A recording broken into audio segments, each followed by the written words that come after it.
on.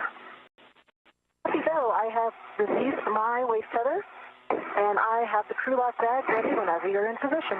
Stand by. Maneuvering back under. Houston, copy, all.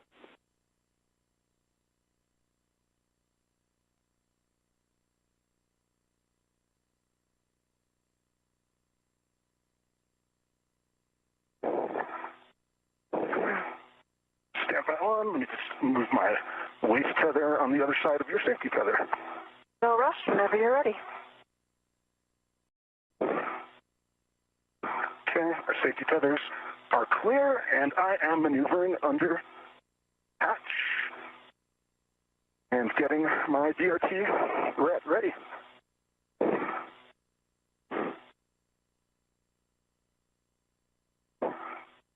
And I see your tether just behind your helmet. Copy.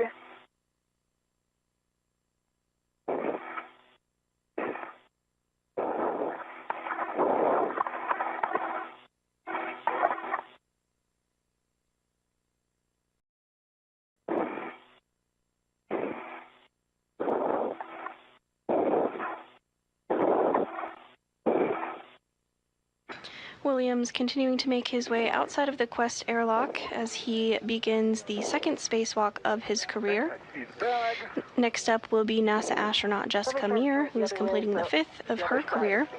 Today's spacewalk is the 280th spacewalk in support of station maintenance assembly and upgrades. Short handover. Okay, I have the handrail of the bag. I got the bag. Working on the rec.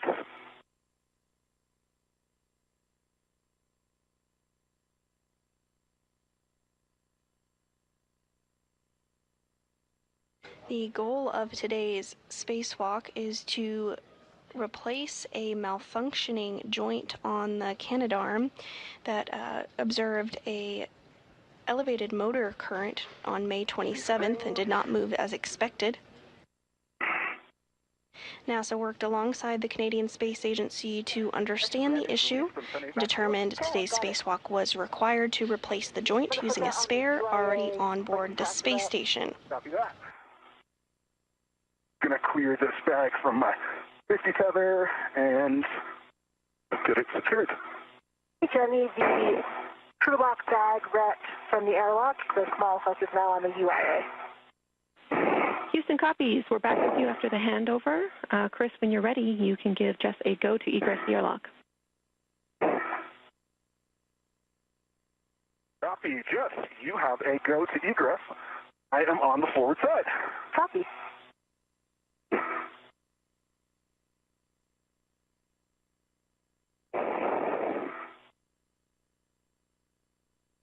And you did just hear that NASA astronaut Jessica Meir has the go to exit the airlock as well, so she'll soon be coming out here shortly. Inside.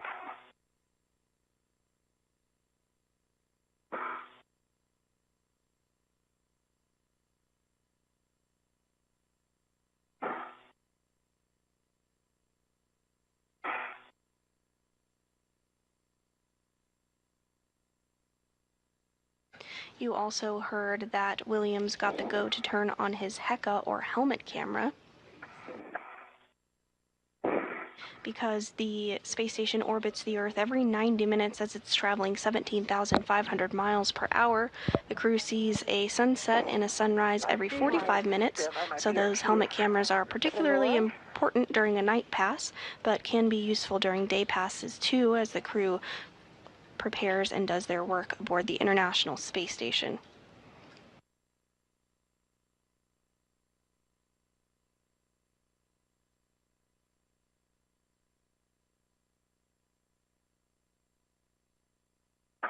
Okay, see you coming out.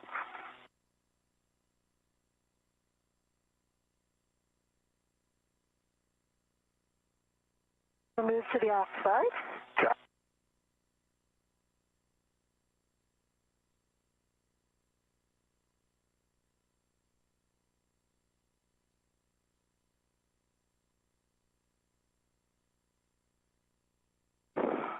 And Jenny, I'm out of the airlock, and I've got a waist tether down.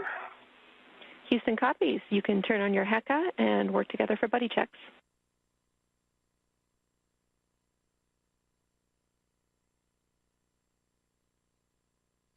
And we both have both spacewalkers now out of the Quest airlock. My HECA's on. Copy, HECA on. We'll also take the thermal cover closed.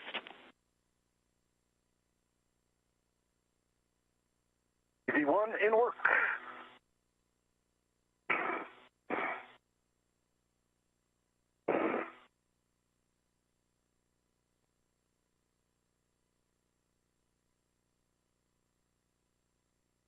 You also heard some communication from the ground saying that the crew has the go for buddy checks. You'll hear this throughout today's spacewalk, and this is a way to get eyes on each individual crew member and check out their tethers and make sure everything is configured in a way that is expected, nothing is tangled up, as well as complete a glove check to inspect the gloves, make sure everything looks as expected on the gloves, there's no rips or tears, as well as a HAP check.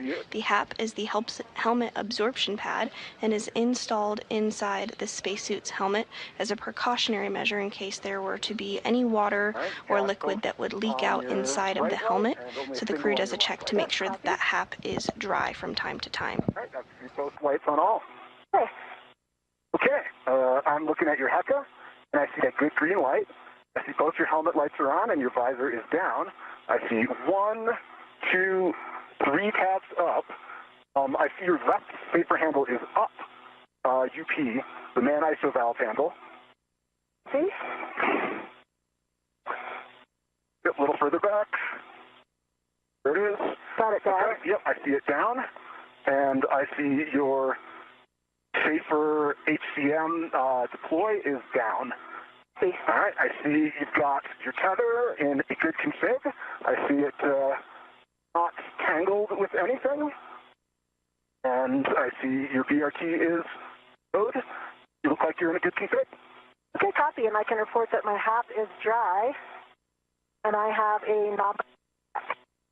Copy that. And I also have a dry HAP. And I'm going to glove check. Okay, I'm looking at your I see your lights are on. I see 1, 2. Can you turn towards your left a little bit? All right, I see 1, 2, 3 tabs up. Can see both of your safer handles are down. And I would suggest getting that bag a little bit tighter. Yep. Maybe off to your left side a little bit more and then tighten. Yeah, that looks good.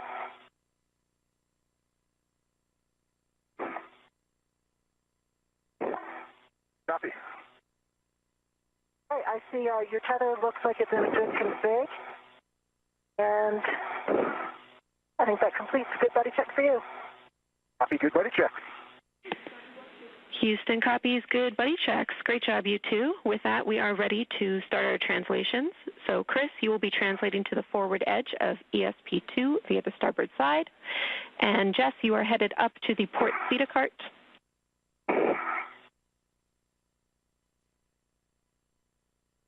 EV1 copies. EV2. And I'm just going to move up onto the toolboxes and then reach across.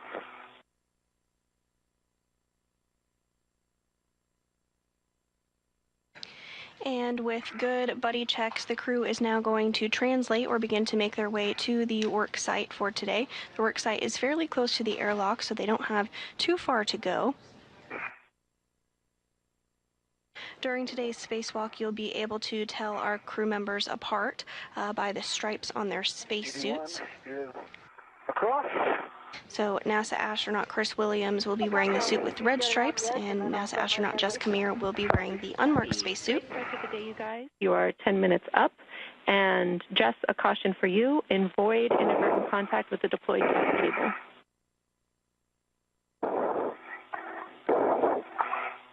EV2 copies.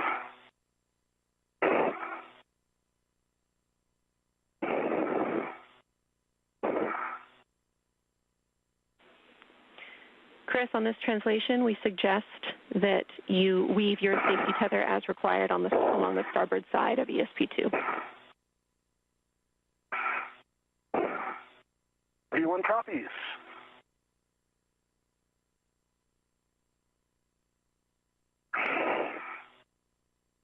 And as the duo continues to make their way to their work site, we are getting some views of the Earth below as they do so. The International Space Station is currently flying 268 statute miles off the coast of Antarctica, off the southern tip of Africa.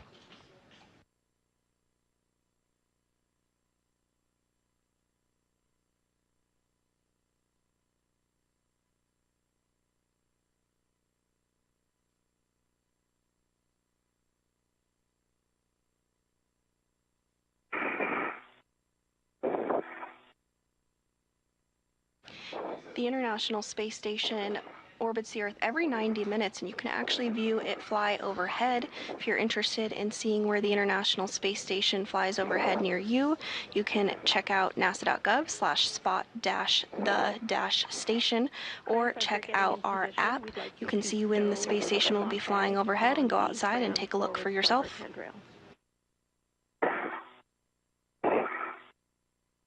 Copy. Fram forward starboard handrail for EV1. Stay firm.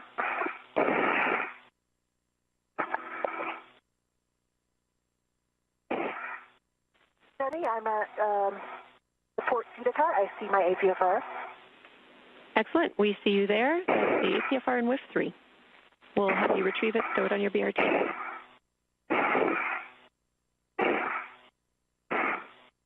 Thank you.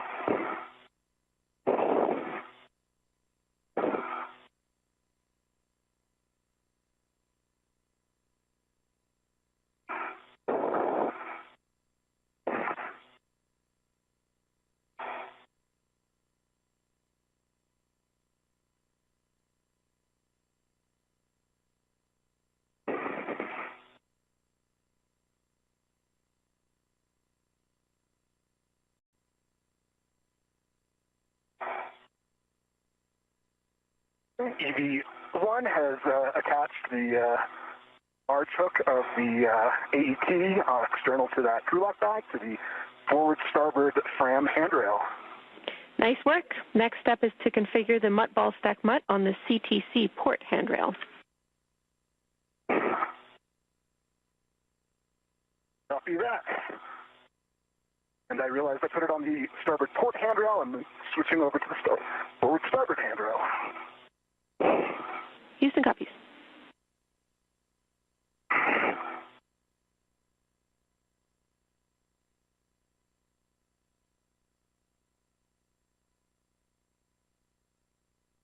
And here you're seeing a split screen view of our two spacewalkers today. On the left, NASA astronaut Chris Williams' helmet camera.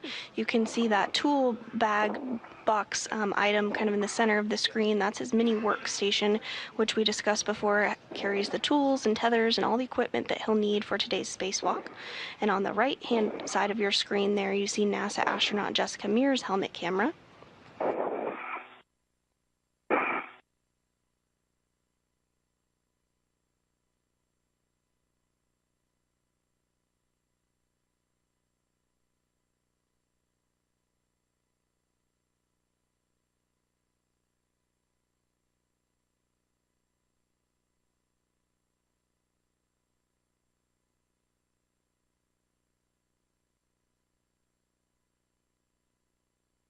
I've got the APFR on my BRT. Copy, Jess. You can translate down to ESP2 via the lab strut and the gap spanner. We'll take a double press of the port Cedar cart brake release and poor man's fair lead on the lab.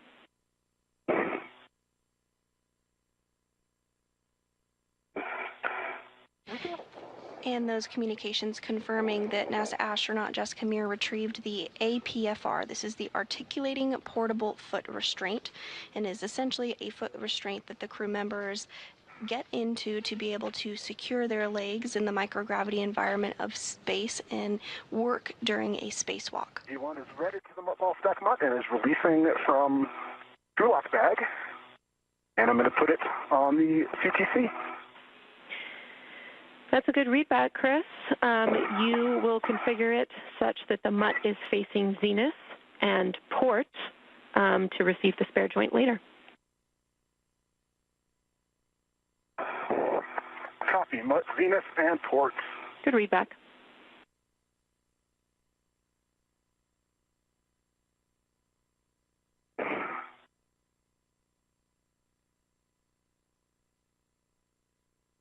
Okay, MUT ball stack MUT is locked, facing zenith and port. Looks great. Thanks, Chris.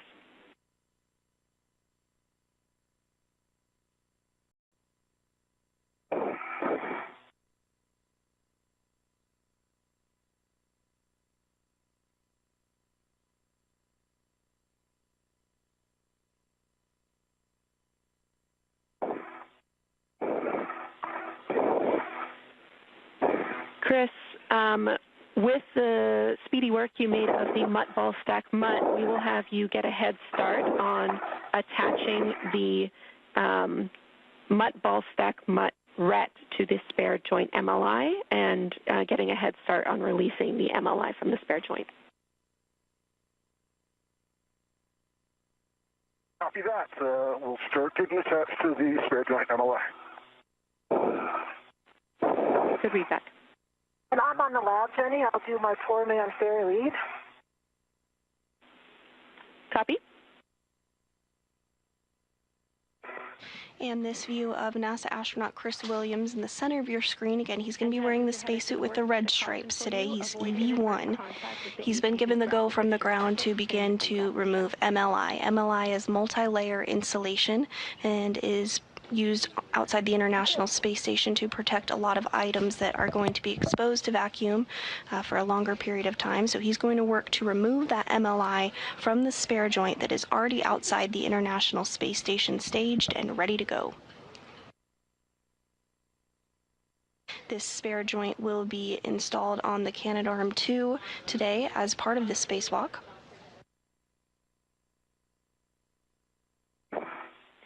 Seconds to a short handover. Copy.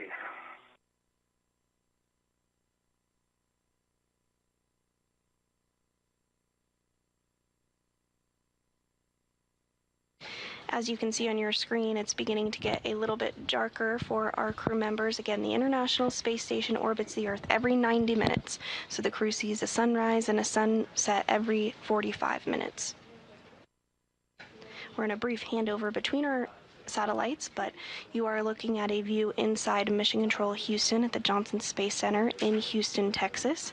The team of flight controllers here on the ground is being led by NASA Flight Director Fiona Ankoviak. And today's ground IV, which is the prime voice that you hear communicating to our spacewalkers, is Canadian Space Agency astronaut Jenny Gibbons. To her right is our Capcom, or capsule communicator, JAXA astronaut Aki Hoshide, who will be communicating with the crew that is back on board this space station. Some warnings and cautions for you both. EV1 copies and ready to copy.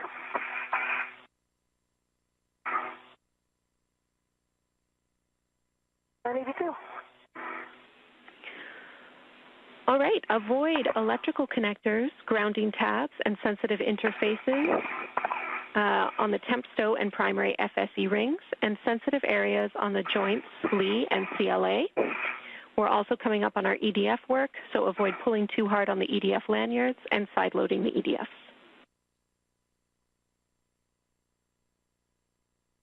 EV1 copies. EV2. For EV1, quick question on our RET choreography here. Right now, I still have a RET going from the crew lock bag to the MUT ball stack MUT. Is that one eventually coming down to the FSE?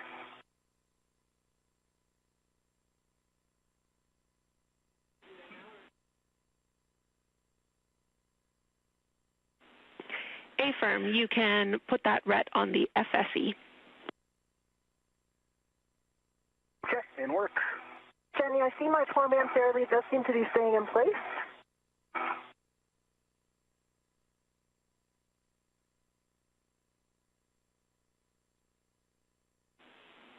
Copy.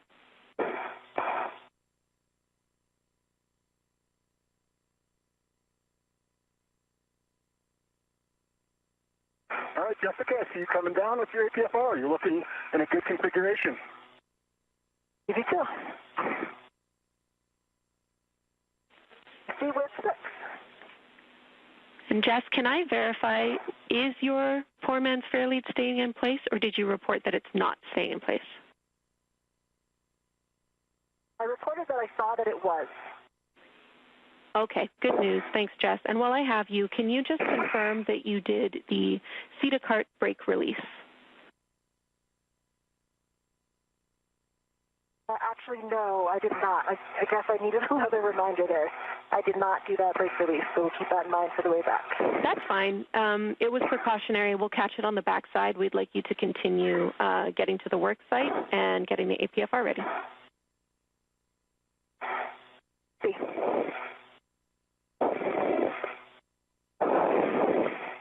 And on the left hand of your screen there, you are seeing NASA astronaut Chris Williams' helmet cam as he removes that MLI multi-layer insulation from the spare joint that is staged and ready to go outside the International Space Station.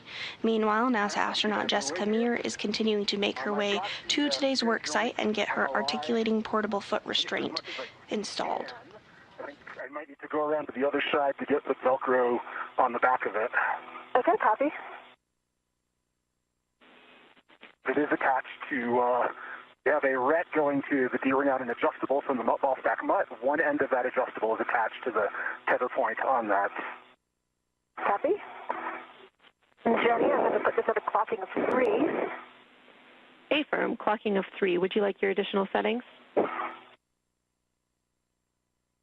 Not quite yet. Okay, copy. I can confirm clocking of 3. And nice work, Chris. You can translate around ESP2 to the aft side of the spare joint. Copy. Heading around to the aft side.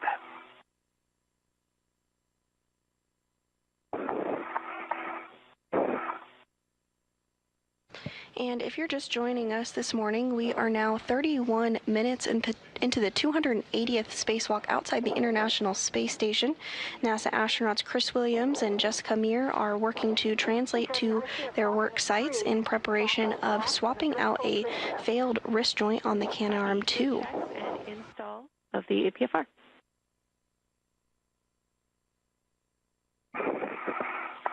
Jess, your next task is to continue with the stowage of the MLI on the ball stack mutt. Sounds like Chris got it tethered for you and potentially released the quarter-turn fasteners. Once he can release on the aft side, you can bundle the MLI using the adjustable.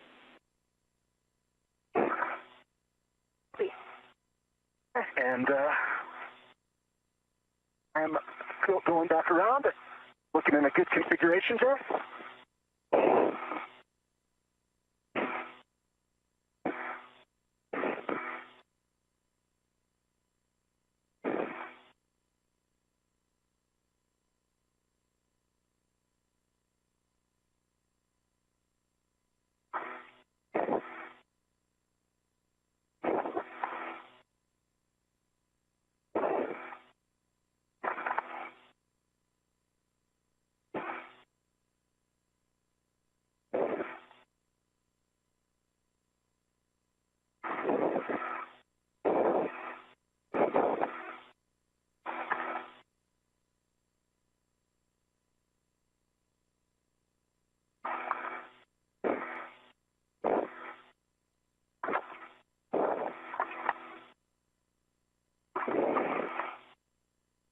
At this time, the work site is successfully set up and prepared for today's spacewalk. Williams did remove that MLI or multi-layer insulation from the spare joint.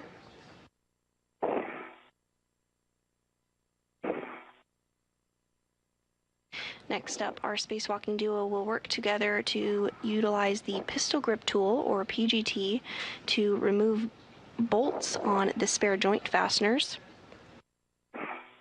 And this spare wrist joint will then be temporarily stowed while the duo makes its way over to the Canadarm2 and does some work on the end effector. And Chris, we also see you getting in position to assist with that MLI, and then you'll be positioning for the joint drive bolt. Copy.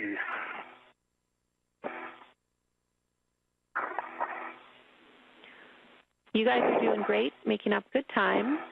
Just a reminder, our workspace is really tight today, so we're keeping a close eye and also want you to be wary of any sort of helmet or visor bumps in your workspace today.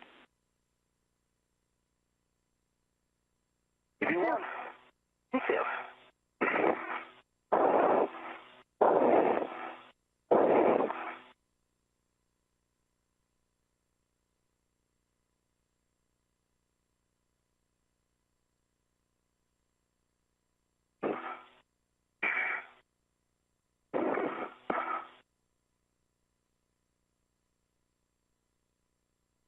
Okay, EV1 on the aft side.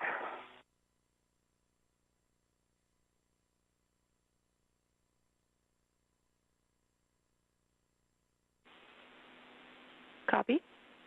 And in this view, we do have a view of both of our crew members, our spacewalkers today. On the upper left portion of your screen is NASA astronaut Jessica Meir. She's wearing the unmarked spacesuit.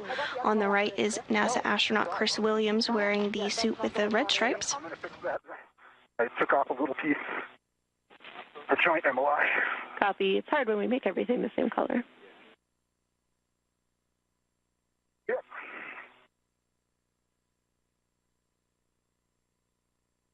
Okay, that MLI that I unvelcroed is velcroed back down.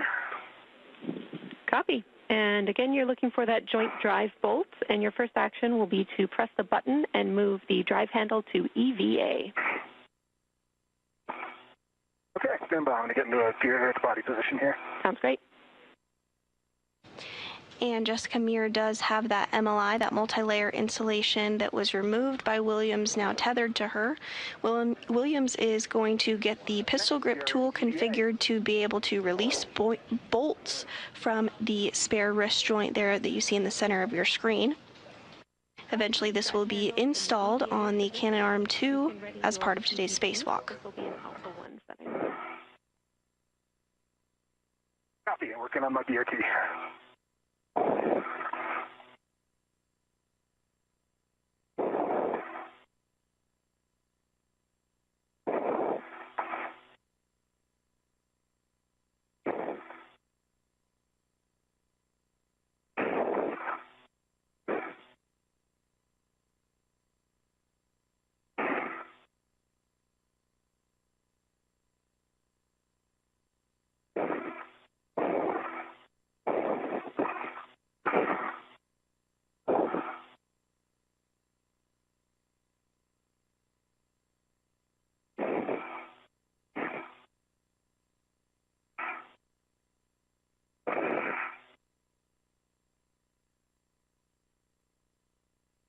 I have the MLI bundled.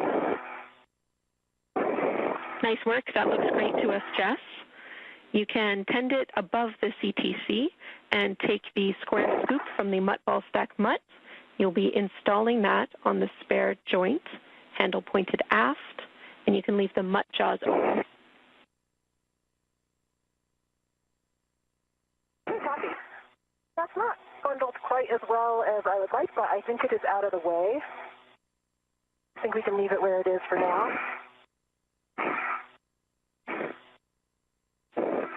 I'll work on the scoop. Copy, and we are happy with that MLI config. Thanks, Jess. Right.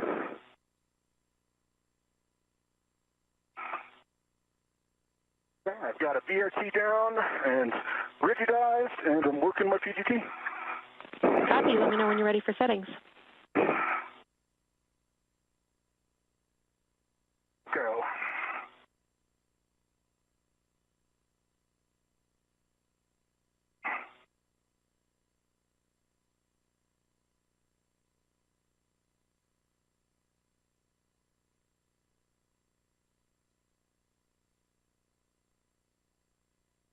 And Jenny, that's handle pointing aft, correct?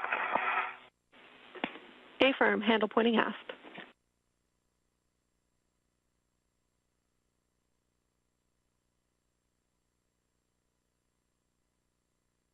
You may have heard the acronym BRT. That stands for Body Restraint Tether, and that is a way in which the crew members attach themselves to the International Space Station. The crew have a variety of different hooks and fasteners and tethers that they use to make sure that they are always securely attached to the space station or equipment aboard it. Display is reset.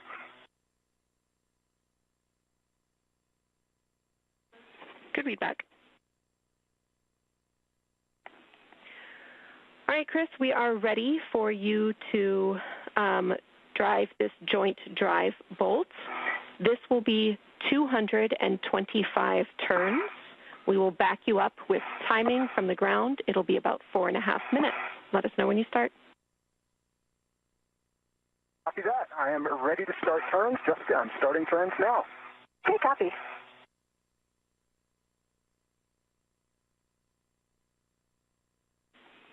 And Jess, when you are able, we will take a visual check on the direction of the joint drive. We're looking for counterclockwise from your perspective. And this view from NASA astronaut Chris Williams' helmet cam as he utilizes the pistol grip tool to release those bolts on the spare joint on the International Space Station that will be installed on the Canadarm2.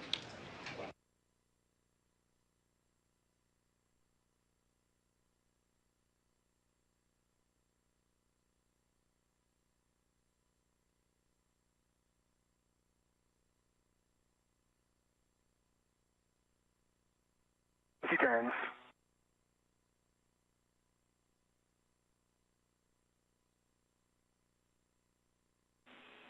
And from our external cameras, we are actually able to verify good motion. So, Jess, we no longer need that check from you, and we are comfortable waiting for the scoop install until after the bolt if needed. Okay, yeah, I can confirm that motion right now as well, moving counterclockwise from my perspective. Excellent. I am going to pause with the scoop because I don't have anywhere to put my right hand, and it would basically, my right hand would be near the mechanism that's turning. So I'm going to wait with the scoop. That sounds great to us, Jess. We're learning a lot about this work site today, so no problem.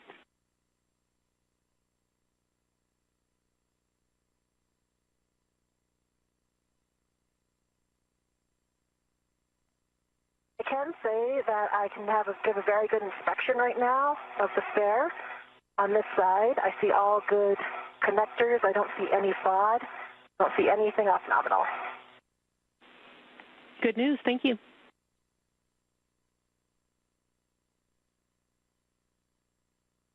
Turning much more slowly than I anticipated.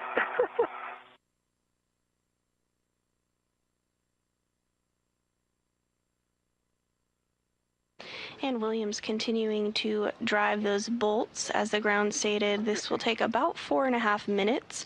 Doesn't always take this long to drive bolts during spacewalks, but this is a particularly long bolt. Okay,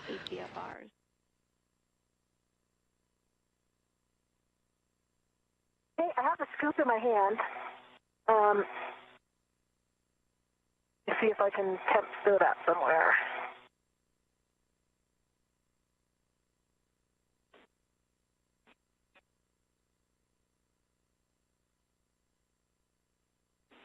Yeah, and we can have you wait too, Jess. That's totally fine. We're over halfway through this bolt.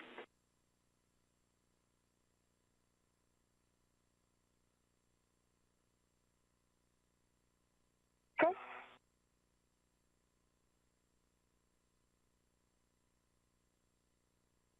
$200.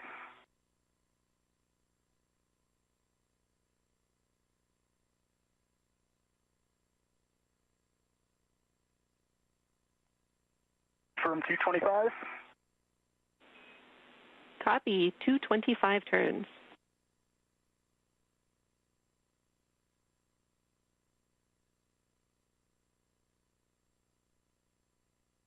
All right, we got 225 turns. Copy. Good turn count. Thanks so much, Chris. You can stow the PGT. And I can read it. I can see, wow, Chris. I can report report negative 69 degrees on the dial. Looks exactly right. Great news. Wonderful eyesight. We love it. And Chris, I have the scoop in my hand, and maybe we can work together to put it on this side because I don't have anything to hold on to. Yep. Stand by one. Let me just, while I'm here, put this joint drive bolt back to motor before I forget. Copy. A-firm, that is your next step, back to motor. Joint drive is in motor, and the button's popped up. Copy. Good config. You can assist with the scoop. Copy.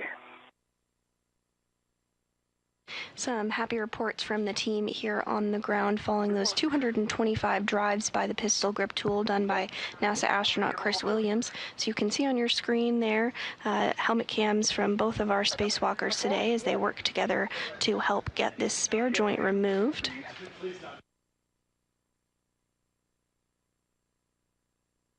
I think it should be a lot easier from that side. That's the correct orientation.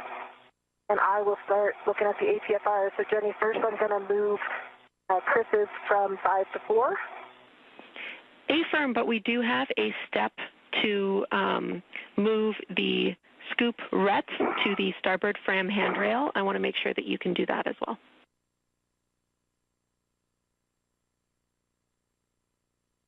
Okay, copy. Okay, scoop is on and locked.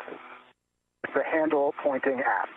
Okay, well done. I will grab the other end and get the tether on the starboard handrail. Copy. Let me. And the jaws ended up closing, so I will reopen them. Copy. I'm going to release the ret from the scoop. Oh, no, leave the ret. Firm. I'm going to release this end. Sorry, yep. Yes, this is the intent of this is that it is the tether for the spare once we remove it, so we are just tethering it to the fram.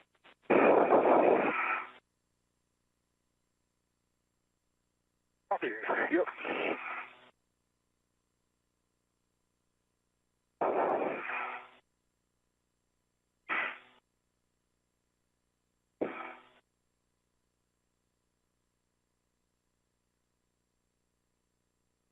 Okay, it is tethered to the fram handrail. I think one of the things we might want to consider is, well, I guess the crew lock bag will be gone. Having a crew lock bag right here has made it a little bit more difficult. Yeah. But it'll be gone when we're back here. I concur with that. It is kind of in the way, but we'll, yeah. All right, Houston copies all. We concur. It should be out of the way soon. I'm going to check on this muck because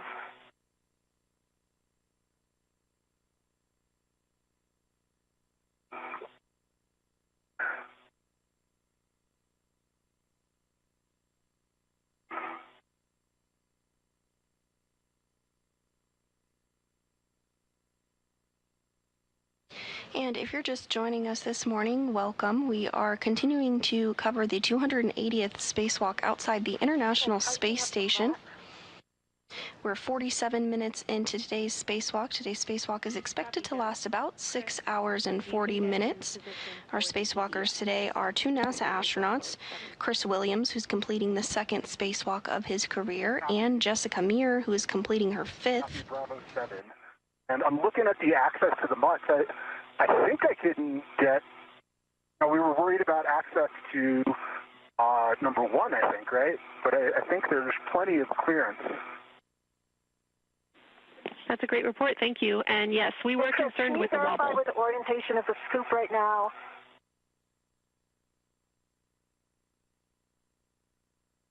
Yeah, I might need to do a different body position. I'm sorry, go ahead, Jess. For the jaws of the butt. So look, is this the orientation you were expecting? Stand by.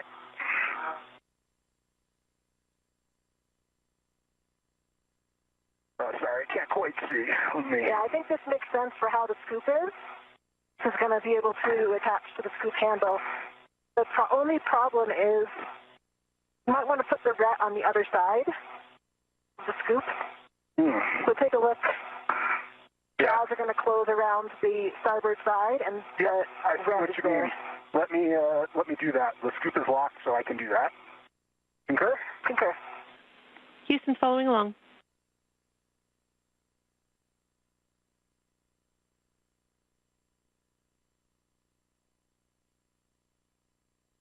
Right, this MDSU is rather inconvenient. Yeah.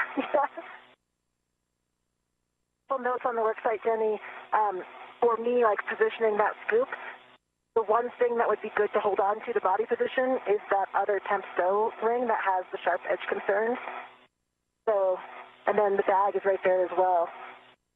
So I think it works really well to have Chris get the scoop from the aft side.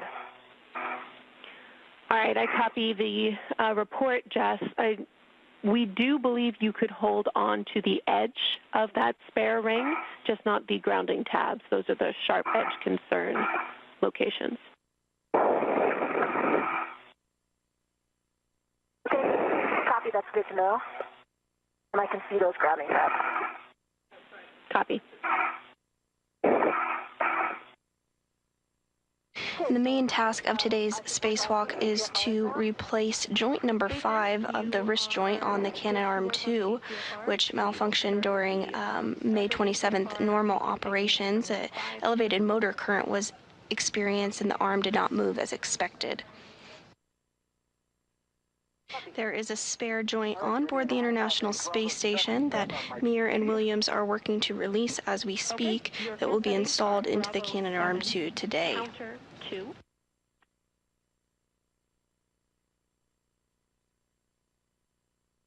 Bravo 7, counter 2 is set. Good readback. You can start releasing EDFs. We suggest you start with EDF 5. This will be 5.5 turns.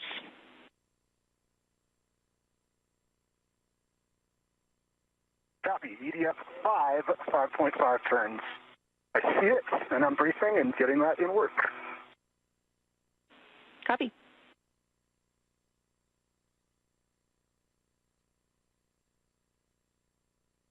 Have a ret on the APSR. Copy. And a reminder, this is the potential sticky locking collar APFR. We're well equipped to handle that should it come up. And Williams now going to use the pistol grip tool in order to further release the spare joint on board the space station. Great news. Thanks, Jess. I am starting turns on EDF 5. Copy.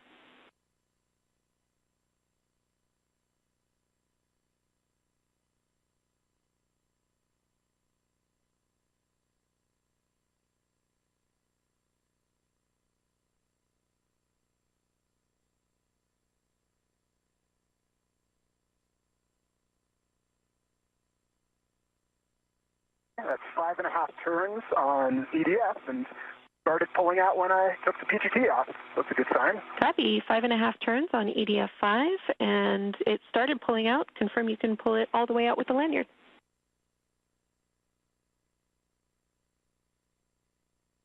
Gonna work. Lanyard's a little bit twisted. Let me see if I can get my hand in there. EDF 5 is fully extracted. All of the retaining tethers are good. Looks like the bolt at the top did come a little bit loose, though.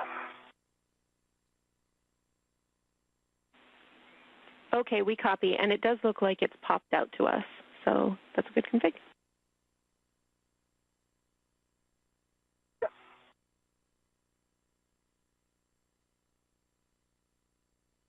And Jenny, a clocking of 9, correct? And with that first fastener successfully removed, Williams is now going to work on removing the remaining 5 on the spare joint. Is the stickiness of... Oh, Or 1. Go ahead, Jess. The EDF 6. I have a black on black and a good tool test, but I'm not passing the phone port twist.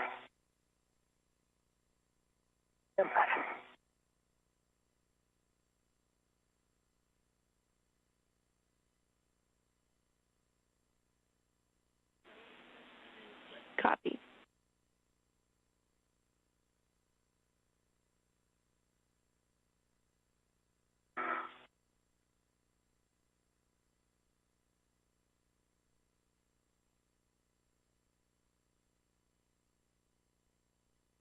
I'm starting turns on EDF 6. Houston copies. this sticky locking collar. I can see that I'm in.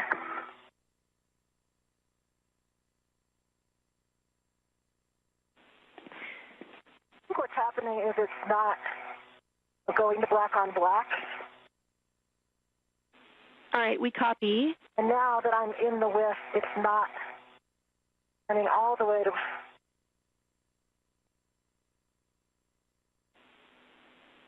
And Jess, we just want to make sure that there's no interference as you're installing this with structure. Okay, so potentially you could deploy the ingress aid. We think that that might have been preventing a good install. The locking collar might be a separate issue.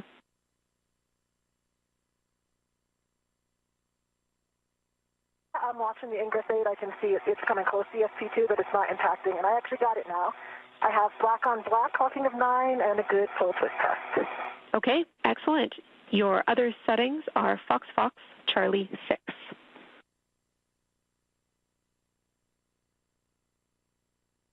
Fox Fox Charlie 6. Good readback.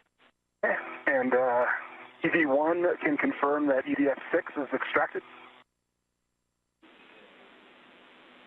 Copy, EDF6. And same thing on EDF6. It does look like that nut at the end. It does look like that nut at the end unthreaded a little bit. All right, we copy. Not a concern, but EDF6 is extracted. You can move on to EDF1.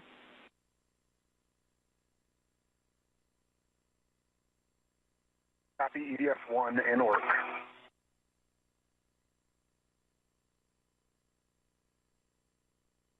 Williams continuing to make good progress in removing the fasteners from the spare joint outside the International Space Station. And Jenny, I've increased my cooling to 7 for the time being.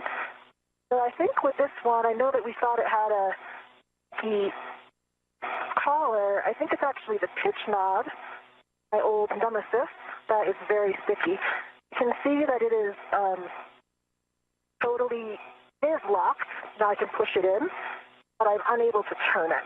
Oh, wait, there it goes. It's turning. We copy.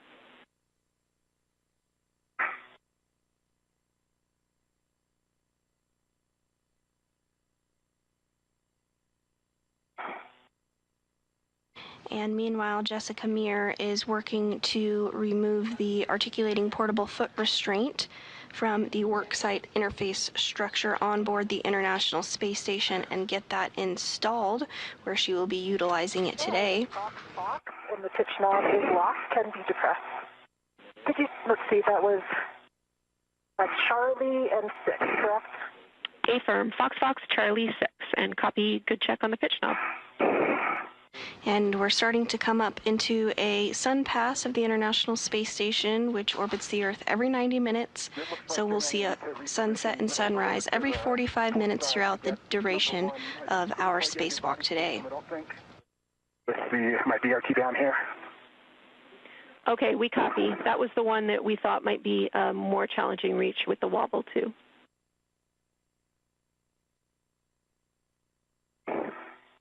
Yeah, if you had the shorter one, I think it would have been doable.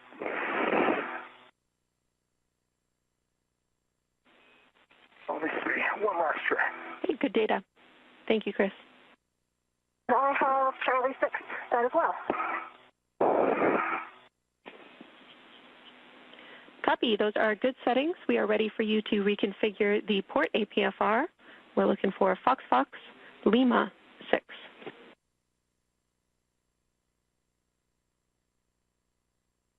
Copy.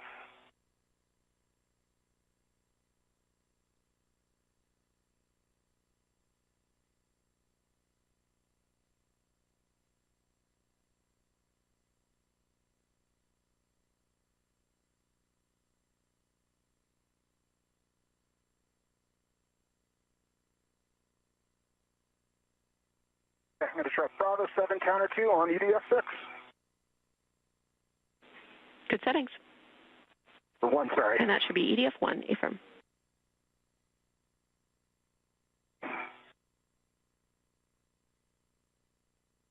Five and a half turns.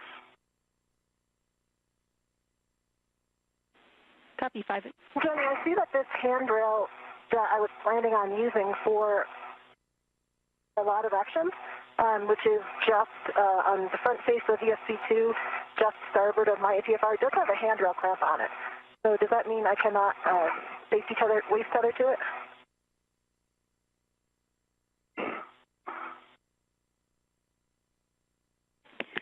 Good question, Jess. You can use that as a local tether point. Obviously, we don't want that to be your prime load path, but it's legal for a local.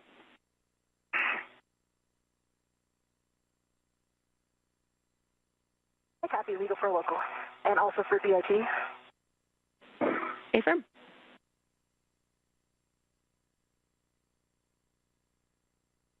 Okay, copy.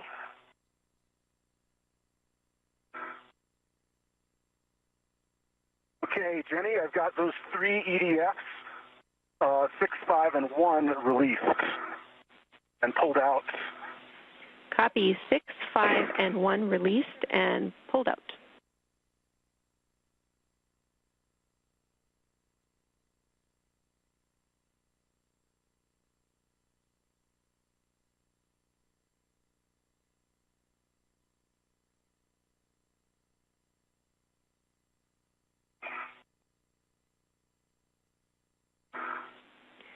And Chris, next steps for you are, as written, to maintain control of the joint for Jess's bolts to be released. But since you have a little extra time here, if you can reach EDF 4, that's the one under the scoop, we would also like you to attempt to release that one. And we are getting some really great views of our spacewalkers today now that we are back in a day pass.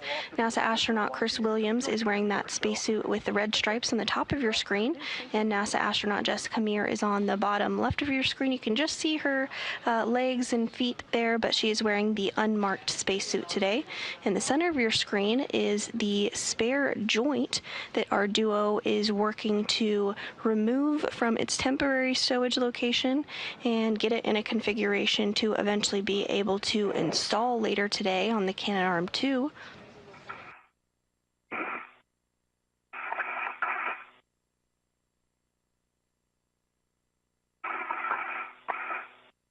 We've just surpassed the 1 hour mark in today's spacewalk. The crew is continuing to make good progress and is running about 20 minutes or so ahead of the timeline. Today's spacewalk did begin at 7:20 a.m. Central Time, so we are 1 hour, 1 minute, and 30 seconds into the 280th spacewalk in support of space station maintenance, assembly, and upgrades.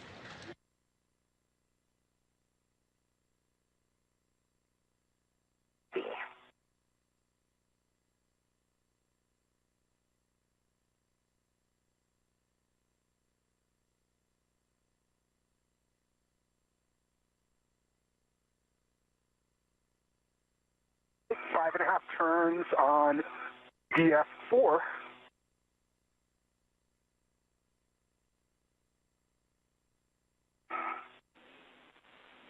Copy. 5.5 turns, EDF4.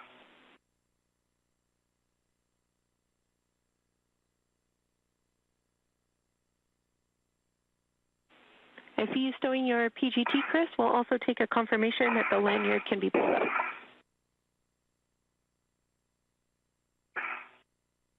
Yep, stand by. I need to, I think, get down there a little bit more to get in position for that. Copy. And NASA astronaut Chris Williams is working to stow that PGT or pistol grip tool for now, but it won't be the last that we see of it today, certainly. It will come into play quite a bit during today's spacewalk.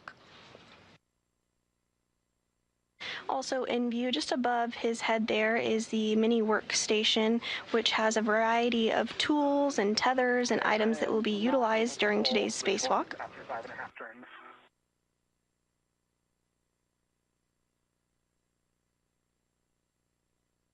Came out a little bit, but not the whole way.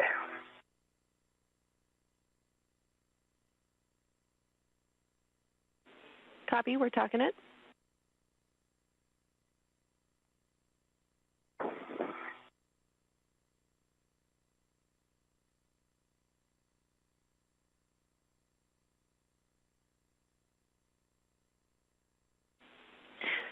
Chris, we would like you to try jiggling this EDF as you're pulling it out.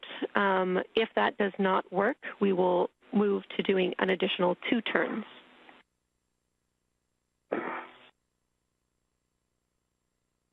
Copy. Let me, if I can get a better position here.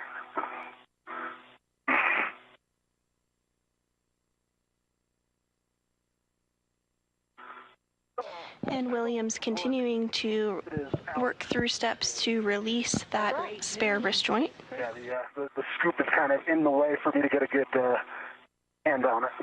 Mm-hmm. All right, my APFR is set in Lima 6. Copy. Good APFR settings. Thanks, you two. Now we will get Jess to reposition for releasing EDF 2, and the last EDF we'd planned for is EDF 3. So after EDF 2, let's just take a pause and make sure that Chris can maintain control of the spare joints. And I have consumables updates when you're ready.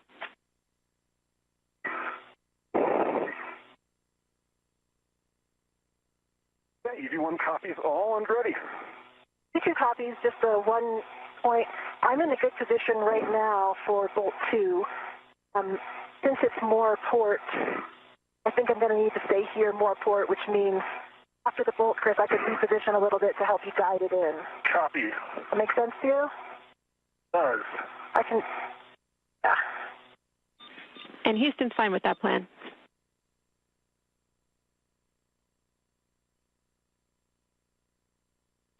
And if you've been following along, Williams has released several of the fasteners that are securing the spare joint to the structure outside the space station. And now Jessica Meir is going to work to release the remaining fasteners. You're both doing a great job. The limiting consumable is EV1 MEDOX at 7 hours, and you're around 20 minutes ahead of the timeline. But I think a lot of the dev you guys have done in the past hour will really pay dividends for the rest of the EVA. Great work.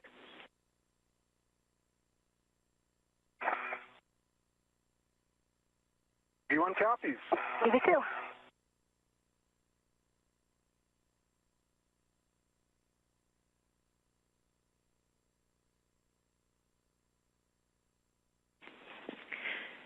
Jess, this PGT setting will include Bravo 7, so we'd like you to brace appropriately. Let me know when you're ready for those settings.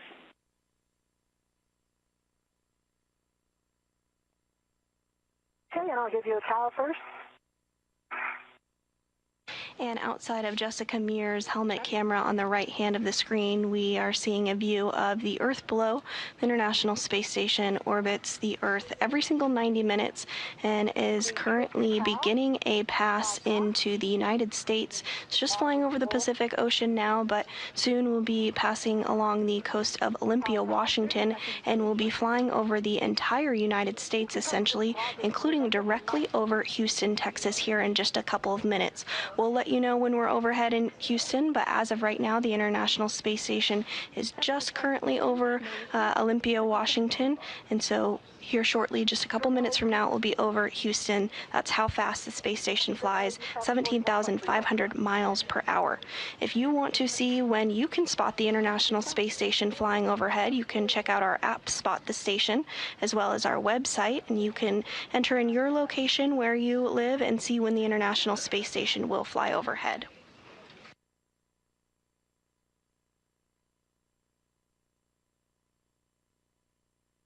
And this view from inside the International Space Station Flight Control Room, where the Orbit 2 team is being led by NASA Flight Director Fiona Enkoviak. Here in Mission Control Houston, there are a variety of console positions that are staffed to maintain the International Space Station and its systems, including during today's spacewalk. Today's spacewalk is the 280th in support of space station maintenance, assembly, and upgrades. After the handover, and we can confirm Bravo 7, counter 2. Bravo 7, counter 2 is set, and I'm looking for 5.5 turns. Affirm, and we have it down that this is EDF 2. I am on EDF 2. Copy. Okay, I'm starting turn. And as we regain some views and communications with the crew on board the space station, or outside the space station, rather, as they complete today's spacewalk, NASA astronaut Jessica Meir is completing the 5th spacewalk of her career, and she is currently working to remove some fasteners holding the spare joint for the Canadarm2 to the International Space Station that will be installed later on during today's spacewalk.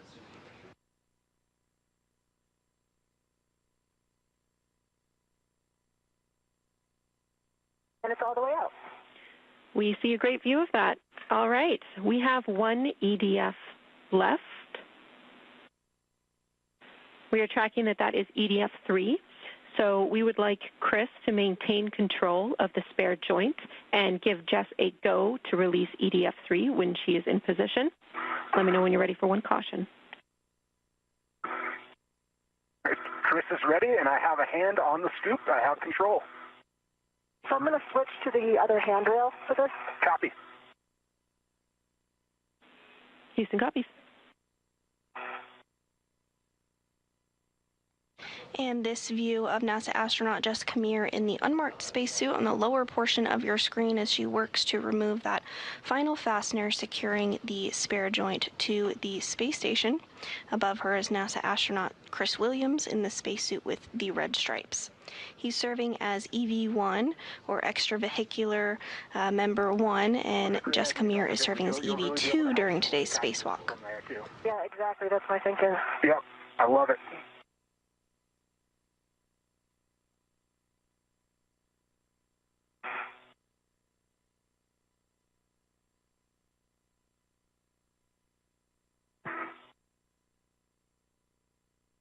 All right, Chris. I've got control.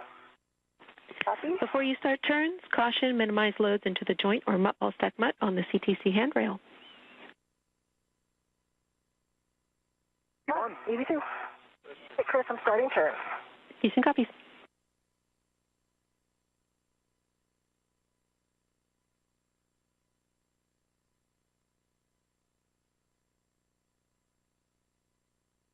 .5 turns.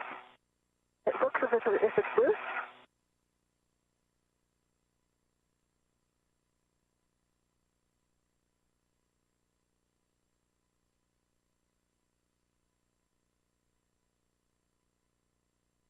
There's some space between the washers, but it is not pulling out. Yeah, I have that same Oh, there it thing. comes. Yep. Oh, it's coming.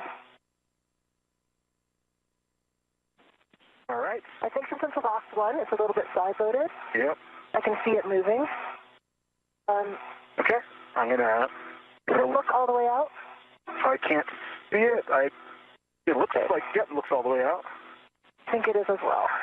Okay, wait. Before you pull it out, I'd like to fill my PGTs. Yep.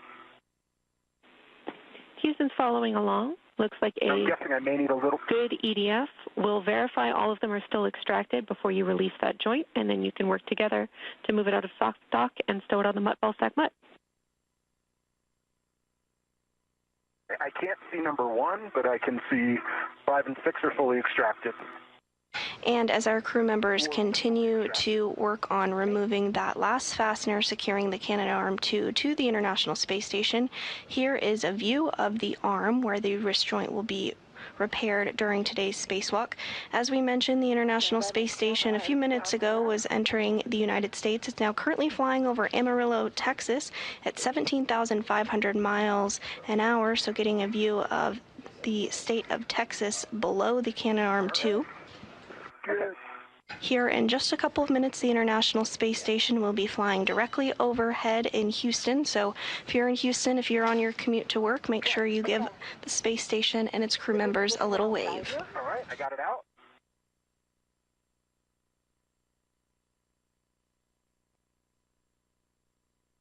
Okay, this red is kind of in the way. Yeah. No matter what side it's on, it's kind of in the way there. Okay, come on. You can move it a little bit in any direction if you like. Yeah, can you pitch it? So right now it's angled a little bit too far down. Okay. Can you pitch that? Yep, keep going a little bit more. Trying to get it flush in the mutt jaws. And back up. And on your screen here, we can see the spare joint is making its way loose. The crew members are making sure to keep it nice and secure as they do so.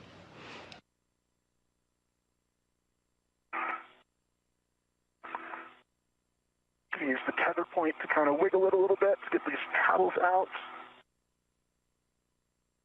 Yeah, I can't hold on to anything except for like the edge of the front face here. So. Okay. Yeah, I think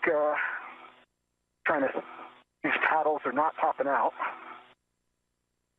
You just make sure. Okay. We got jaws closed, paddles out, and nope, not quite. Yeah, those There we go. Jaws closed, paddles out, and locked. Yeah, I see it. Copy. That is a great config. Good work, you two. The joint now should be tethered to ESP2. We will have you reposition the ball stack so that the joint is facing forward. This is for reach once you are ingress to the APFR, Chris. Copy. Copy, Chris, and I'm going to keep a hand on it to keep it away from me. Just obviously you can see for us to be watching are the two wrecks. Yep, I see them. They could easily get caught like in the EDF and that kind of thing. Yeah, I kind of see one of them. I don't know if you can see that closer one. It looks like it's underneath the MOI. I think it's okay where it is. Okay. Just to watch, when we get it off. Okay. I think that's a good position. It's about as far forward as I can get it. I think that looks like a good position to me. Okay. Let me try to see a little bit more. Well, I get as much reach as I can. I think that's about what we got. Vectors all look good from here. I got a great view of them. All right, nice work, you two. We agree that is a good config and a good position of the spare joint. I will take a glove inspection and HAP check from you both while we prepare to ingress the APFRs.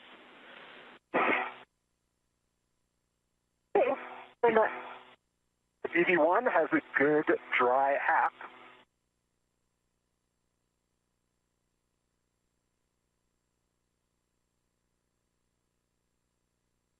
And we do have confirmation that that spare joint was removed and stowed as expected temporarily while the crew continues the procedures in order to remove the old joint and eventually swap it with the spare joint.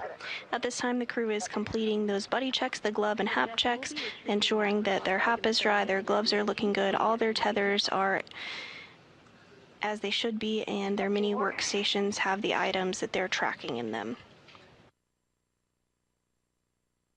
Following this, the crew will get into their APFR, or Articulating Portable Foot Restraint, one of which NASA astronaut Jessica Meir removed from another location and brought over to be utilized during the next portion of the spacewalk. The APFR is utilized quite often during spacewalks as it helps provide some traction and hold for the spacewalkers for their legs, of course in the microgravity environment of the International Space Station and the surrounding vicinity. Things float, so it helps to have your feet secured to give you a little bit of traction to be able to complete your work, especially during a spacewalk. I have my BRT on it. I'll get it on my BRT. Copy, Jess.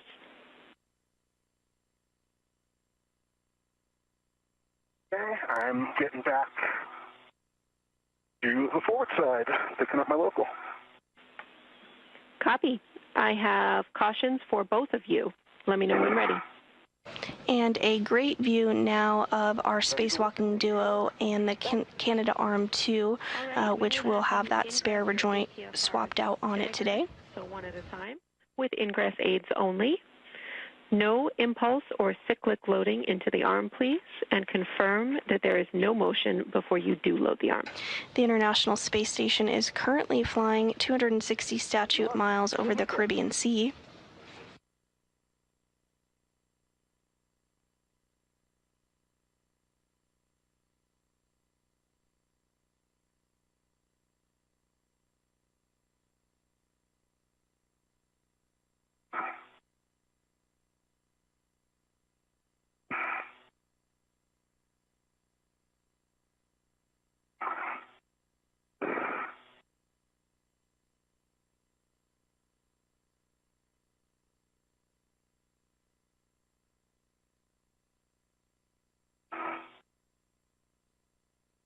Jenny, I've got the pre-lock bag on my DRT, and I'll get ready to get into position for ingress. Copy.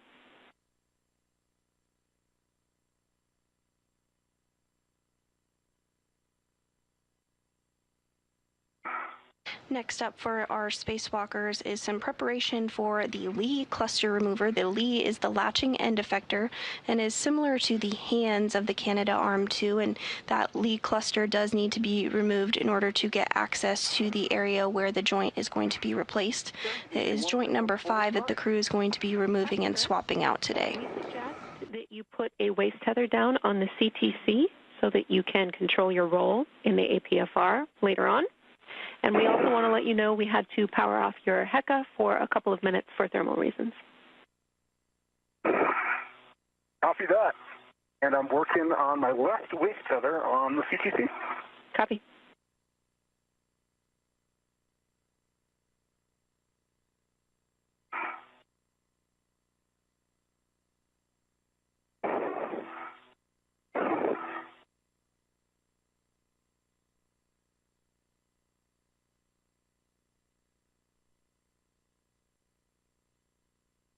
Interesting, Jenny. I didn't expect the pump module to be sticking out so far.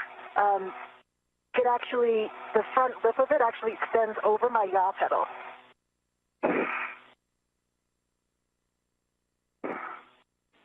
Copy. This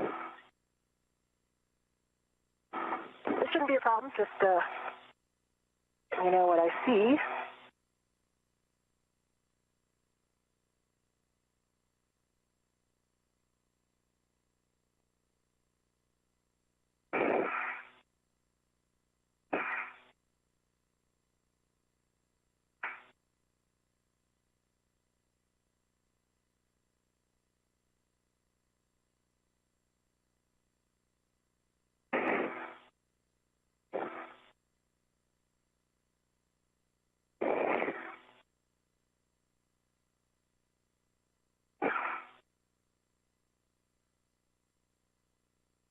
And Chris, I'm going to start ingressing. Copy, starting to ingress.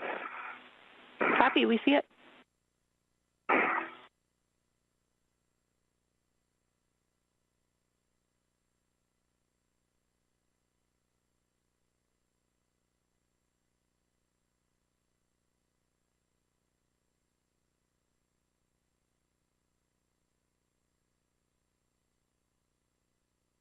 Okay. All right, so it's in, heels locked. Looks good. Nice work, Jess. You can verify your ingress 8 is tucked in. Left foot's in, heels locked, and my ingress 8 is set. I gotta watch that. My thought, Chris, take a look at this. In this vertical position, I'm not going to be able to get my PGT out right against this MBSU. Oh my gosh, yeah. The pump module, yeah. All right, that's the module. Yeah, I think you need to take that out reverse. Yeah, I will get my right, I'm going to take my right foot out and see if I can lean over enough. Because I can't, I have nothing to roll against either right now. Yeah, you might be able to yaw your way, like if you yaw to your right. Copy. You might be able to make space. You think I can reach my yaw pedal? It's under the lip of the, that's also under the lip of the pump module. You see that? Yeah, I think you could. Yeah, you're like right up against that pump module. That's not what I Yep, you're on the yaw pedal right now. If you push your... I'm going to actually just try to do this. Yep, you're clear of it. You're clear. Yep. It's out. It's forward. Okay. All right, I'm going to ingress. Houston's following along. Great problem solving, you two. With the PGT out, Jess, you will be stowing that on the crew lock bag and also performing a socket swap. So putting the rigid socket from the PGT to the ERAD from the crew lock bag with a pull twist.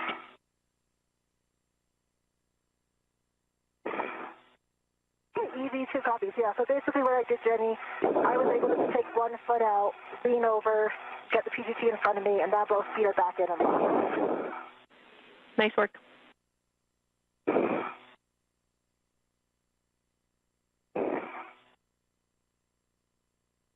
and we said, and we're going to start working on the ERAD, correct?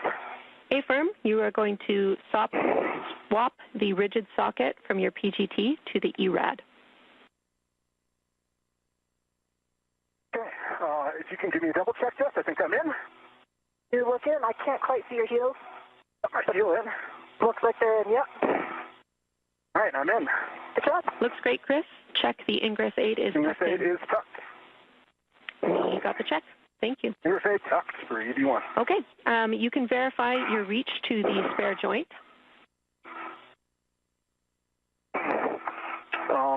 Yeah. So I can see it. Let me I can see it too. see. I think I have to.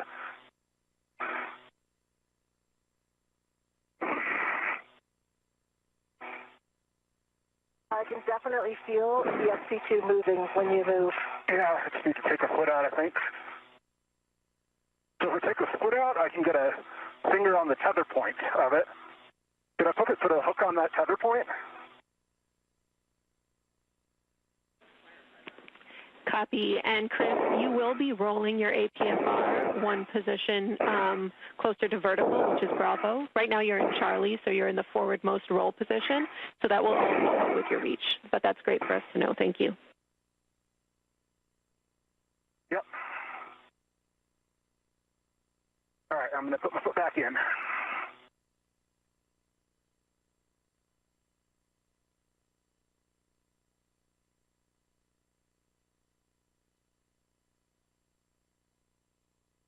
All right, I'm back in and tucked.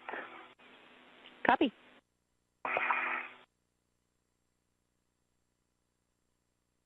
Yeah, I have the 2-inch on my PGT on my pit pin. I'm gonna, before I fully remove it, I'm gonna get the ERAD out. Copy.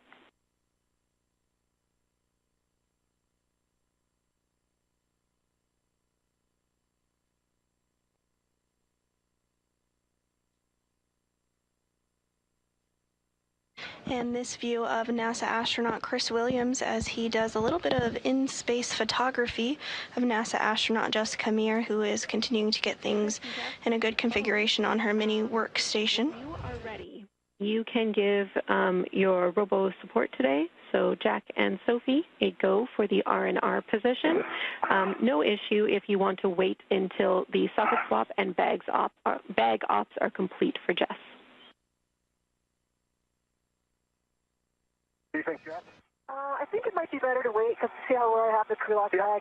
I concur. I think it's kind of could flop out, and the arm's going to be pretty close to us. Sounds great to us. AM1 copies. We are standing by.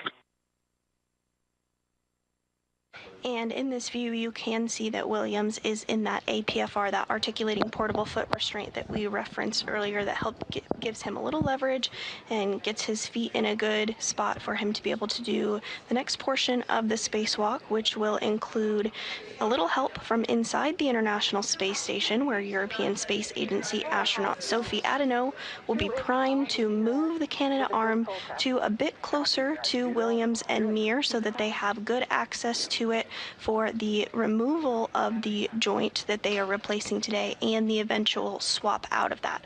So at this time, we're standing by for the crew outside the International Space Station, our spacewalkers Williams and Meir, to give the go to Adeneau to begin that arm motion from inside the International Space Station.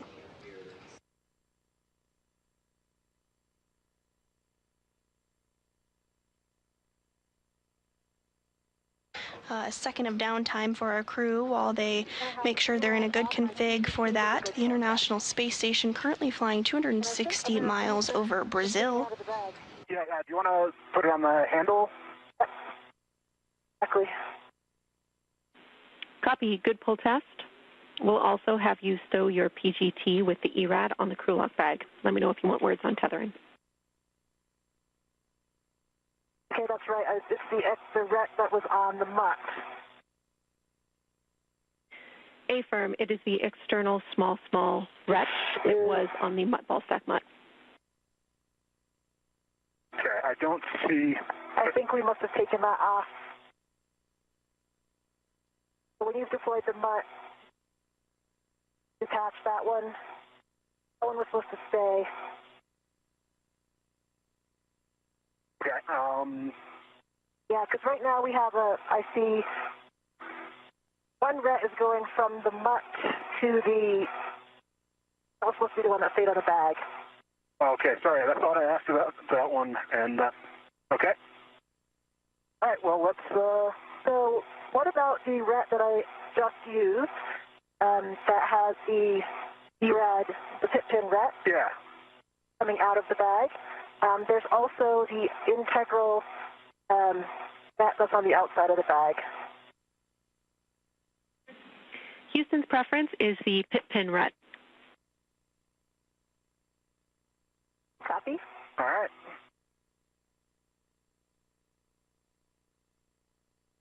And if you're just joining us this morning, we're continuing to bring you live coverage of the 280th spacewalk outside the International Space Station. We are now 1 hour and 30 minutes into today's spacewalk, where NASA astronauts Jessica Meir and Chris Williams are working to repair and swap out a joint on the Canadarm2. That spare joint that was outside the International Space Station has successfully been removed at this point and has put in a temporary stow location. The crew is now in their articulating portable foot restraints and getting everything set up ahead of the movement of the Canadarm2 from inside the International Space Station that will take place by European Space Agency astronaut Sophie Adeno. Yeah, and A-firm, we do want it on a ret so that it reaches between you two when you're doing your operations at the arm, but you can, of course, put the tethered end of that ret on the adjustable D-ring if you want. Okay, that makes sense. Right now I have, Chris, I have the tethered, and so I have it on the handrail, the pit pin side, so I'm going to detach the other side, and I'm going to use the other side on my PG. Hit and copy and concur. And conveniently, it looks like it's one of the ones that's really close to the top, so this won't be too bad. Sounds like we're headed to a good config.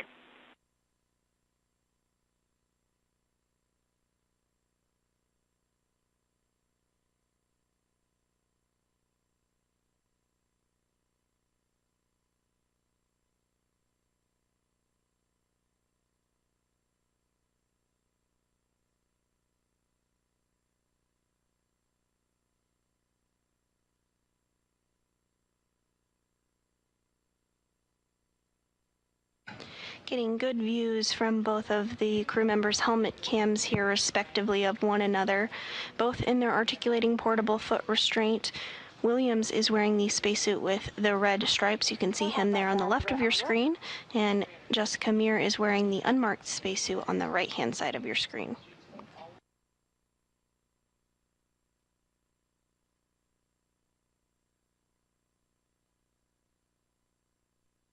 And Jenny, just a reminder, I'm putting the hook that I released from my end, that goes down to my swing arm, on my right bunny ear, in case I need a reminder on that. Copy. We'll track that. Thank you. Okay, that looks like a good config. I see it. Houston agrees, and we are ready for you to work with Sophie and Jack for the R&R position. Okay, Jessica, you ready? I'm ready. All right, Sophie and Jack, this is your EV team. We are ready for you to GCA the arm into position. Our ingress aids are clear, and our tethers and tools are tucked in and clear. EV from M1, we copy. Give us a minute to prepare the maneuver. He copies. And with that, we did get the confirmation that everything is looking good from the outside of the International Space Station to begin that arm movement by the Canadarm2. This will help get the arm in a place where both of the crew members can access it a little more easily. As you can see, they're in their APFR, those articulating portable foot restraints, so a bit easier to bring the arm to them so that they can have that nice grip. And as you can see here, no bad days when you're outside the International Space Station doing a spacewalk. Williams getting some great photography in while they have a bit of a down moment awaiting this arm movement.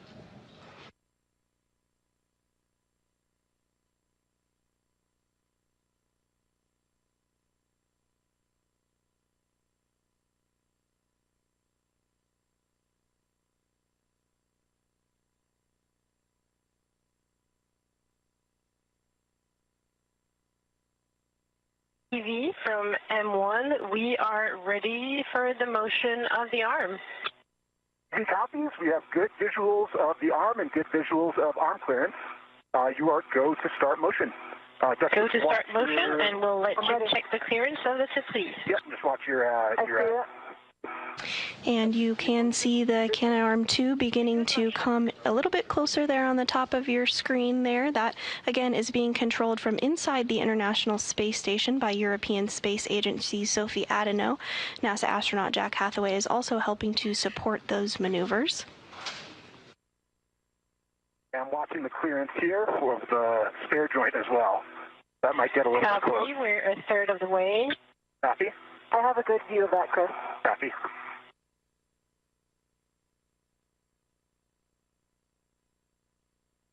The arm continuing to be inched in slowly but surely by Adano.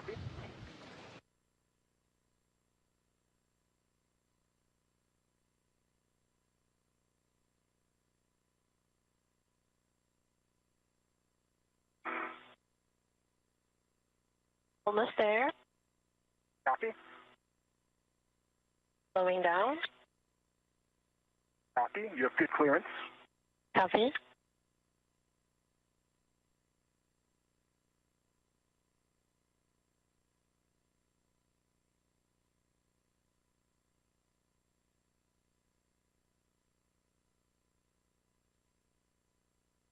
TV from M1, we are at the published R&R position. Brakes are on. You are go to verify and assess the reach.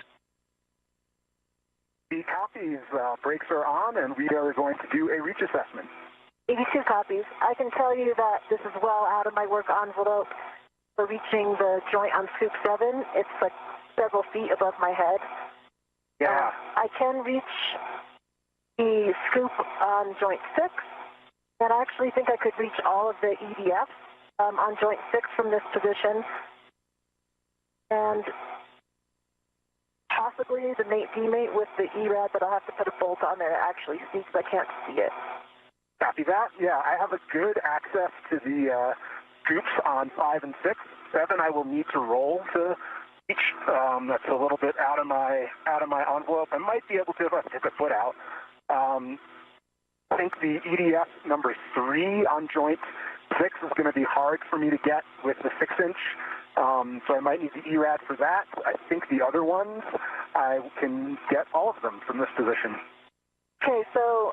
And following some excellent maneuvering of the Canadarm2 by Adano, we now see the arm is positioned perfectly between our two spacewalkers, NASA astronauts Chris Williams and Jessica Meir, to gain access to that joint in order to swap it out with the spare joint they've since removed from the International Space Station, now 1 hour and 37 minutes into the 280th spacewalk in support of space station maintenance, assembly, and upgrades. You know how the arm is like canted towards canted you? Towards me, yeah. Yeah. So that's what's going to make it difficult reach because I'll be getting close, you know, like Jenny had said, to joint 6. Yeah. I can lower my workstation so that that's not in the way. But, I mean, if you can, I can show you where the scoop is. Look, can you see where my ERAD is? Your ERAD, yeah, I can see that. It's at the tip of my ERAD up here. The other thing we can do that might be helpful, this will make it harder for me to reach ERAD, or sorry, number 5 on joint 6, but we can come a little bit towards you also. I don't think you can come toward me very much because of joint 6, because of that angle. Like, I'm actually only a foot away from joint 6 right now. Okay, copy. Because it's canted again, you know, toward me and away from you. All right. Well, why don't we bring it down 30 centimeters and see where that puts us? Do you think we need to do significantly more? Let's start with that, and we can assess. Okay. Zach and Sophie from ED, we are going to go for a GCA. We're going to be looking for 30 centimeters station nadir. And as we look at this view here on the left of your screen, we have NASA astronaut Chris Williams. Just below him, on the lower right of your screen, is NASA astronaut Jessica Meir. Almost dead center in the screen from this view is joint number 5, which is the joint that is going to be swapped out by our spacewalkers today. So the duo is working alongside the ground team to ensure that they have the best possible positioning to access this joint in order to remove it and swap it out with the replacement joint, which you can see floating just behind Williams there, behind his arm, slightly to the left of the joint number 5.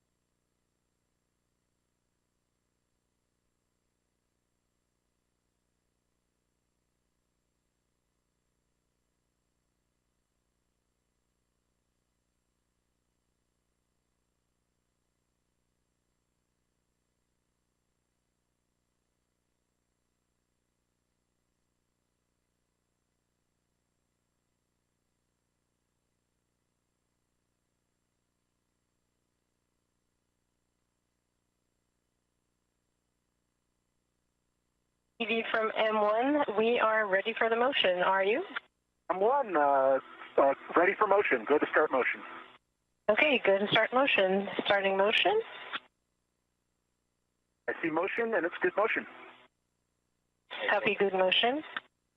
And Adeno now moving the cannon arm slightly to better position it for access for the swap out of joint number 5. Ramping out. Copy, ramping out. Still a bit high, but maybe if I take a foot out, I think I might be able to just reach it. Okay. But I also want to make sure, that's what I'm going to be holding on to. Yeah, that you can get a good... So I'm thinking about how it looked in the pool, and I think it was still further nadir than this. It's going to, of course, start making things more difficult for the EDF and the teammate. TV from M1, we did the motion of 20 centimeters. We could give you a little less than 10 more. Yeah, we can do... you want 10 more, Jessica? Yes. Yep, let's continue 10 more centimeters. Copy, starting motion for 10 more centimeters, station nadir. Copy. A bit more adjustment of the arm in order to get it into just the right place to ensure that both crew members have access to all the points that they will need to swap out that joint. Up there. All right, ramp out. Ramping out. I think that will do it. I'm going to have to, actually try to touch some things here and see how it goes. Yep, I think this will work for me as well. I may need the ERAD for number 6 on joint 5, but we'll see how it goes. Copy. I'm just going to adjust my TCB. Okay. Yep. So we're ready for brakes and to do a reach eval. M1. Copy. Stand by 1. So right now we have the brakes on, and we need a couple more steps. We call it GCA complete. Yeah, GCA complete for now. We're going to do a reach eval, and we'll see what we can do. Copy. Then assessing your reach. Houston, EV2 is at a TCB setting of 2.5. Houston copies. And Houston, EV1, TCD of 3. Houston copies. And before the cannon arm 2 is powered down for the swap out of the wrist joint, Williams and Meir are going to go ahead and make sure that from every angle that they need to access, that they have the proper reach in order to do so for that swap out. I just want to remind you about the scoop install. Hopefully the new positioning of the arm, a little more nadir, helps you access that joint 7 micro square while keeping the 6 EDFs in your reach, Jess. But we are ready for the scoop install as you're doing this assessment or after. copies. And M1, just to confirm, brakes are on. We're good for reach assessment. Yeah, confirmed. Brakes are on, but the arm is not saved. But for the initial assessment of your reach, yes, you are go. Brakes are on. TV copies. Do you want to go ahead first, Jessica, and get some hands on? Yeah, I can touch EDF1.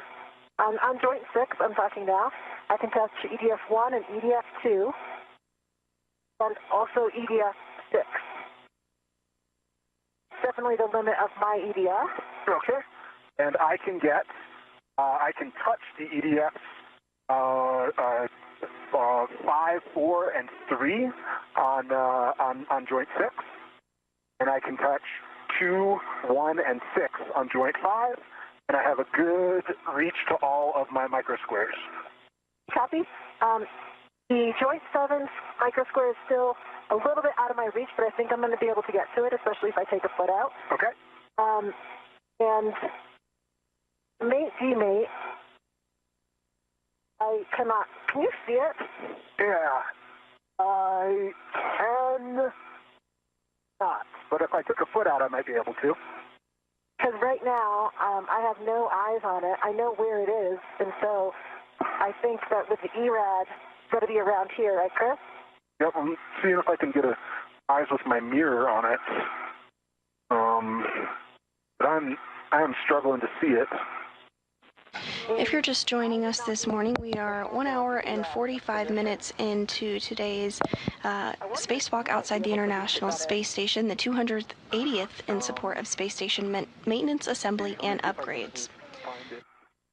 Thus far, our spacewalkers, NASA astronaut Chris Williams and Jessica Meir, have successfully removed the spare joint from its location on board the International Space Station and have temporarily stowed it. Forward position. Additionally, the Canadarm2 has been maneuvered into place by European Space Agency astronaut Sophie Adano from inside the International Space Station. Now, Williams and Meir are working to confirm that they have access to all the proper areas that they will need to begin the removal of the joint that is no longer working as expected, ahead of swapping it out with the new joint. Yeah, I'm not able to see it. It's a little too angled away from me.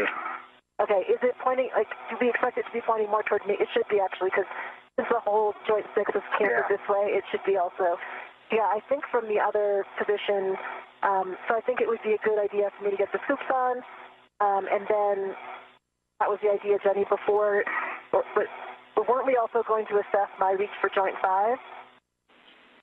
I actually am not that worried about my reach for the EDFs in joint 5.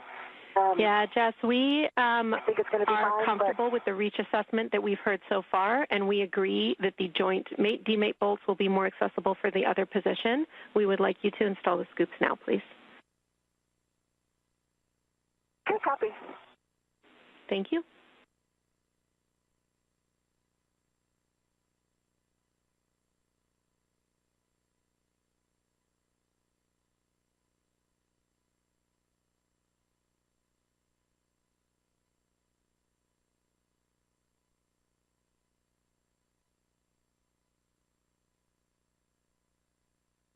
Unfortunately, the angle of the joint test is just such that I can't even get eyes on the mate demate with my mirror.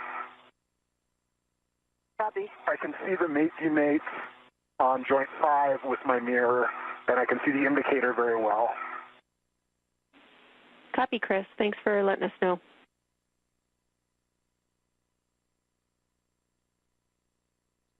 Hey, Jenny, I know that we talked about the scoop on joint 7. It's going to be handle nadir.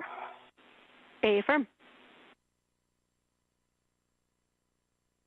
And as the International Space Station begins to start into a night pass, you can see behind NASA astronaut Chris Williams there the separation from light to dark. We call that the Terminator line. And just behind him is a little bit of the full moon. They're still redded. Copy.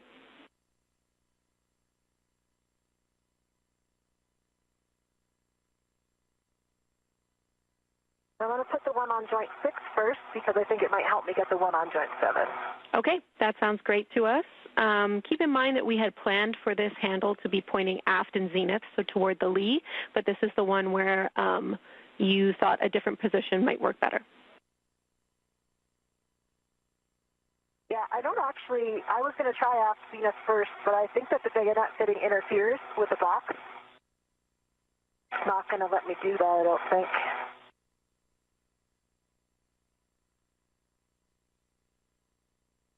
Now I have it directly Venus.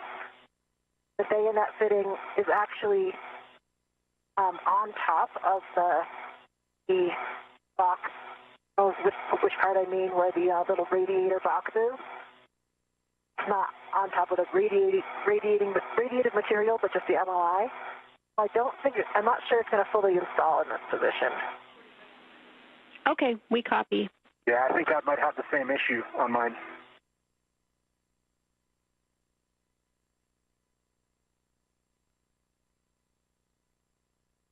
I think I might have to go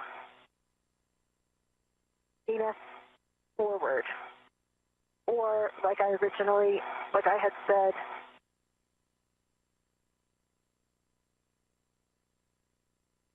if I can capture.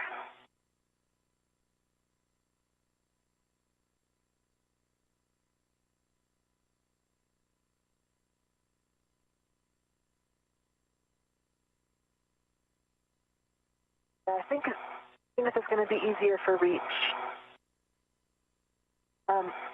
It'll have to be Venus forward to not interfere.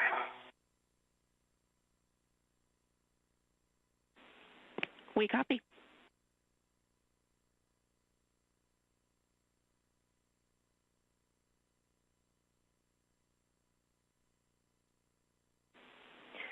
And Jess, we are good with that position. If you are, we are 20 seconds from a short handover, and once install on Scoop 6 is complete, you can move to Joint 7, handle nadir. Yeah, I think that it's the best option because of the bayonet fitting. I can't go either directly Venus or aft Venus. That is.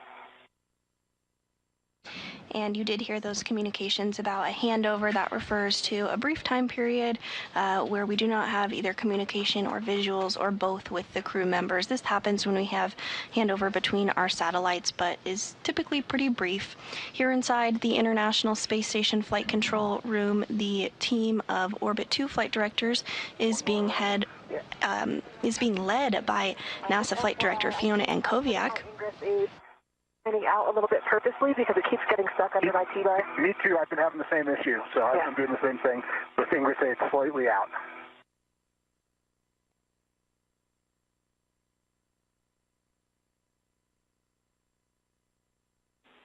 Houston's back with you after the handover.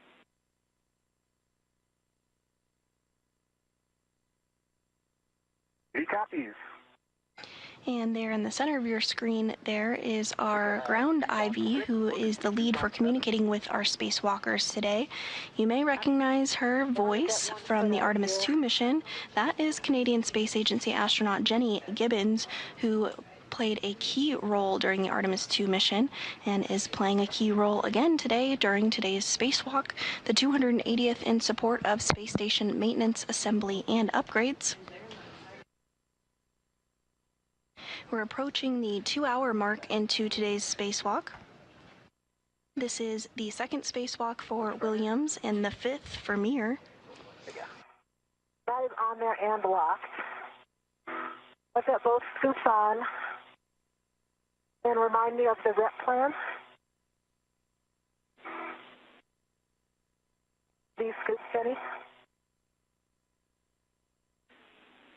The RET plan is you can leave the AET tethered to the scoops.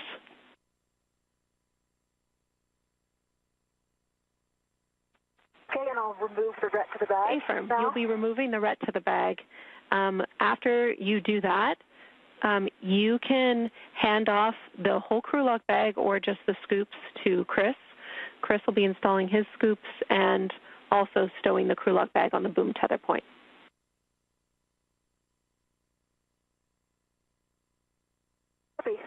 And Chris, do we want to leave these out on the handle as well? That's a great idea. Yeah, let's do that. Okay. All right. So let me check this.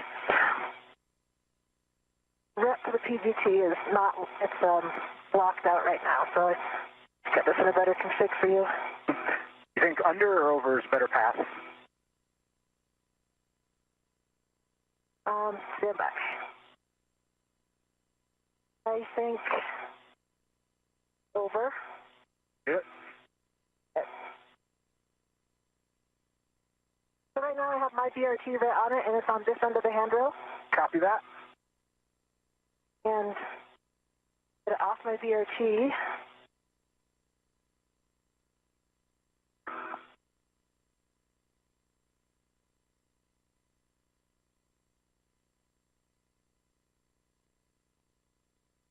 Okay, coming over to you. Copy. Wait, stand by one. I still don't have a hand up. Okay, don't pull yet because I have one more hook to remove. Copy.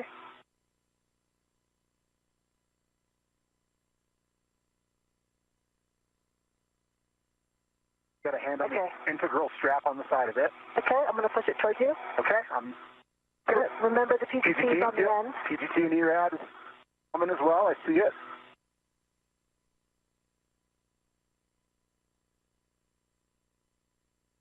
And we just had a good view of NASA astronaut Jessica Meir handing over the mini workstation as well as that pistol grip tool that has been utilized throughout today's spacewalk over to NASA astronaut Chris Williams. Okay, it's on the tether point. I'm going to release your BRT rack. Copy. I'm ready for it. Nice work, you two. Okay, there it is. You can go. Oh, it's not locked. I mean, it's not unlocked. There it is. Not going to retract.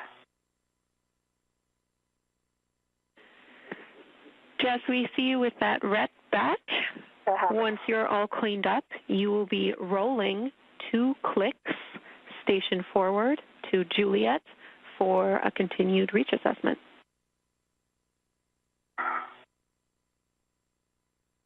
Copy.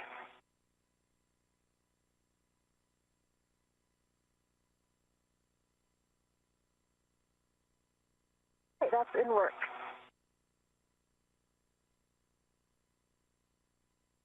Okay, I see your roll pedal. Foot is on it.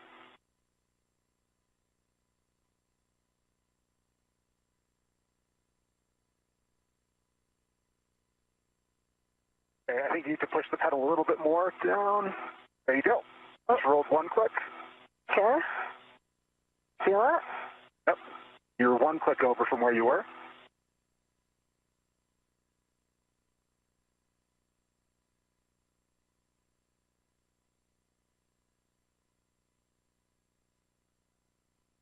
So you're over 1 click. I think I moved more that time. Nope. That's just still 1 click from original. Okay. Williams and Meir continuing to verify access to all the areas that they will need in order to remove this joint that is no longer working on the Canadarm2 and replace it with a new joint that was already on board the International Space Station. They've already removed that spare joint and have it in a temporary stowage location while they work to verify this access, and then will remove the joint that is no longer working. Okay. Nice work. This wrist joint malfunctioned during normal Canadarm2 operations on May 27th, and the arm drew elevated motor current and did not move as expected. NASA did work alongside the Canadian Space Agency to understand the issue and determine today's spacewalk would be needed to replace the joint. Copy that. I'll start working on my scoops. The Canadarm2 launched on April 19th, 2001 on Space Shuttle Endeavour and was installed on April 22nd, 2001 by Canadian astronaut Chris Hadfield and NASA astronaut Scott Parazynski. 4 and 5. I can easily touch those. I'm so close that, This is not the first time the Canadarm2 has been serviced. There have been 3 previous maintenance spacewalks on the arm, one in 2002, one in 2017, and the most recent in 2018.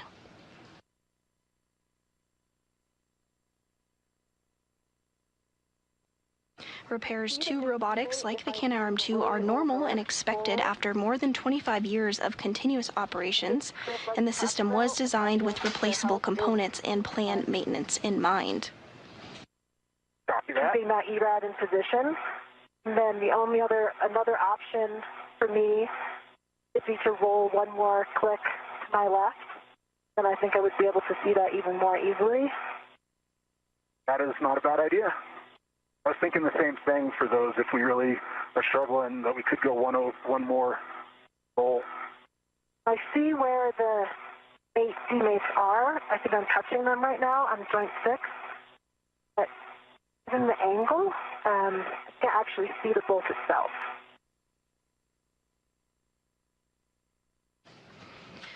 At this time, as we surpass the 2-hour mark in today's spacewalk, Meir and Williams are continuing to make good progress in the 280th spacewalk in support of space station maintenance, assembly, and upgrades. NASA astronaut Chris Williams can be seen on the top of your screen wearing the spacesuit with the red stripes. Jessica Meir is below him in the unmarked spacesuit. This is the 2nd spacewalk for Williams and the 5th for Meir. Jenny wanted to confirm I'm good to install these scoops. Affirm. We want scoop 7 with the handle Meir and scoop 6 handle Venus.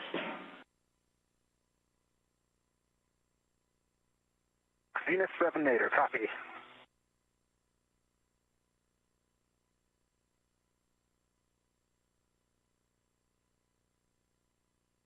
And Chris, if you can push the PGT over here, I can do some reach assessments with it. Copy. Stand by 1 sec, and I will be right there. Okay.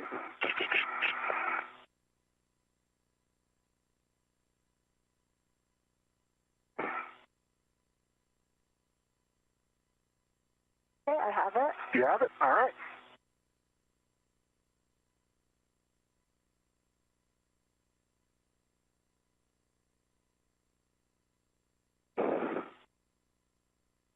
Okay, I've got my joint 6 scoop locked.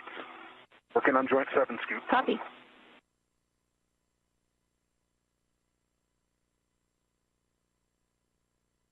I have a good angle with the ERAD for bolt 4.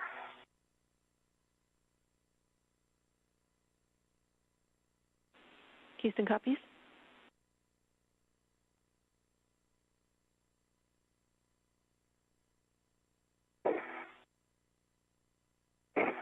Also for bolt 5.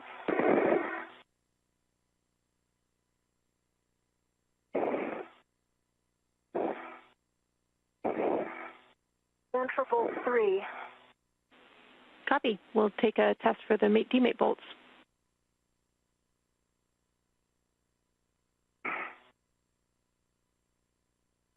And as you can see from this view on your screen, there is a socket that has been placed on the pistol grip tool in order to gain better access to the bolts that need to be removed in order to gain access to the joint 5, which is the joint that will be replaced today.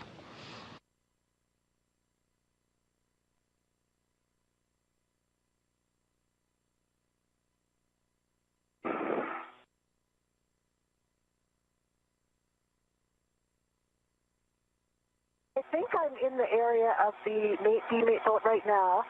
Chris, do you think that if you were able to get more forward, you could... Actually, I think I might try that roll because I can't see it. Okay. Unless you can see it. Not great. The big demate is right. Should be right near it, right? Yeah. Either here or here. You're right in the spot. Yeah. I can't see it with the shadow, or with the lack of light. Let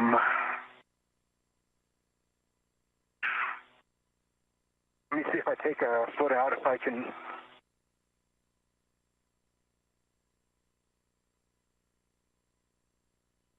I have a pretty good position with the ERAD right now.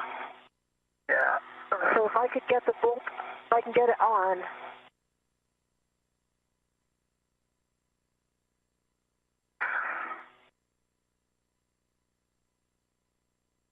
I mean, I might be able to roll over one.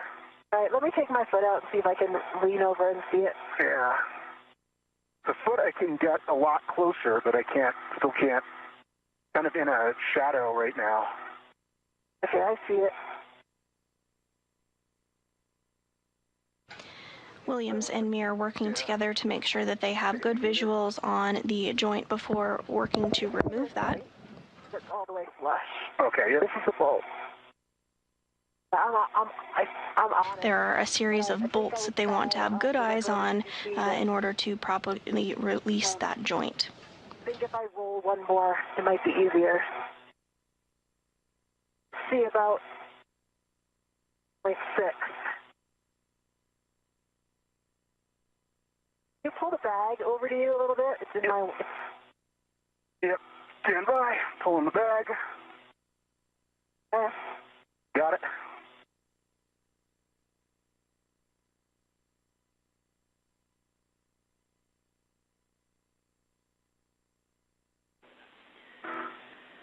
Chris and Jessica, we're really happy with the reach test you've given us so far, and we agree that at crew discretion, rolling an additional roll forward on Jess's APFR would really help with that bolt. We can see that you're right about on it. We understand the lighting conditions might not be helping us.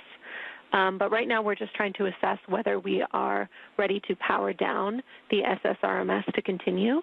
So we would also like to move to a reach test similarly for the joint 6 mate-demate bolt. I'm on that right now, Jenny, and it's kind of the same thing. I can see I have the ERAD basically right. I think I'm on it right now. Copy? Yeah, I'm on it. I've got a good reach to that. I'm on the bolt. It might have, just like we talked about, if you can get a hand in there. Yeah. I'm kind of blind for this one. You might be too far away there. Yeah, this one I don't think I can. I think I'm going to be okay here because I can provide enough force upward into the bolt. So I think that this one will, I think I'm good for mate-demate on 6. Okay. Okay, that's good news for us, so thank you. The only thing that would help with this, one last comment, the only thing that would help with this mate-demate on 5 is if we could bring the arm station aft a little bit. I think with my roll, with one more roll, it'll help, but it'll be close. But do you think our clearance for coming station aft, even like 5 or 10 centimeters? From my perspective, I think that would work. I don't think it would make anything else worse. I think it would make that one better. Yeah, that works for me. Would you guys be good with that plan? Houston would be fine with that plan. We also want a check on the indicator for joint 6 mate-demate.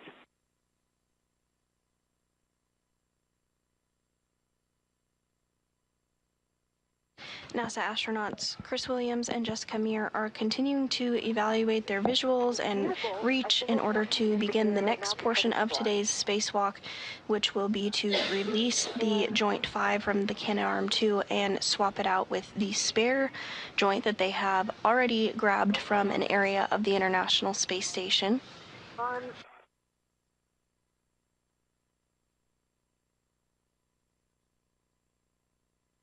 On joint 6, the indicator on my side or Chris's side of the bolt? Chris's side.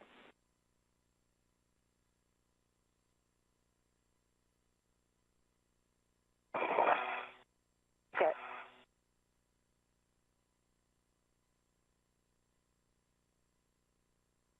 It's on my side, and I see it. Yeah.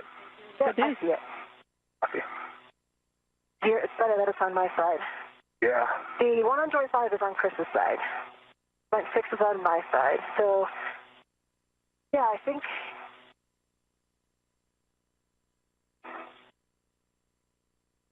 EV from M1, we are following along, and it seems to go as well on our side. Okay, so, Chris, I'm going to toss you back to PGT then, so it's not in between the arms. Copy that.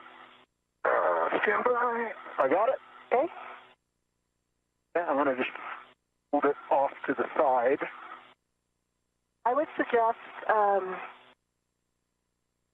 starting with 10 centimeters, and then I would call the stop early if I wanted to stop early. Okay, you have this GCA address. Okay, copy. Stand by 1 and speak this.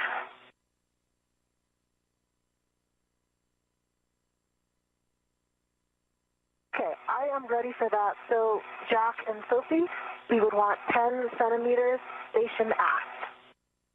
I'll call your stop if early. Okay, and that sounds great. We're about ready to give that to you. We think there's plenty of room between the tip boom and your APFRs, and we don't see anything in front of the Tipley as it moves station aft. The shoulder joint looks clear, so all that stuff, all those clearances look good to you guys too, from your perspectives. Confirm. Yep, we do have the crew lock bag attached to the arm tether point with PGT, and I'll just make sure those don't restrict the motion or get caught on anything. One copies, so give us a minute to prepare the motion. Following further assessment of reach and visuals on the area that needs full access to today, Meir and Williams are now proceeding with letting ESA astronaut Sophie Adeno inside the International Space Station know they'd like a slight adjustment on the Canadarm 2 to give them a little bit better visuals.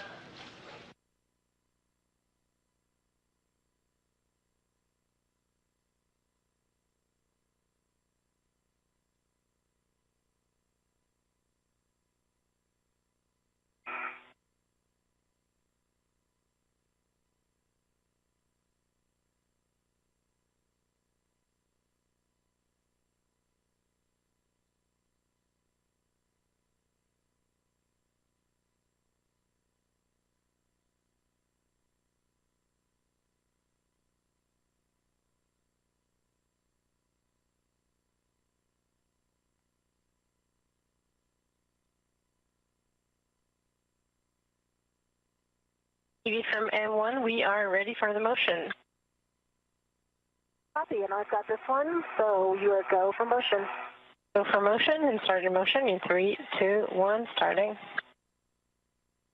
Motion continue. Motion continuing. And a little bit of adjustment taking place there in the location of the Canadarm 2, as you can see on your screen. Got good view of the bolt and the indicator now on joint 5, and I think that it has not affected my view of the mate demount for joint 6. So I think we are in a good position. Yep, I concur. And hearing good call-outs from Meir that little adjustment might have done the trick, better views of the access point that they need. Feel free to continue your assessments. Brakes are on right now. Copy, brakes on. I'm going to pass you back the PGT. 1 second, I'm going to just make sure I can still touch all of these. I'm leaning over, I can see that well. The EDFs on point 6, I can almost touch them all. One easy little roll if I have to on one of them would be okay. Yep, I can touch. I feel good about this position, Chris. Yep, I concur. Yep, this will work. Okay, Houston's following along. Great work, you two. We want to double check with you that you are ready for SSRMS to power down.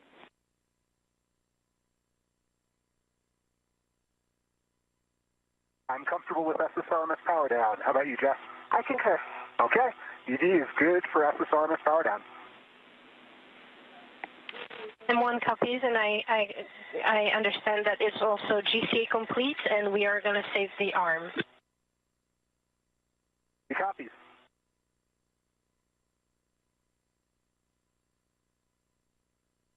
The arm is saved. Copy, safe. Copy, the arm is saved. We will take the power down from the ground. We are going to wait for the joint 6 demate bolt until the power down is complete. But, Jess, you can ready the PGT with the ERAD. This will be the joint 6 mate demate bolt.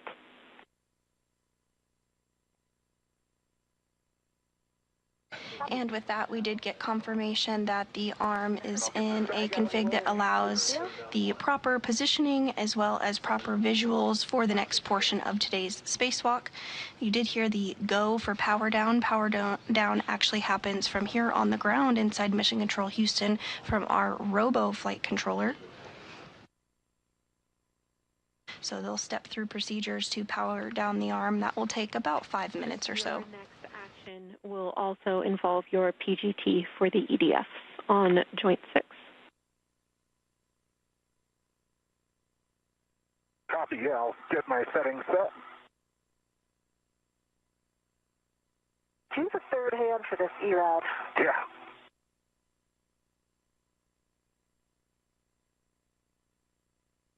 And the next set of tasks that our spacewalkers today will work towards will involve removing a set of joints and bolts in order to gain access to the failed joint, that is joint number 5 on the Canadarm2. Once they have access to joint number 5, they will work to remove the joint and then swap it out with the spare joint that they retrieved earlier today. We are now 2 hours and 15 minutes into the 280th spacewalk in support of space station maintenance, assembly, and upgrades. I think I'm in a good position for that now with the ERAD aligned in the correct orientation.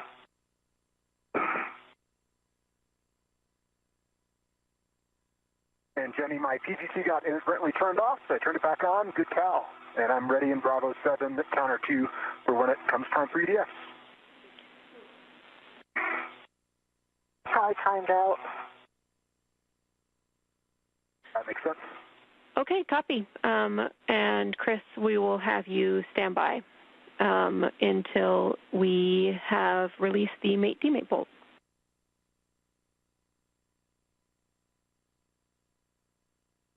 B1, copy all. Are you saying that's a go to release it, or are we still waiting? We are still waiting. Okay, copy.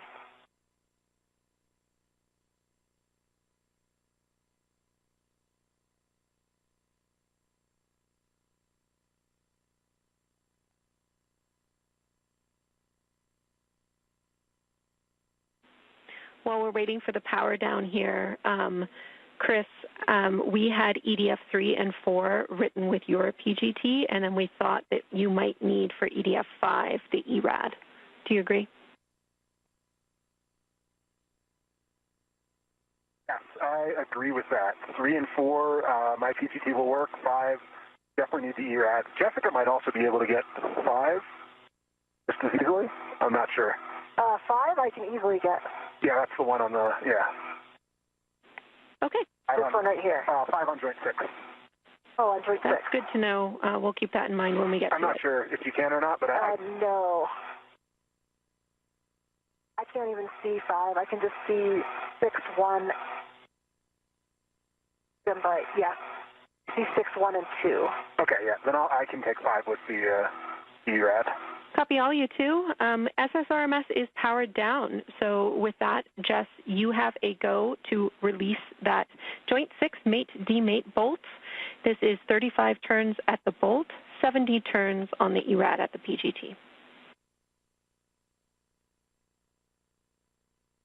Okay, Jenny, I'm going to count turns on the PGT, and I'm going to try to get lined up here. Copy. We'll expect 70. That's 70 turns.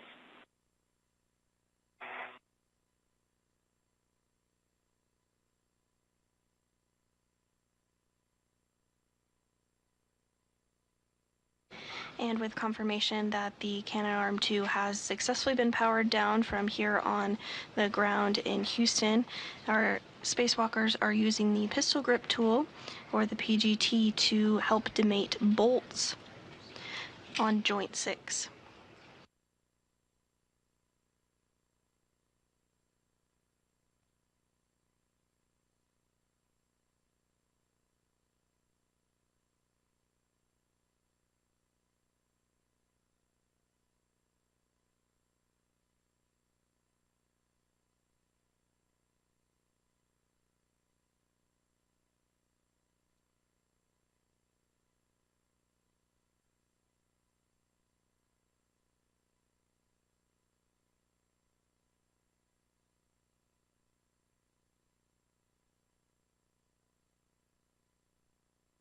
quite able to get it on there yet.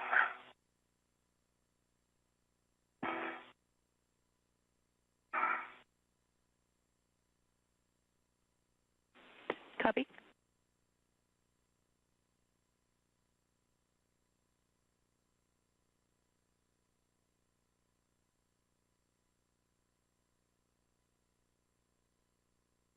And from this view on your screen here, we can see today's spacewalkers as they work to remove that bolt on the joint to gain better access.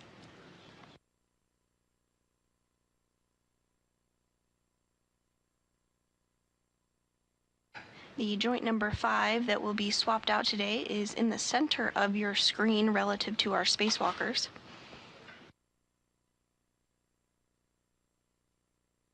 Okay, I'm on the bolt. I'm going to start turn. Houston copies.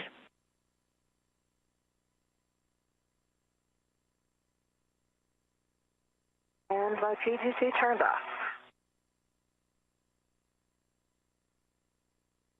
Copy.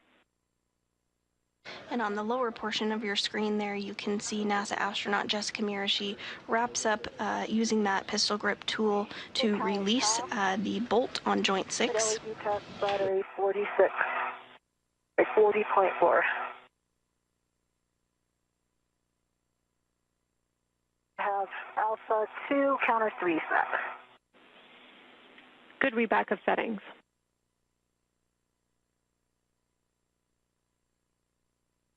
I'm on the bolt, starting turn. Copy.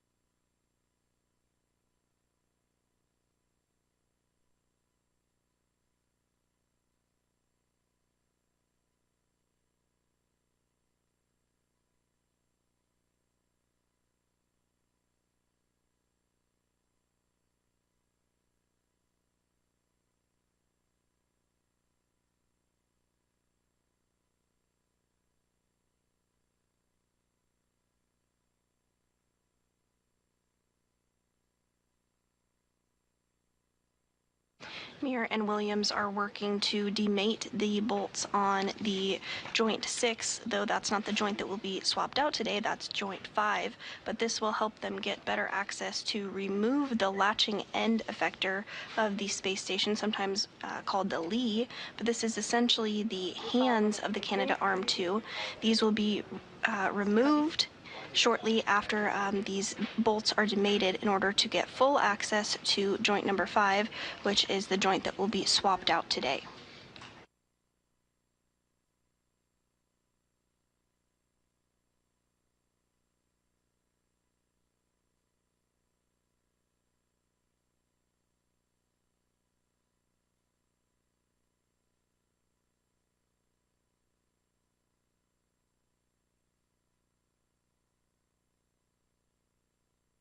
Came to a hard stop. I counted 69 turns.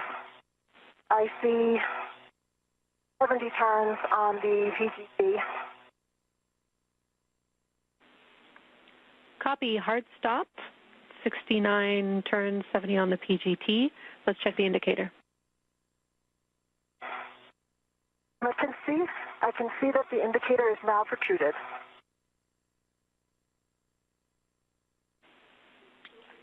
Okay, that is good news, Jess.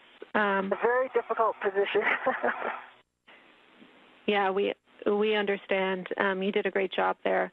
We will have you roll your APFR to Lima to a more vertical position. Your next step will be to drive the EDFs for release. And Chris, if you are in position, we will take a verification. I think I'm going to... Go ahead, Jess.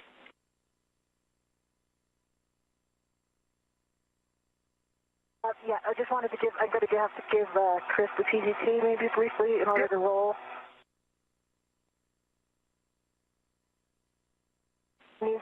Okay, and once you are rolled appropriately, you will be releasing EDFs.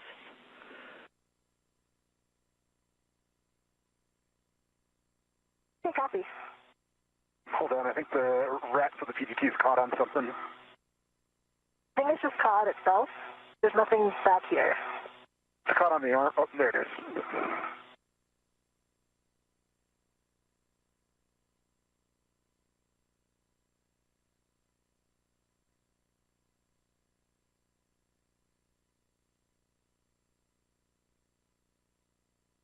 And Chris, am I on the roll pedal? You are a little bit inboard. If you go a little bit wider out, you'll be there. There you are. Okay. I saw you move up a clip. Yeah, I'm in a good position. And we are in a handover between our satellites here and do not have visuals of the crew members as they continue work to remove those bolts to get better access to joint number 5 ahead of the eventual swap of that joint with the spare that they retrieved earlier today. But we do still have voice communications with the crew aboard the space station. That looks like vertical. Oh, no, you're not. You're not clicked in. You're not clicked in. You're one click off vertical still. A little more outboard. I'm hitting the pump module.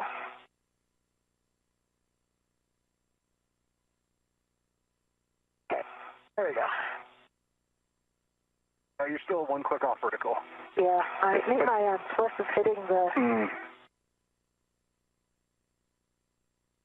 Okay. Hey, you look like you're on the pedal. I think you might not have been on the pedal for it. I feel like I'm vertical now. You're still one click off, but if that works for you, that works. I think it might be my swing arm on the... Yeah, let me get my swing arm back.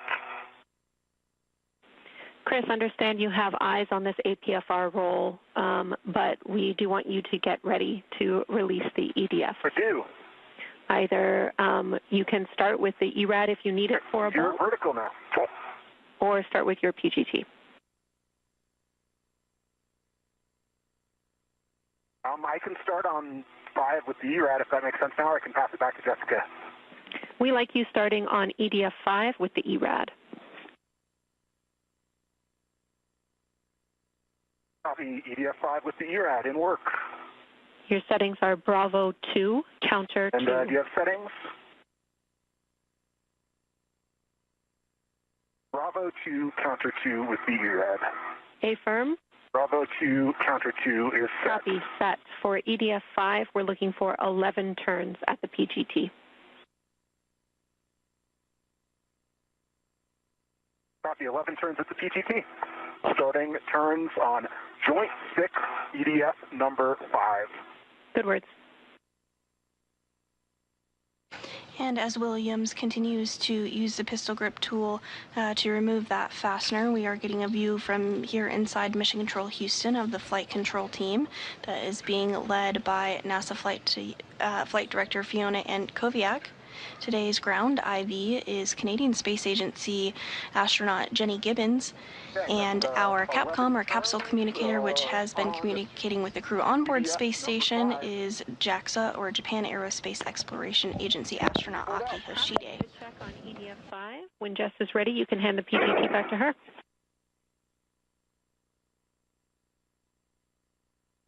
Copy, in work. Okay, I'm still not able to get fully vertical. I think that I'm hitting pump module. I'm going to have to try one more roll.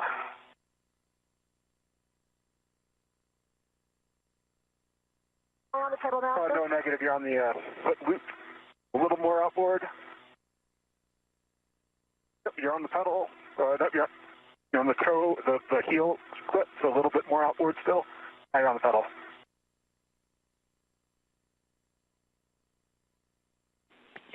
Chris and Jess, for awareness, we are about 1 minute away from an area of potentially ratty calm due to blockage. It'll last about 3 minutes long. Again, we're 1 minute away from that.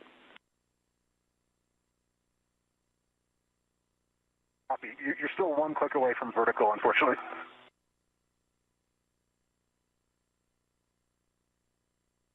Like, I feel like I'm hitting the module. yeah. I think I'm going there, and then it doesn't lock because I'm hitting the module. You're like super close. I have my pliff. I think my vapor pliff is hitting the pump module, so... You look like you're there now. Okay. Yeah, if you're locked, you're there. Okay, I think it is locked now. Yep, I think you're there. Okay. All right, great job. Jess, you can take the ERAD PGT.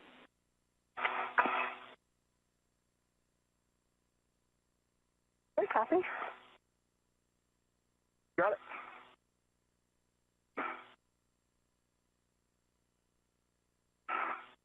Have it. Okay, copy that.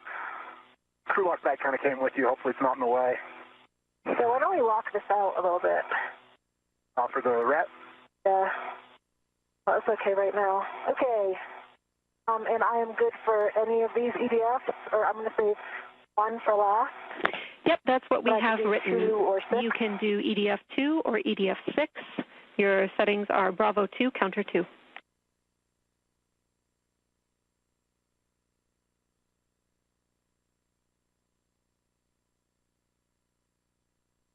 And Jenny, I am ready to work on 3 and 4, looking for settings.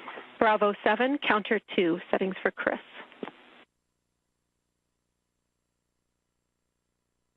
Settings for Chris, Bravo 7, counter 2, set. And that was Bravo 2, counter 2 for Jessica? Affirm. Now 2 hours and 30 minutes in today's spacewalk, we are continuing to hear Canadian Space Agency astronaut Jenny Gibbons provide good words up to the crew on board space station. Just moments ago, continuing to give language about the pistol grip tool settings that they should be utilizing in order to remove these fasteners and bolts from the 6th joint on the Canadarm2. It's going out nicely. This will help the crew members gain access to joint number 5, which will be the joint that is swapped out later today. For EDF 2, and you can pull the lanyard out.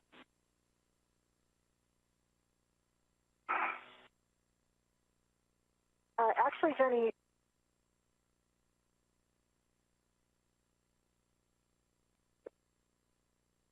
five and I turned on the PG and it was fully released.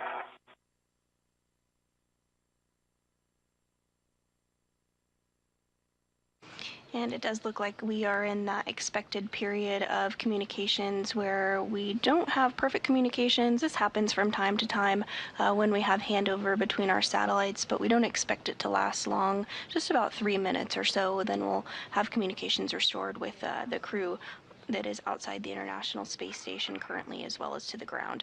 We might hear intermittent communications between now and then as well. Released 5.5 turns and pulled out fully. Okay, Houston's back with you. Okay, I'm going to get into a position That for was 6. some Radicom. We copy EDF 4 released and pulled out. Jess, I missed your clarification on EDF 2.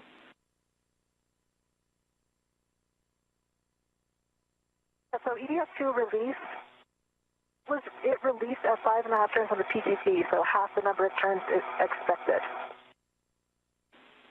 Okay, we copy and understand you're moving on to EDF 6. Yep, and I'm working on EDF 3. Copy, that's the right bolt.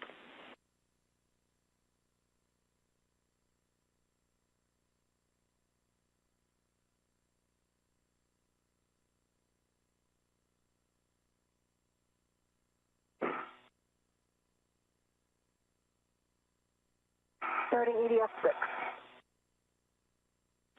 Copy.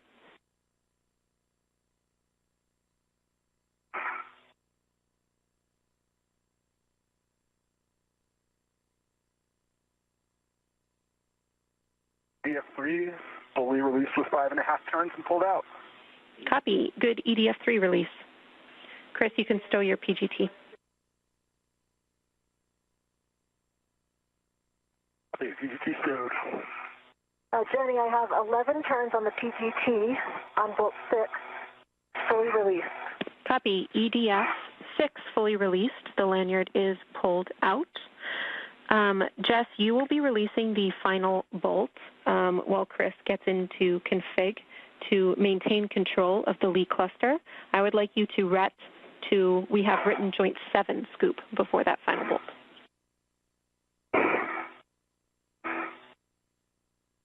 Okay, copy. and that was just with a mini workstation wrap.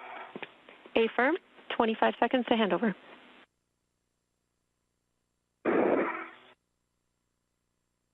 And can you confirm the position that I should be in, Jenny, for this? You should roll vertical to Bravo. Short handover.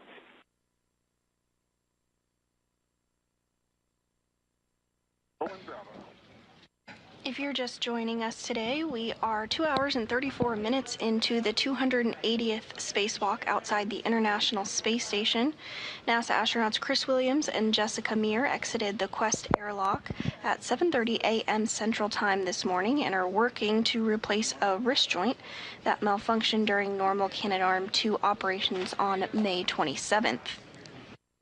Copy.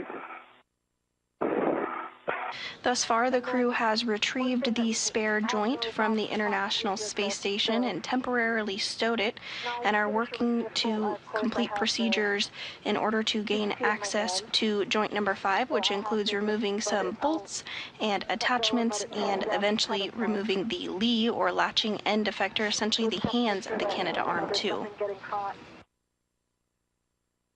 Anywhere on the PDF or anything. Copy.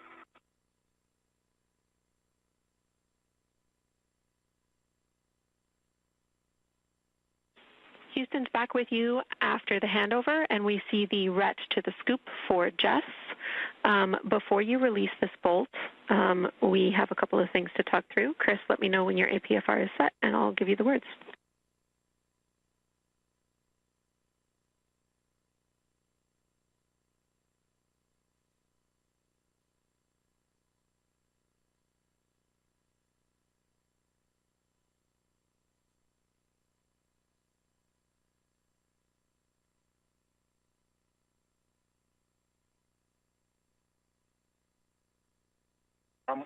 And just one quick thing, we need to move this spare point. It's kind of in the way. So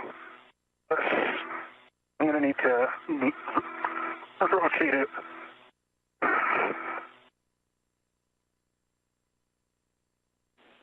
Copy, we see that.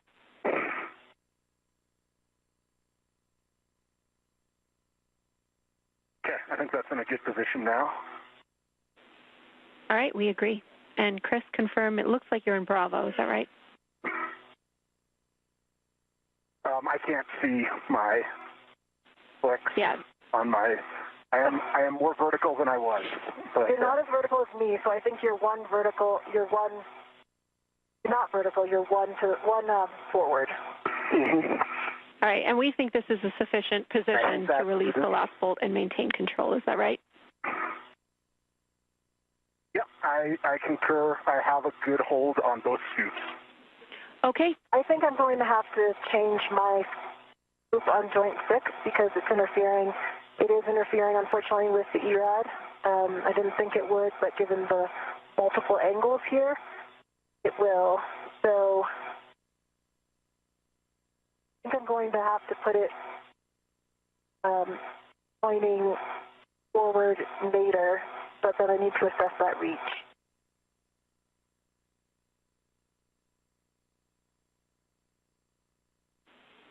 Copy, we're talking about it. 30 seconds to hand over. I could PGT if that might work. I probably could do it with your PGT, but then you would have to put your PGT back. Yeah. So what do you guys think, Jenny? Short handover.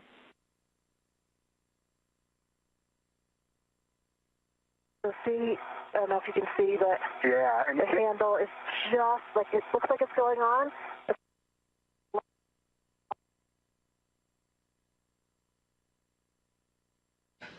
And we're in another brief handover period between our satellites, but we'll regain those communications and visuals here shortly.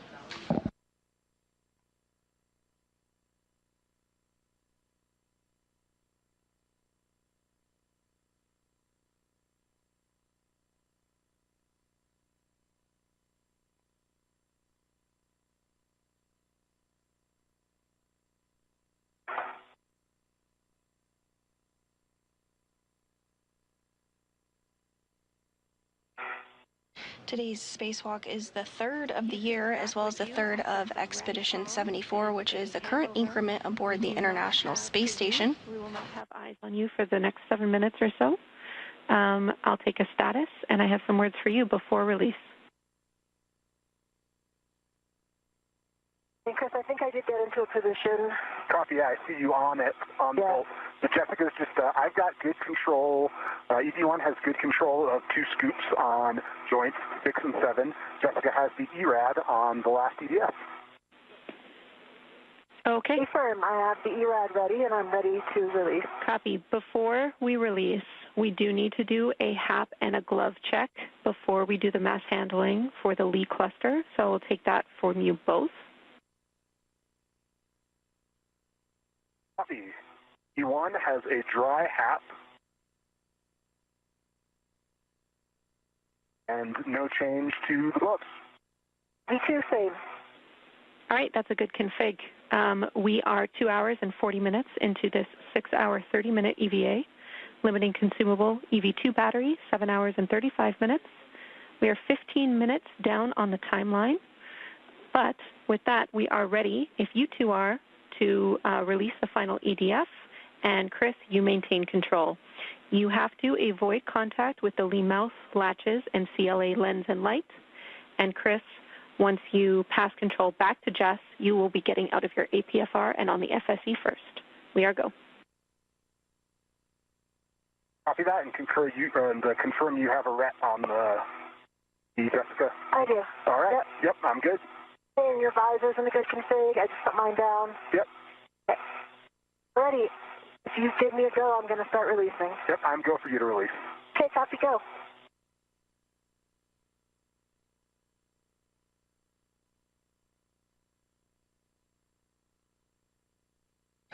And with that, we did hear a bit of communication between the ground and our spacewalkers, NASA astronauts, Chris Williams and Jessica Meir. We heard a glove and a HAP check. That, again, happens from time to time throughout the duration of every spacewalk that we do. The crew takes a look at their gloves, makes sure there's no cuts or tears in the gloves, as well as does a HAP, helmet absorption pad check. This is a absorbent pad that is inside the helmet of every crew member when they do a spacewalk to help absorb any liquid should it become loose during a spacewalk. Both crew members reported good gloves, good HAPs, and have the go to remove the last attachment on the Lee cluster, that latching end effector cluster, essentially the arms of the hands rather of the Canadarm2.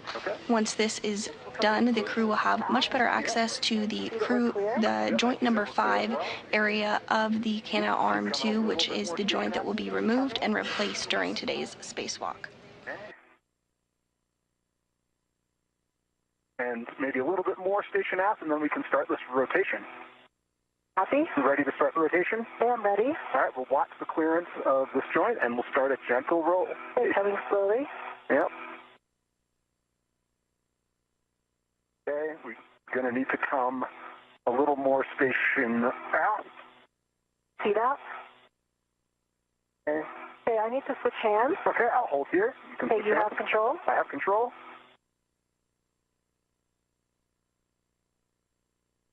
Yeah, back on. Okay, if you're back on, I'm going to switch hands. Okay. All right, I'm switching hands. I have control. You have control. Okay, we're going to need to come more station aft. I'm back on. Okay. Can't see the clearance anymore to my left because my arm's in the way. Okay, we don't have any. We need to move a fair bit station aft.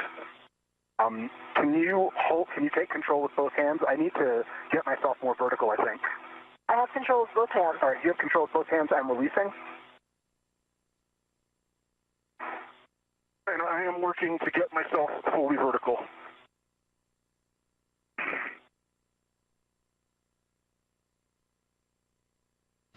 And we do have a couple minutes remaining in this handover where we will not have visualization of NASA astronauts Chris Williams and Jessica Meir. Again, this does happen from time to time as we have handover between our satellites. We can continue to hear them during this handover period, though. You're getting a look from live inside Mission Control Houston here at the Johnson Space Center. The Orbit 2 team is on console supporting today's spacewalk.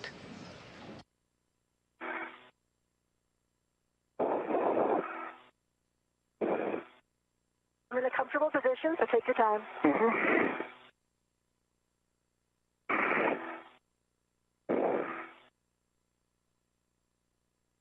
The flight director during this Orbit 2 shift is NASA Flight Director Fiona Ankoviak, who you can see on your screen there. Today's ground IV, who has been communicating with the crew during the duration of today's spacewalk, now approaching 2 hours and 45 minutes, is Canadian Space Agency astronaut Jenny Gibbons. Repositioning this spare, which is right in my workspace. So you're above the total? Yep. Thank you. And we should be getting visuals back of the crew here momentarily. Okay, moving the spare.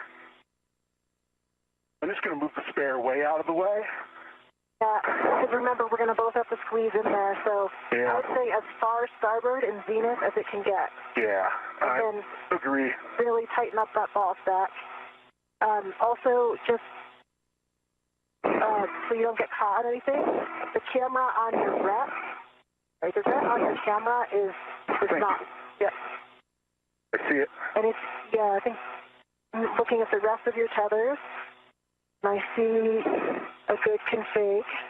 I think it gives me a preview as well. All right. Yep, I'm looking at you. Your tethers all looking at good config. You need to bring the Lee a little bit more towards me so I can get a hand on it. Okay. Okay. Working it. Yeah, I've got one hand.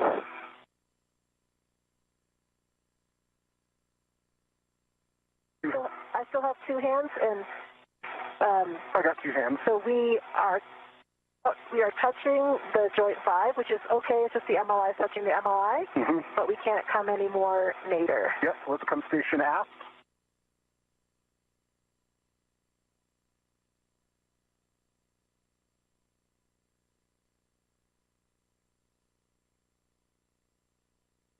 Okay. Okay, how are we? Let's see. I'm about as far aft as I can get with my hands. Yeah, same for me. Right now, I wish my scoop on joint 7 was pointed 180 out. Yeah. And as you can see on your screen here, now that we do have those visuals back, the Lee, or latching end effector, the hands of the Canadarm to have successfully been removed by Williams and Meir. They're going to now work on temporarily stowing that Lee cluster, as they don't need it right this second.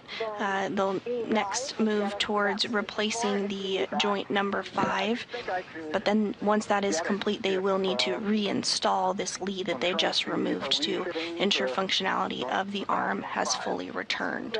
Okay, so we need to come more aft.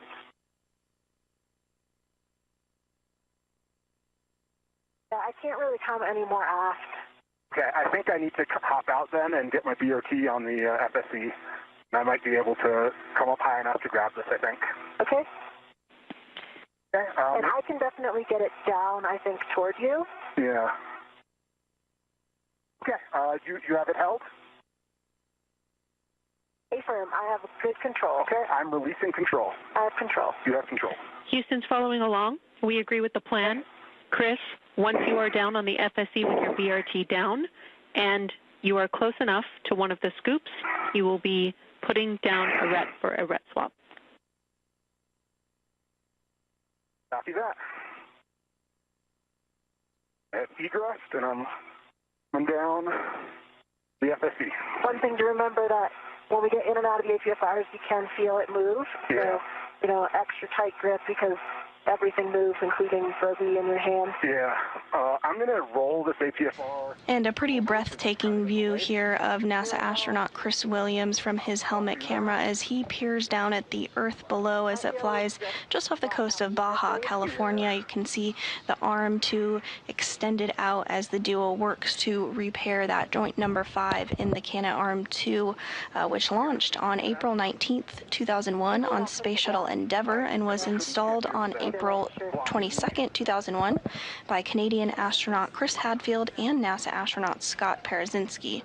The arm has been an absolute workhorse for the assembly and maintenance and upgrade of the International Space Station. It's played a key role during a number of spacewalks throughout the over 25 years of continuous human presence on board the space station, and also is utilized to move experiments around outside the external portion of the International Space Station, and is used to capture and berth the Cygnus cargo spacecraft.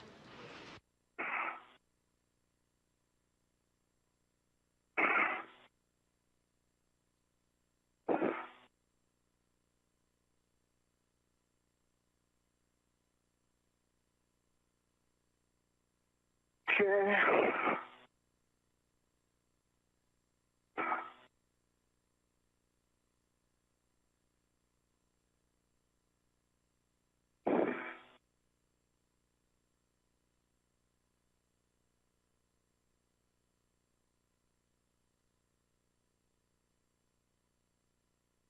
At this time, we are continuing to get those helmet views of NASA astronaut Chris Williams as he moves his way over to temporarily stow the latching end effector that Meir and Williams just removed. You are beginning to see a little bit of a view on his wrist there of his procedures. That checklist is utilized by the spacewalkers throughout the duration of their spacewalk, as well as when they are depressing and repressing, alongside teams on the ground who are following very closely with those same procedures here in a little more detail, but the crew members do have access to that throughout the duration of their spacewalk.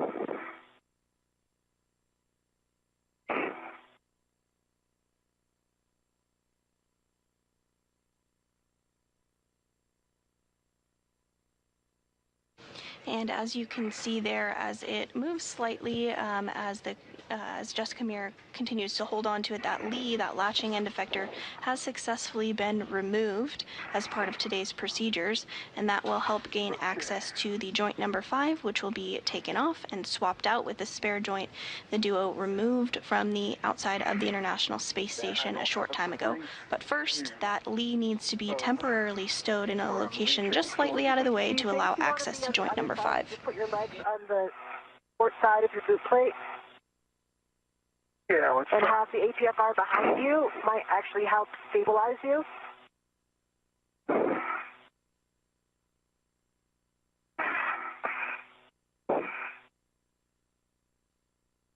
Okay. I can get one hand on it. Okay, and is your BRT as tight as you want? As tight as I can get it. Okay. The other joints as well? Yeah. Okay. All right. All right, I've got one hand. Okay, copy. All right. And you can come towards... You want me to push let's think top left hand, push it toward you? Yeah, push it towards me. Okay, pushing toward you. I have 1.5 hands on. Okay. Got 2 hands? Okay, you have 2 hands. Okay. I've got it. Stable? It's stable. Okay. And what about a rep swap first? Yep, can you hold it? I can hold it here. Yep, you got it held? I have it held. All right, I'm getting a rep. Good job, you two. We're following along.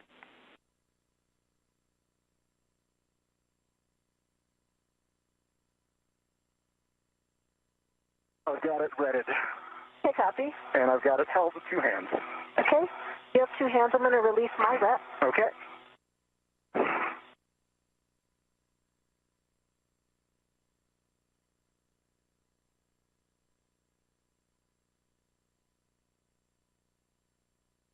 I've released my rep. Copy. So I think at this point the idea would be for me to egress. Stay firm. That's right, Jess. We have you repositioning to the forward port corner of the FSE. Okay, and I don't have a lot of clearance, just so you know, Chris. You want to bring it a little towards me? Yeah, as close to you as you can, comfortably. All right, this is about as close as I got. Okay.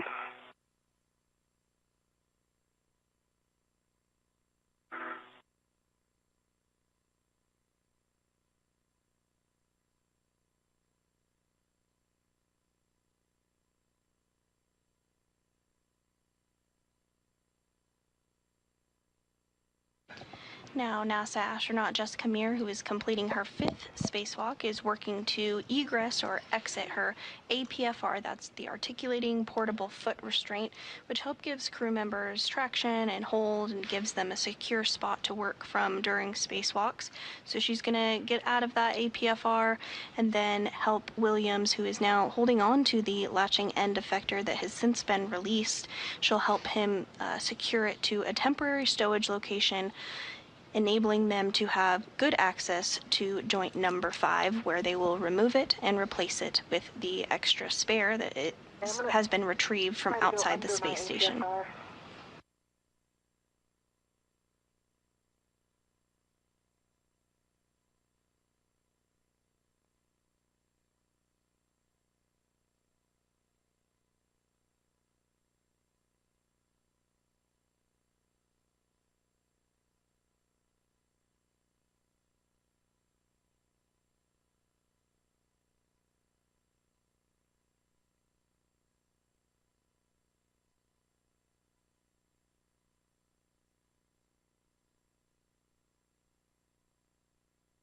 You see my clearance from the lead?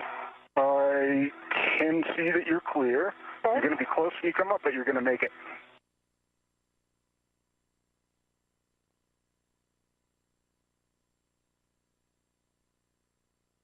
Okay, you're close on the left now. Copy. I need to try to roll onto my left. Get a DOT down.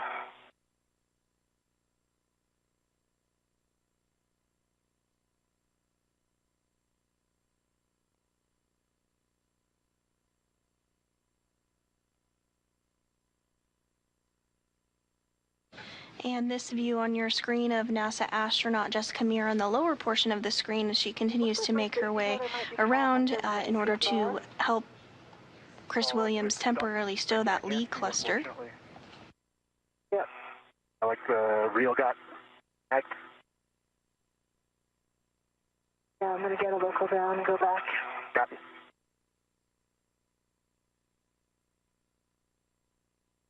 We're also getting a good view of the Earth in the background just behind the Canadarm2, where our spacewalkers are completing the 280th spacewalk outside the International Space Station.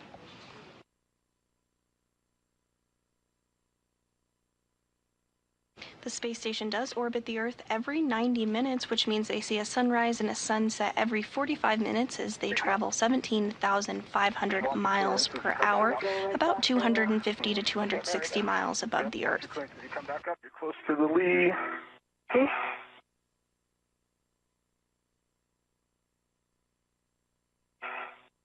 Earlier this morning, we had the pleasure of noticing the International Space Station flew right overhead here in Houston, Texas. But the International Space Station flies over other areas too. You can track where the International Space Station is flying over with our app, Spot the Station, or online. You can see when the International Space Station will be flying over your area.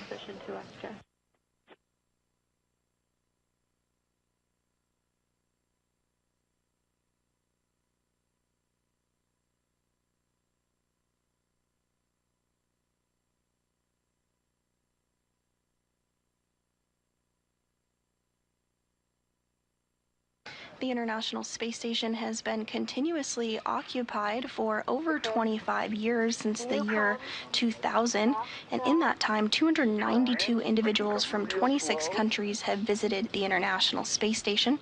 And right now there are currently 7 human beings living and working aboard the International Space Station and completing key scientific research that will enable our return to the moon and on to Mars. I've got one hand on it. I've got 2 hands on it. Copy. Let me see if I'm stable. My BRT is getting bent a little bit. Okay, I feel stable, and I have a handrail that I can grab as well. Okay. If I need to let go of the scoop. Copy. So I need to do a ret swap. Stay firm, ret swap. Stay firm. Ret swap to your mini workstation, ret. Have 2 hands still? I have 2 hands. I've got it controlled. Okay. And Jess, whatever is easiest for your ret swap, reminder, you will be removing joint 6 scoop later, so that would be more convenient if it's within reach.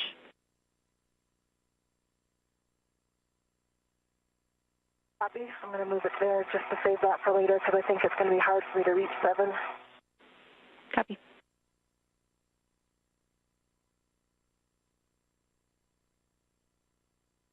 Wait, that is 7. Had it on 6. Okay. And I've got it on the joint 6 scoop. The good rat, Chris, you can release your rat. Copy. I'm taking one hand off and releasing my rat. You have control. I have control. You have control. Houston's following along. Watch motion later. Yep.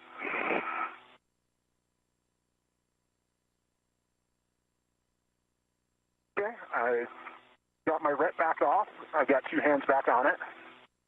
Copy. I feel like I'm in a good position for you to translate aft. Okay, yep, I'm going to come around aft. Or, I mean, I think that's what's going to work better. Do you agree? Yeah, I think in this situation, yeah. I think me coming around to the aft side will work best. It's a bit of a reach for me from here. I agree. Okay, I'm going to let go. Do you have full control? I have full control. Okay, I'm going to try to do my best not to bump this as I am getting out of here. But it's going to be tough.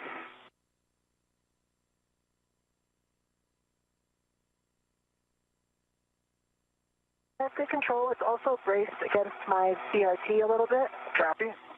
Then a reminder, the spare is behind you and the zenith. Copy. Yep. So stay low on ESP2. Yep, I just need to get my CRT off, which...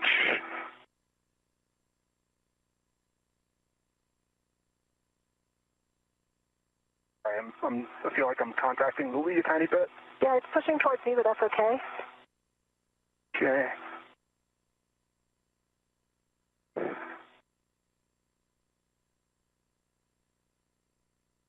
At this hour, we have now surpassed the 3-hour, 2-minute mark into today's spacewalk, the 280th outside the International Space Station. Meir and Williams have successfully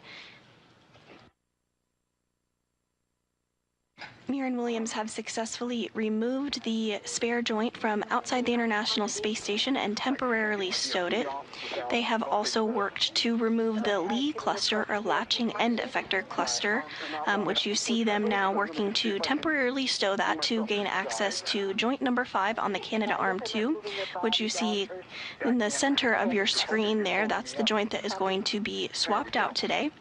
Once that is complete, the duo will reinstall the Lee, and the arm will be powered back on to test electrical connection of the arm.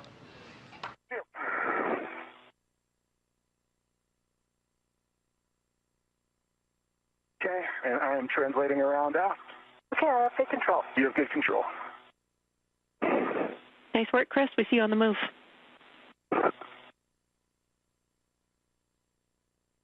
And in this view as well, we are also seeing the new joint that will be installed, and the top right to middle of your screen there next to Chris Williams. That was retrieved earlier this morning from outside the International Space Station and has been secured on that handrail there temporarily while the crew completes additional work on the Canadarm to gain access to that 5th joint.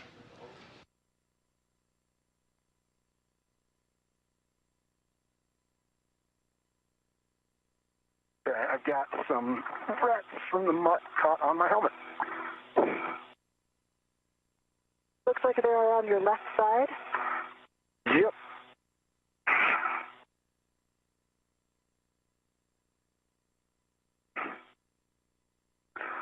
Usually a down and out motion work.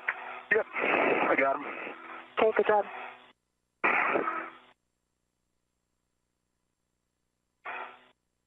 I'm picking up. Moving.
Just an FYI for later, Chris, that vet got locked. Yeah. When we pick it up, it's okay. Just watch it so it doesn't get caught in something else. Copy that. And from this view, we can see NASA astronaut Chris Williams in the spacesuit with the red stripes as he continues to translate. And then NASA astronaut Jessica Meir, who's in kind of the upper middle portion of your screen there. She's wearing the unmarked spacesuit. This is the second spacewalk for Williams and the fifth for Meir.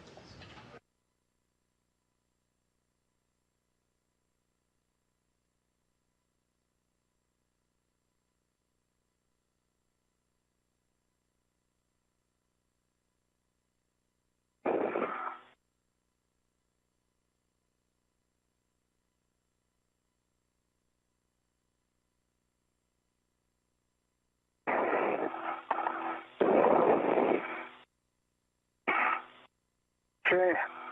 Back around, getting into a good VRT position. Okay, what I'm hoping is we can actually make this the whole maneuver to soft dock. I concur. I think that I will be able to push it to get it all the way there. And then as soon as you can get a hand on it, I think we can help get lined up. Copy that. I see the barber pole on my side and I see the barber pole over here. Basically, I will just have to rotate it a little bit. Okay. Just get my VRT down.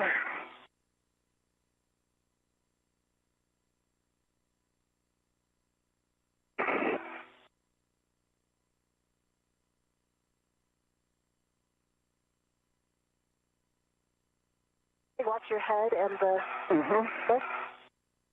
Okay, let me get rigidized, and I will be right with you. Are you going to be able to pull it after and not pull it into you? With one hand, yes. Okay. Yep. Okay, I've got not a great grip on the scoop, but I can move it out. Okay, I'm ready to move out. All right, let's come out. Okay, slow. Slow.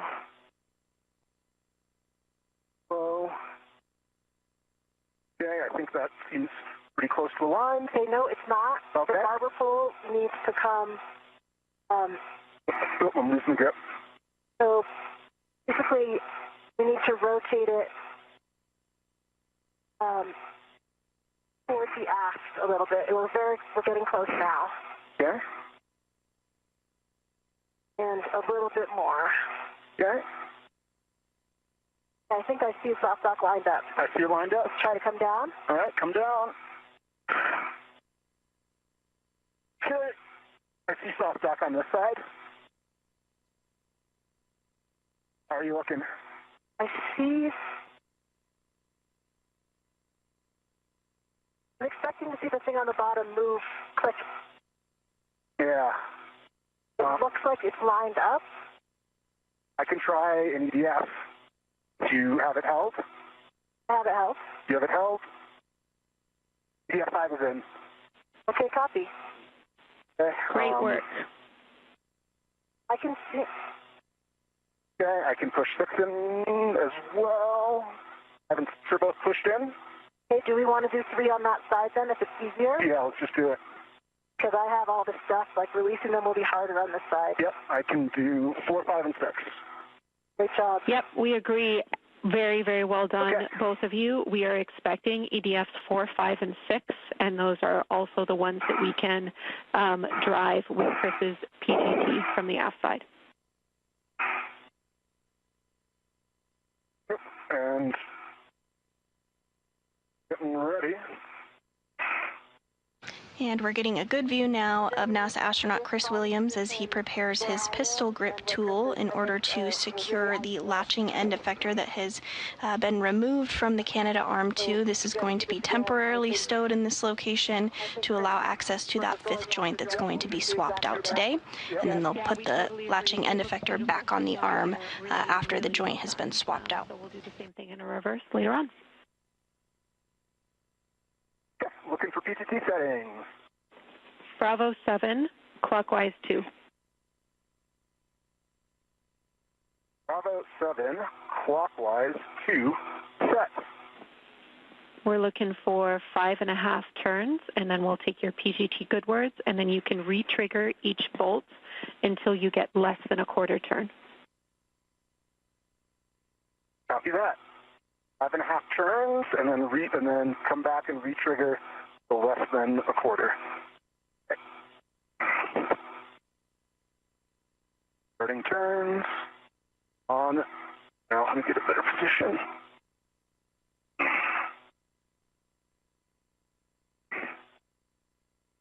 Starting turns on 6. Copy.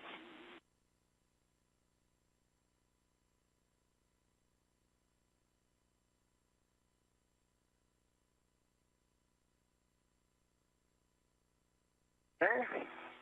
That was 5.5 turns. I did get low torque at the end of 5.5 turns. I'll come back afterwards and hit it again, or do you want me to go till? You can re-trigger now, and I heard 5.5 turns, and this is EDF 6, so you can re-trigger. Hey, firm. Do.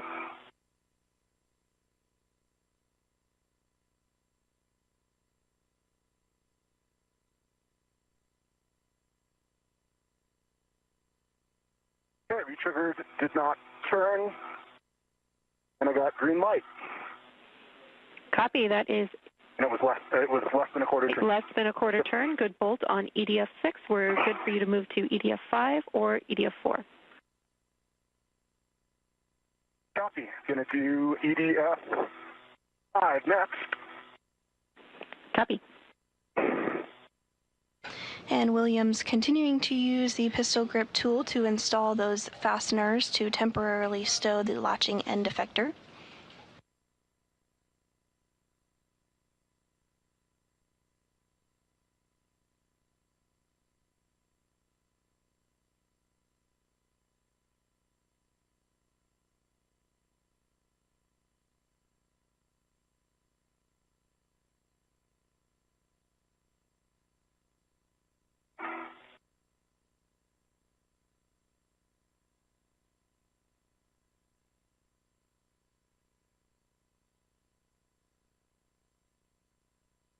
Starting turns on 5.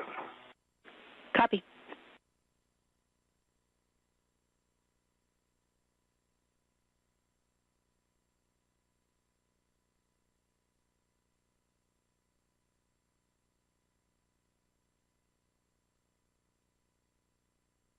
Okay, that was 5.5 turns, and it worked out with the green light. I'm gonna re-trigger on it.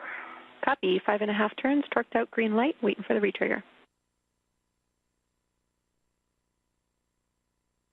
Okay, re-trigger, no turns.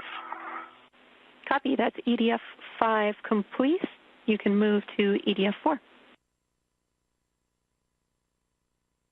Copy.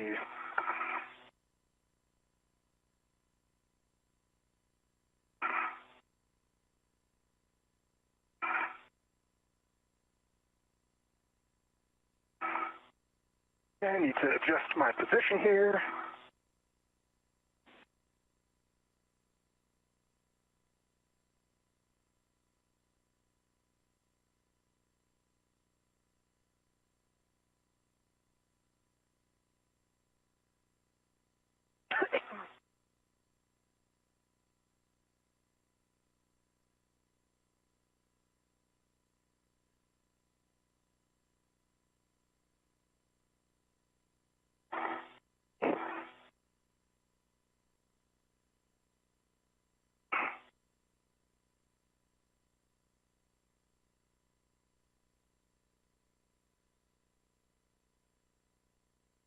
We are now 3 hours and 15 minutes into the 280th spacewalk outside the International Space Station in support of maintenance, assembly, and upgrades.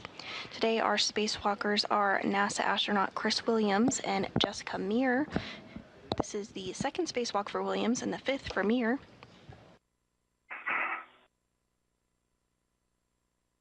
The duo are working to replace a wrist joint on the Canadarm2. Did I start repositioning, or do you want me to still stay here with a hand on it?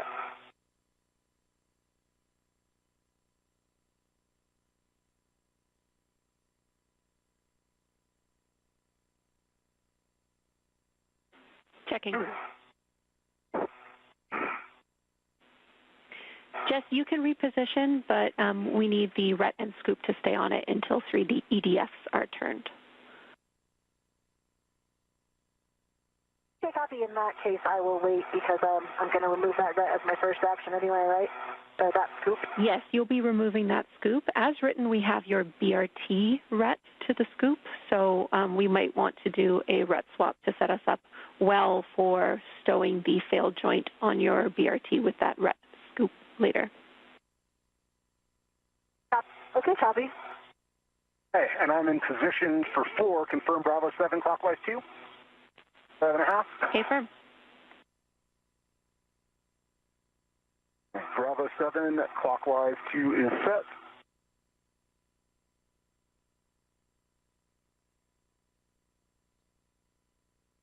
And Williams is now working to secure that last fastener on the lee or latching end effector cluster that the duo worked to remove a short time ago in order to gain better access to the fifth joint on the Canadarm2, which will be swapped out today. Get a slightly better BRT rigidization.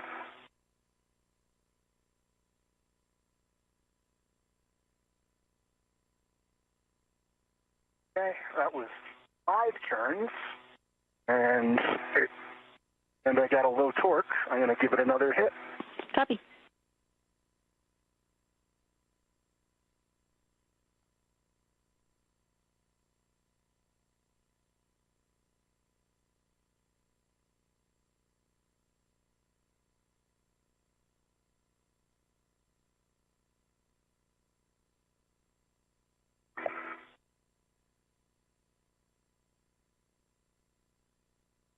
Okay, that was green light, 25.4 torque, and less than a quarter turn. Copy green light, 25.4 on the torque and less than a quarter turn. That is a good bolt. We will have you confirm that those EDFs cannot be pulled out by the lanyards, and if that's the case, you can store your PGT. Okay, stand by 1. And Jenny, I've swapped onto my BRT RET on the scoop on joint 6. Copy. And I can confirm 4, 5, and 6 cannot be pulled out by hand. All right, excellent. On the lanyard. That is a good temp stow of the lee cluster. Well done. Chris, you can attach your BRT RET to the square scoop on joint 6 on the starboard side. You will both be taking those respective scoops with you. Copy and work.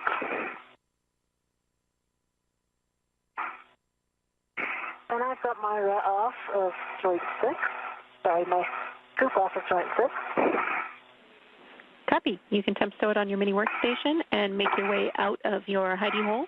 We will take a glove inspection, hat check, and safer handle check. Copy. And with that, we did hear the good news that the lee latching end effector was successfully temporarily stowed, and now the crew is going to perform another glove and hap check, as well as ensure that their safers are configured if needed. If you were tuning in with us earlier this morning, you'll recall that the safers are the simplified aid for EVA rescue and are worn on the back of the crew members and provides a little boost should it be required to get the crew back to the International Space Station in the very unlikely event that they become untethered. Sometimes you'll hear this referred to as a space jetpack, but it just propels the crew back to the International Space Station should it be required. We do not expect that today, but it is worn as a precautionary measure during all spacewalks. Okay, I took the adjustable off of joint 6 scoop. I've got the joint 6 scoop on my DOT ret. I've got a dry hap and no change to my gloves for EV1. Copy.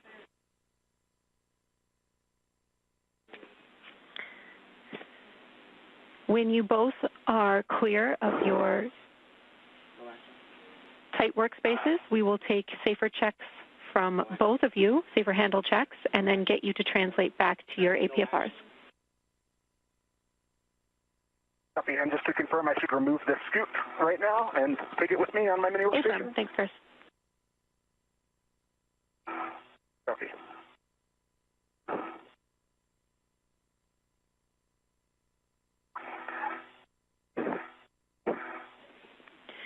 Jess, after the safer handle check, we will have you roll your APFR from Lima to Juliet.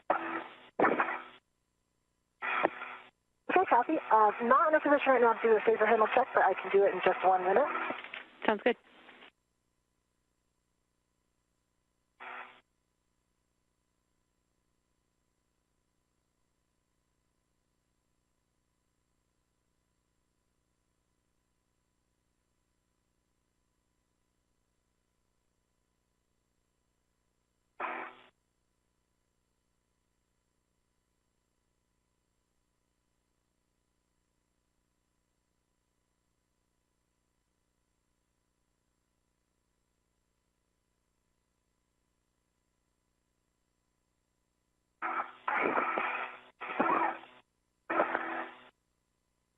I've retrieved the scoop.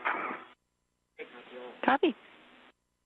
I can confirm my right safer handle is down.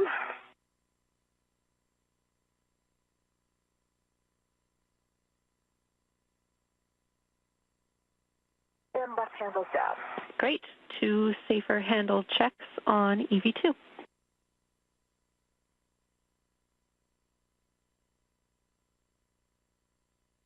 And with that, good confirmation for both of the crew members' safers, as well as for their helmet absorption pads inside of their helmets and their gloves as well. Rolling this APFR to Juliet, which is the forwardmost position, To Juliet. affirm before you ingress, and that is because our next action is going to be the joint 5 mate demate bolt. Copy.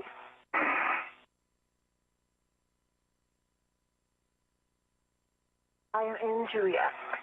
Copy. Good roll.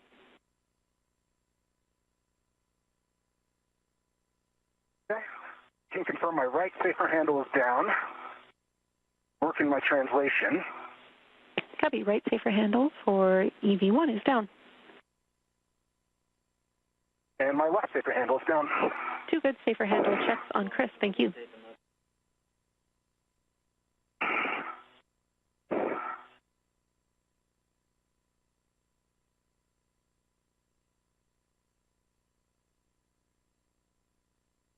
Beautiful moon right now. Thinking about our Artemis cruise and missions. It looks gorgeous. We love it.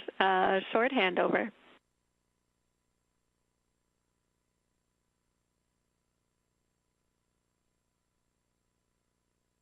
And some good words there from NASA astronaut Jessica Meir. She reflects on the full moon that they have a great view of from the International Space Station. Thinking of the Artemis II crew is what she had mentioned. Here inside Mission Control Houston, today's ground IV is Canadian Space Agency astronaut Jenny Gibbons, who played a key role during the Artemis II mission.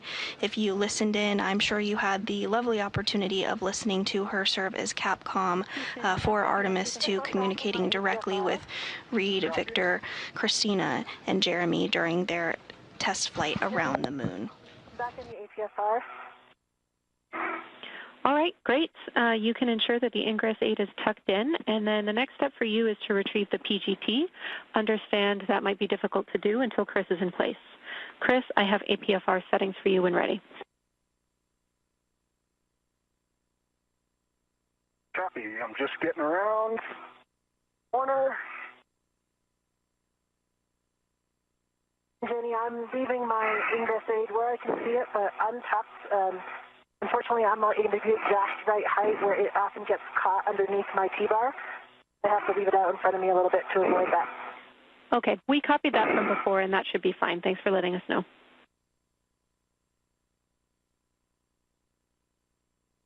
And just to note, it does happen. It happened several times where I got it caught and had to reposition, when you're moving around in the APFR. Copy. But I was able to get it out, obviously, each time, so...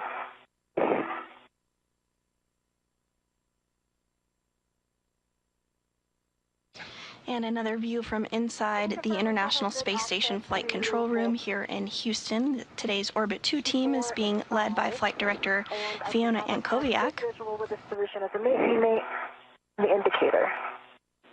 Copy.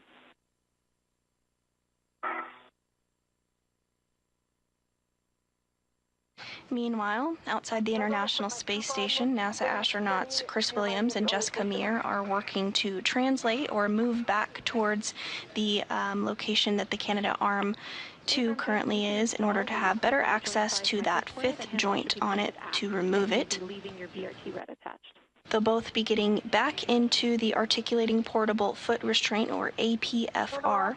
As a reminder, that is used during spacewalks to provide some additional traction and hold during spacewalks for crew members. Clean up the wreck situation on the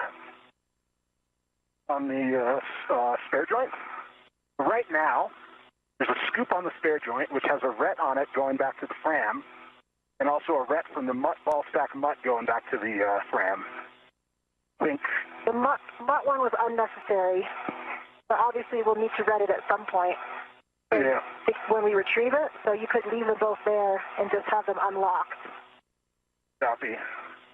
Agree with that, Jenny? We're talking.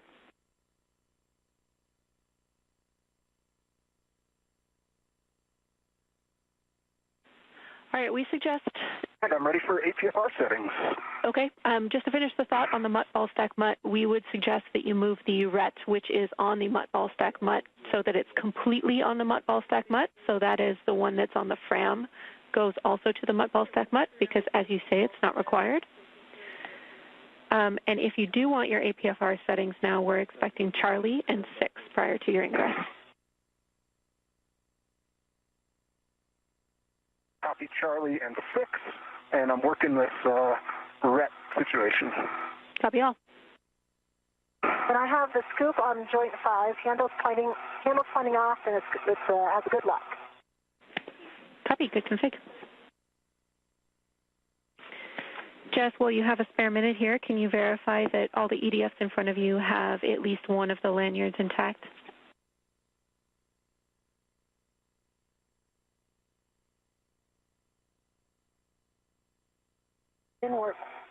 Yes, I can confirm that. All 3 that I can see. Copy, thank you. That would be 4 and 5.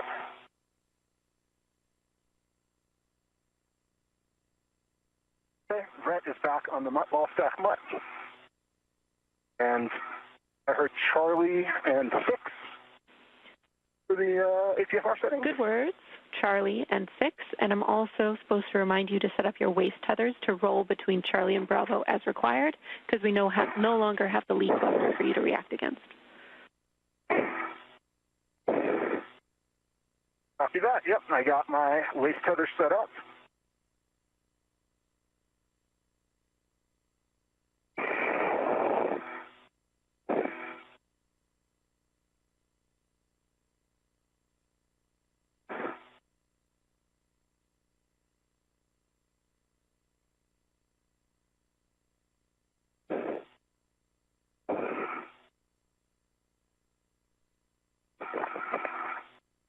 Have to untangle my scoop Brett.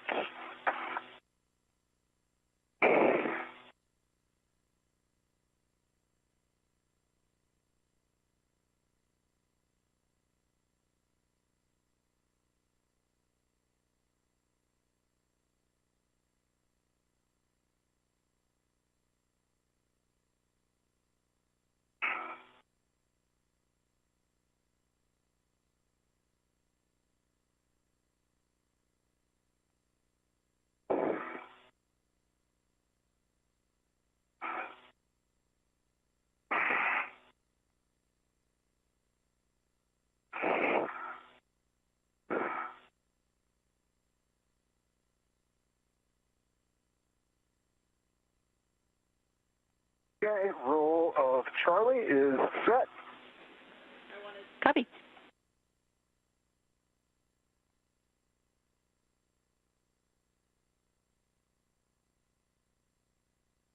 And I'm working my ingress. Copy.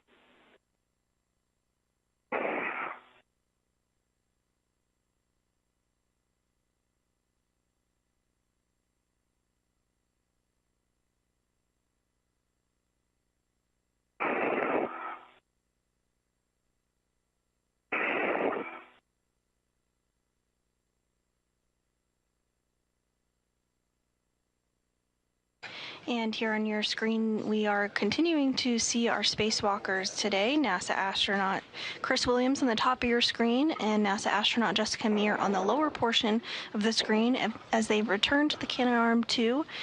They're working to get back into the articulating portable foot restraints, which will give them some traction and a bit of hold while they work to remove the joint 5, which is the very center circular looking object in the center of your screen there. They're going to remove that and swap it out with the spare joint, which they retrieved from outside the International Space Station earlier. You can see that spare joint floating just behind Williams' head.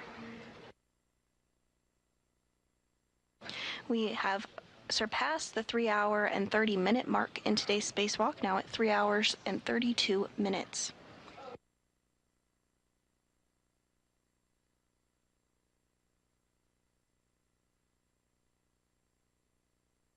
Okay, I'm in. Copy, Chris. Next step for you is to pass EV2's PGT to them. They'll be working the mate-demate bolts, and as you work that, I have a big picture of it for you. Copy that, and standby 1. And my TCV is up to 4.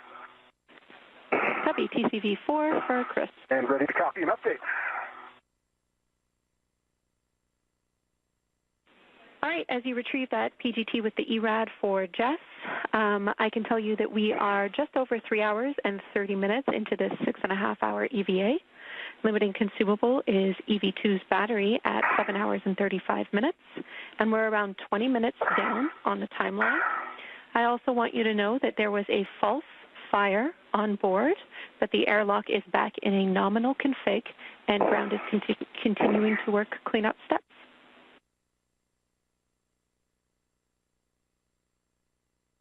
Copy all. Thanks for the update. Got it? Okay, copies. I got it. Oh, watch that. Okay. Yeah. Oh, yeah. So I wonder now if you should try to keep the bag on that side. Yeah. And we lock it out so that we... This is an adjustable, so I can pull it tight. No, I just meant with my rest. Oh, lock it out? Yeah. Sure. I'll give you some slack and lock it out.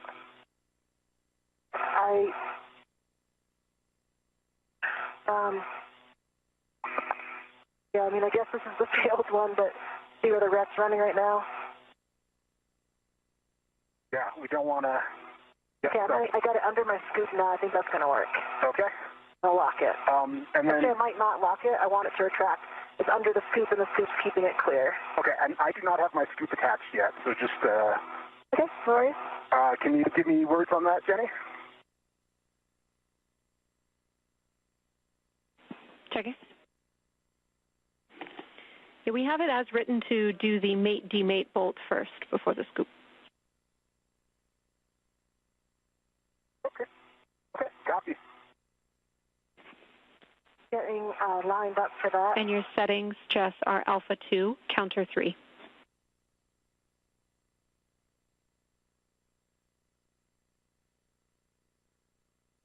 Alpha 2, Counter 3.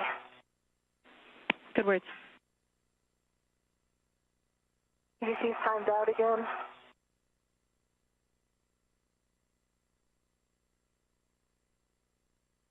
I'll give it another cow. Houston, copy. A pass.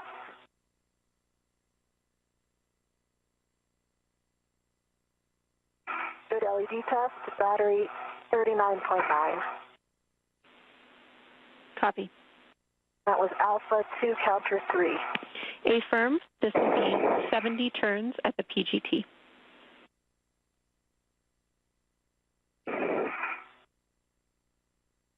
C70.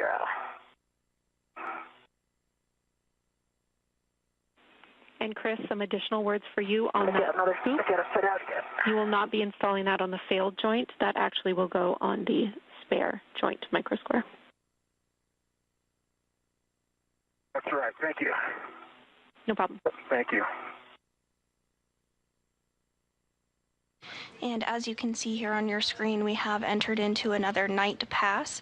The International Space Station orbits the Earth every 90 minutes, so that means every 45 minutes the crew sees a sunset and a sunrise. At this time, the duo is back inside of their articulating portable foot restraints and are working to remove the failed joint from the Canadarm2. They'll utilize the pistol grip tool, which has been used quite frequently during today's spacewalk, in order to do so. Once that's removed, they will swap it out with the new joint that they retrieved from outside the International Space Station. That spare was already on board. You think that you could... I think I'm on it now. It looks good to us.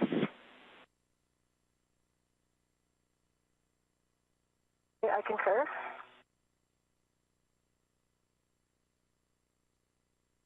Okay, I'm going to start turns. Ready. 70 turns at the PGT.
Exactly 70 turns and a hard stop. Copy. Hard stop at PGT counted 71, I counted 70. Turns. 71 on the display.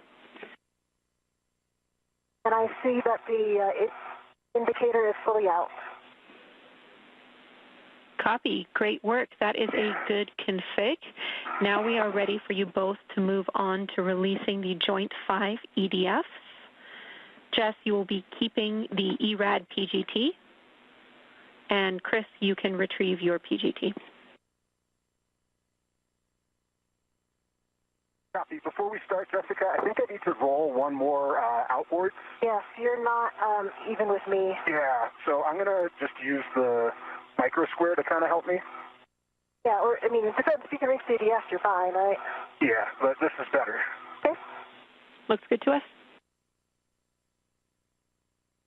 And Jenny, if it's good with you, I'm going to start with EDF 5. Copy. We had EDF 5, 4, and 3 I'm good. for you, all with the ERAD. You can start with 5. And settings? Bravo 2, counter 2.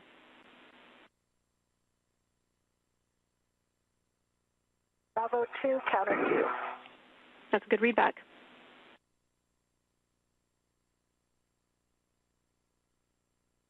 And Meir has successfully utilized the pistol grip tool to remove that bolt.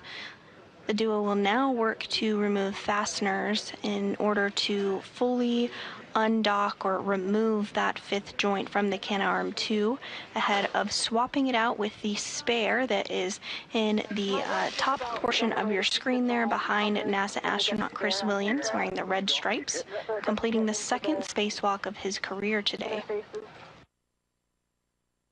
I'm starting turns on EDF 5. Okay, and settings for me, Jay? Copy EDF 5. Chris, your settings are Bravo 7, counter 2. Copy. Bravo 7, counter 2, set. Setting on EDF 6. Copy EDF 6. This will be 5.5 turns to release.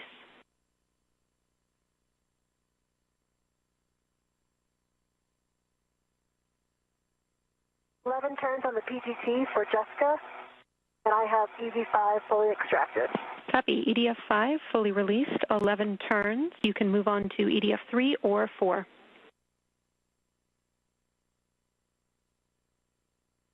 Okay, 5.5 turns on EDF 6, and it is fully released and extracted. Copy. Good. EDF 6 fully released and extracted. Chris, you can move on to EDF 2. Copy EDF 2. And each of our spacewalkers continuing to make good progress with the pistol grip tool on those fasteners, working to remove them together. Copy. I'm not undoing Chris is undoing the last one in this one, right? So I could do 4 first. Affirm. You are maintaining control while Chris will release the final bolt, which is EDF 1. So he has one more bolt before he does that. Copy.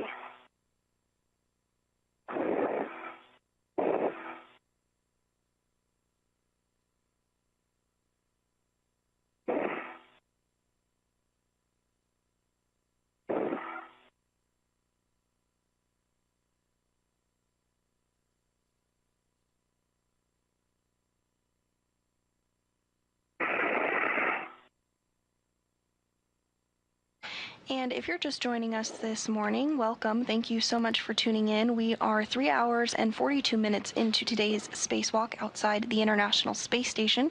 It's the 280th spacewalk in support of space station maintenance, assembly, and upgrades. The task today is for our spacewalking duo of NASA astronaut Chris Williams and Jessica Meir to swap out a faulty joint on the Canadarm2. As you can see here on your screen there, Williams on the top of your screen and Meir on the bottom, they're right prime and center on that failed joint and are working together to remove it by taking out a series of bolts and fasteners. Okay. Copy. Previously this morning, the duo removed and secured a spare joint that was already outside the International Space Station, which you can see in the top of your screen there, just behind Williams. That's being temporarily stowed there to allow the crew members access to remove the joint that's no longer working. Once that's complete, they'll swap it out with the new joint and reinstall the latching end effector, essentially the hands of the Canadarm2. Fully Once the Canadarm2 is put back together and this wrist surgery is complete, the arm will be powered on to ensure that there's good electrical connectivity, and the arm will be further tested this week to make sure that the spacewalk was successful.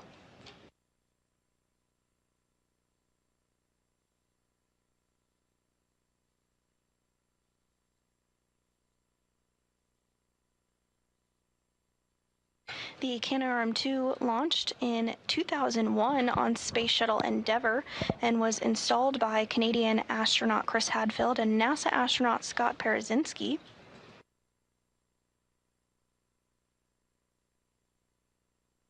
The arm has had 3 previous maintenance spacewalks, one in 2002, one in 2017, and most recently in 2018.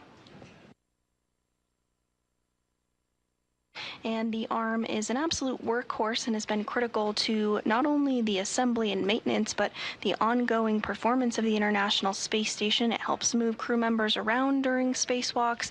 It can move experiments from outside the International Space Station, and also is prime for capturing and berthing the Cygnus cargo resupply spacecraft.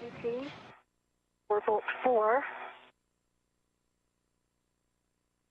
And repairs to robotics like the Canadarm2 are normal and expected after more than 25 years of continuous operations. The system was designed with replaceable components and planned maintenance in mind. The International Space Station has been continuously crewed for over 25 years. In fact, 292 visitors to the International Space Station have taken place from over 26 countries. We want to think about securing that crew lock bag better. Yeah. The bag stays tight. Maybe if you use that adjustable, it's on the outside, and also tack it down on the tether point, then it'll stay there. Yeah, let me try that. It's a good idea.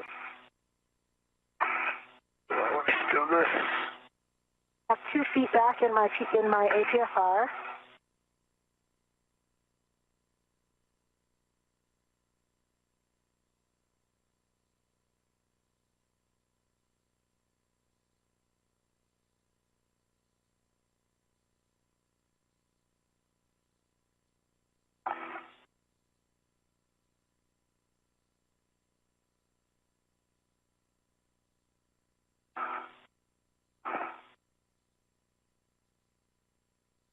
Oops, my scoop.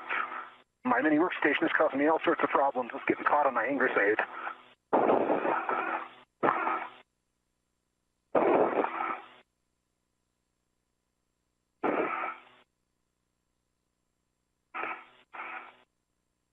Is there any reason why would I be able to put my DRT on the scoop before he releases that bolt, or do you worry about side loading?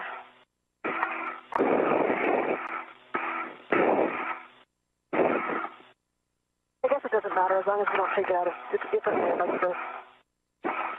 Yeah, Jess, we didn't have it written that way, but if it reaches and doesn't interfere with your access to the bolt, it should be fine.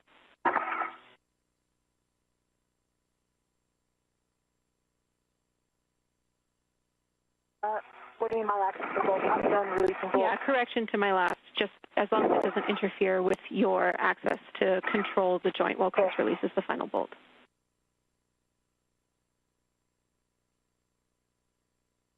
Copy. I'm in a good position. I'm not going to quite get it on yet, but it'll be ready to clamp down as soon as we're ready to come out.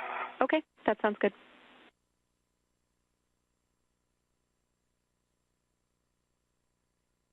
I don't think I can get another hook on that, Jessica, unfortunately. Kind of clobbered. Okay.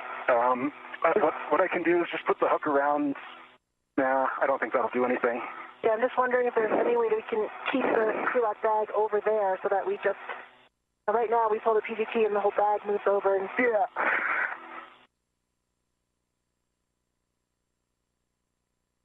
Locking it out could help, but then you also have a locked out ret. Yeah, I don't think we should lock out the PGT. What if you put a... Yeah, I can just... Well... So can you put the other end of that adjustable on you? That's how I had the crew lock bag earlier. So basically it's like in between you and... As long as it doesn't hamper your access with getting the spare.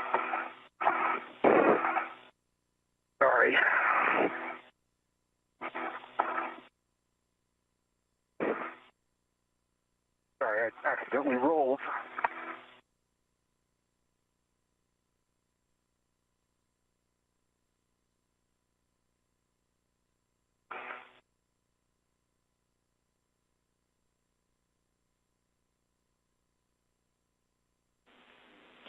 Yeah, I understand your... I do actually have my BRT on the scoop already. Okay, we copy, Jess. Chris, understand you're getting back in that APFR and in a good config. We would like to continue with the timeline with the crew lock bag stowed as it is, if you are comfortable, since we are still behind. Yeah, I think we can just manage it and be careful. Copy. Okay, thank you. All right. Can you see my left foot? Unfortunately, I can't. Okay. I think I'm in a good spot. Definitely like 2 clicks vertical, but as long as you're in a good position, and you're closer to the spare right now, so that might help you. Mm-hmm. Right? Can you? Is this your position for reaching the spare, or are you moving again? No, I think this will be good. I think I might need to move again to reach the spare to get it, because it's so far aft now. And that's what we have written for you both. We have you releasing the final bolt, Chris, and then assisting Jess as required to stow it on her BRT, and then you roll to Bravo to access the spare joint after. So I agree. We are ready for that final bolt. Reminder, your settings are Bravo 7, counter 2. Okay, I'm Bravo 7, counter 2. Okay, on Jess's go to maintain Starting control. turns. You can start turns 5.5. And Williams now working to remove the final bolt securing joint 5 to the can arm 2. Right.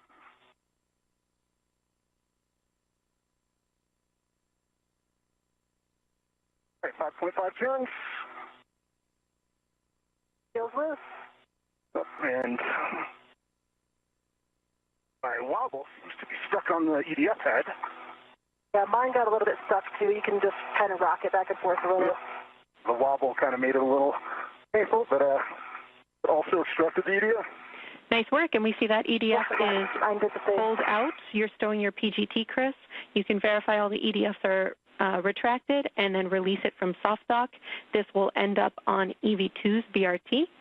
Jess, we suggest you lean back in the APFR for good clearance and around 30 seconds to a short handover.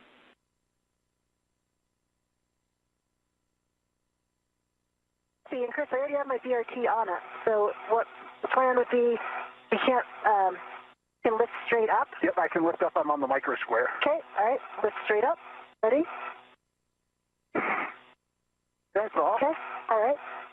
And with that, the joint is now off. I'm going to try to pull it this way. Okay, I'm going to let go then. Okay, go ahead. I'm letting go. You have it. I have it on my BRT.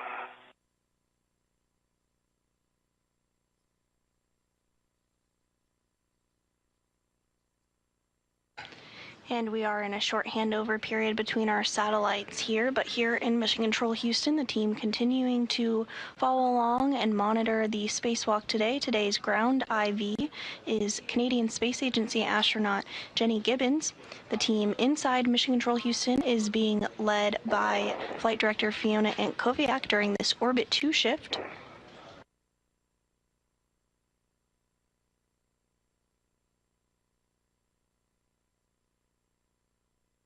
I'm going to roll towards this, there. Copy? Houston's back with you.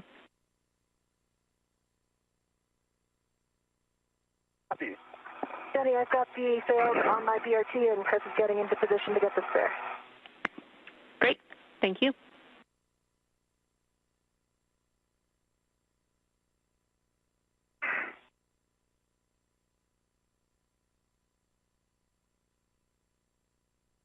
Heel's not quite coming out. I think it might be because you're a little bigger. Yeah.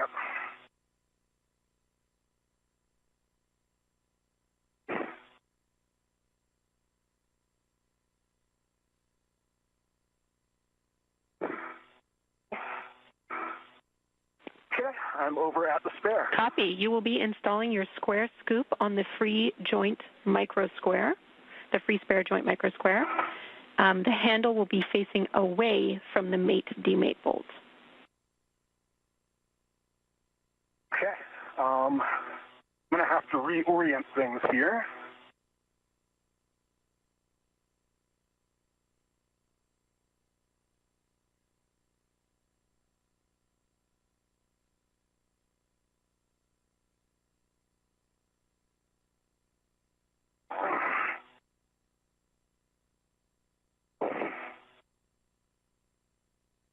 Okay, handle away from the mate-demate bolt. Good read back.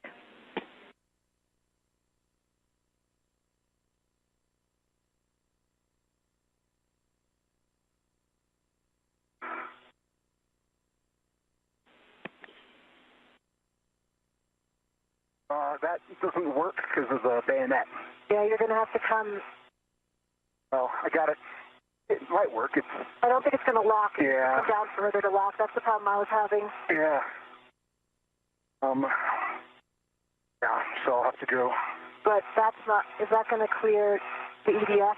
I think so. Yeah, it's kind of between them. Yeah, we can certainly accept a 45-degree angle if it helps with the scoop. Yeah.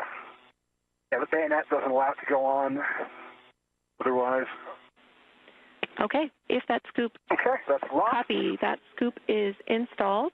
Now I will have some RET choreography for you. Can you please relocate your mini workstation RET to the scoop that is in the mutt, and then move that RET, which is currently on that scoop, and stow it on the ball stack. Copy. I'm going to take my RET off of the scoop I just installed, because that is locked. Stay firm.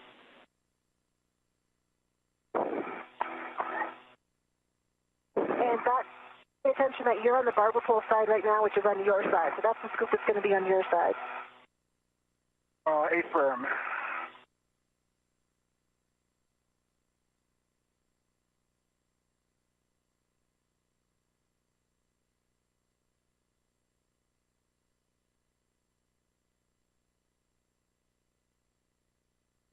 Okay. And now I am putting a mini workstation RET on this one.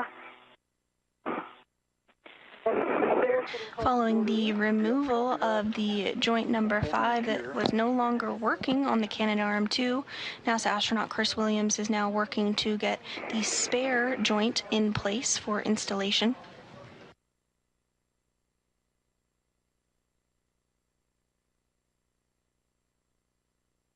Okay, I am readied to the spare.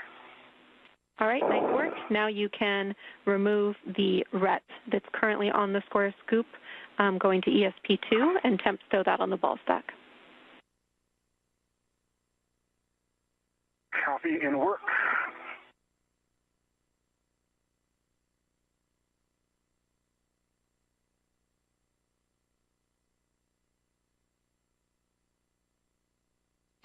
NASA astronaut Chris Williams, who you see on your screen there, working to configure tethers and get things squared away ahead of the installation of joint number 5 on the Canadarm2. Actions in maneuvering this spare joint are actually for you to do an inspection on the SSRMS boom side. If you can get good visuals now, that would help us. Okay, I can, and I can even take pictures if you want. I have a really good view right now. I can see that everything has a great inspection. Everything looks pristine. All the connectors, I don't see any fog. Great news, and no pictures required. Okay. Copy. I got that RET back on the ball stack, and I am ready to the scoop on. Sorry, I think we have something reversed here. So I'm ready to the scoop that's currently, I think I'm ready to the scoop that's on the barber pole side. Oh yeah, no, this is, sorry, yep, this is That right. should be correct. The point of the RET swap was to set us up for that, for the proper install, but thanks for the check. We want to make sure it's right. And this view from NASA astronaut Jessica Meir's helmet cam looking directly at NASA astronaut Chris Williams. He's wearing that spacesuit with the red stripes across from her. You can see he has that spare joint just to his side and is going to get that maneuvered over to directly in front of what Jessica's looking at, where they just removed that joint 5 from. They'll then work to reinstall the joint. Your left hand is on the back side, which is going here where my left hand is. Yeah. So you're read it on the wrong side. Yeah, this had me read to the wrong side, I think. So, yeah. Okay, so let's figure this out. Let me just see if I can rotate this around. Loosen this up. And you can see the black marking on your side now, correct? Yeah, I can see it on this end of it, yep. And that just makes sense from a topology endpoint. I need to put another ret on here. Well, you can just take off the one you put on. You can reach it. But I gotta keep it redded. Or I guess it's locked in the mud.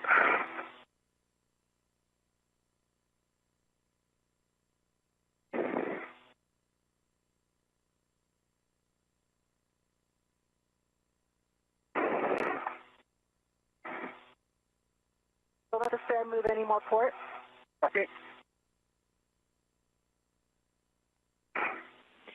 And Houston's following along here. That's a delta from what we were expecting in the procedure, but we know you have eyes on it, so understand the ret swaps required. What?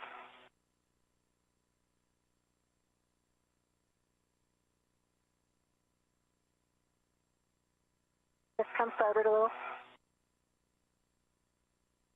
Sorry, I'm trying to avoid all of the bad parts.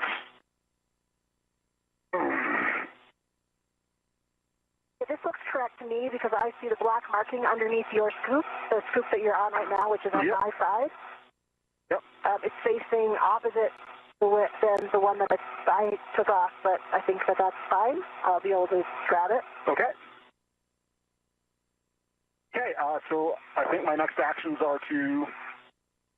Are you going to roll more first? A little bit out, yep, and I got to roll out more.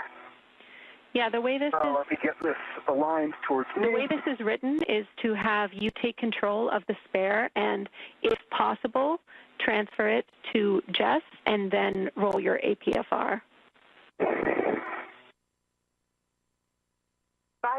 If you can roll it right now, I think it will help because it's going to be a far reach to get to me. Yeah, I agree. Houston copies. See what I can do.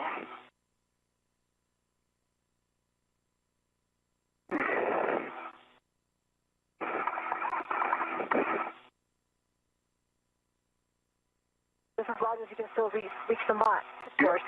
Yep.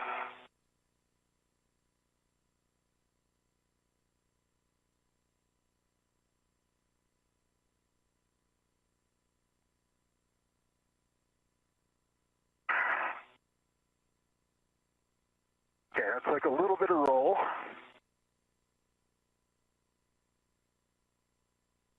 This is going to be quite a reach. Yep.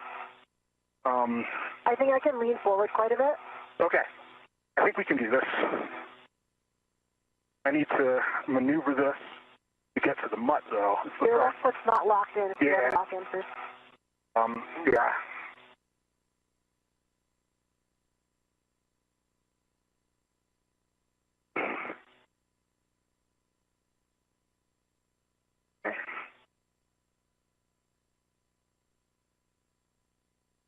Okay, let's see how we can maneuver this.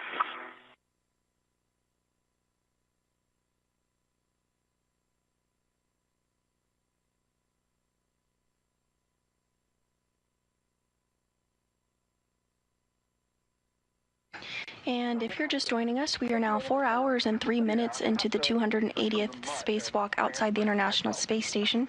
The goal of today's spacewalk was to swap out the joint number 5 on the Canadarm2, which is no longer working as expected.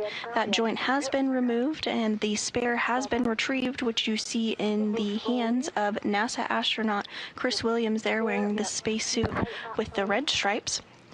Alongside NASA astronaut Jessica Meir, their next steps are going to be to work to get that replacement joint installed on the Canarum-2. Stand by right there. I have a good inspection of the Meir side, and I have a good inspection. Both sides are passing inspection, no spots, all clear. Great inspection, both sides of the spare. Thank you. Unfortunately, the scoop is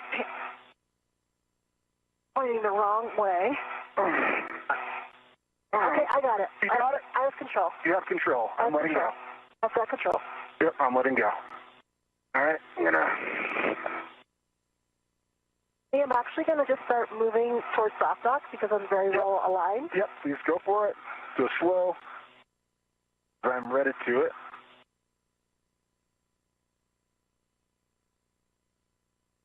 Looks pretty good. One of the EDFs popped in. Okay, I'll just pause where I am and I'll wait for you because I can't. Yep, it's number one. I can see it popped in. So. Okay. I'm in a good position. We're lined up. I'm just at, a few more inches to go. Copy. I can see 4 clear EDFs. That's 3, 4, 5, and 6. Yep, I just got a little roll.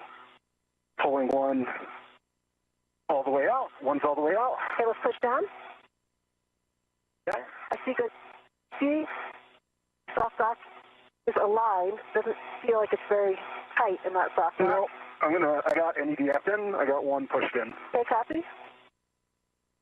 I can push in 4. Pushed it 2. And I pushed in 6. Copy. Okay, now. Okay, I've got 5. And 5 all the way pushed in. 4 is not going in all the way. Oh, yeah. You just needed a little wiggle, and it got all the way in.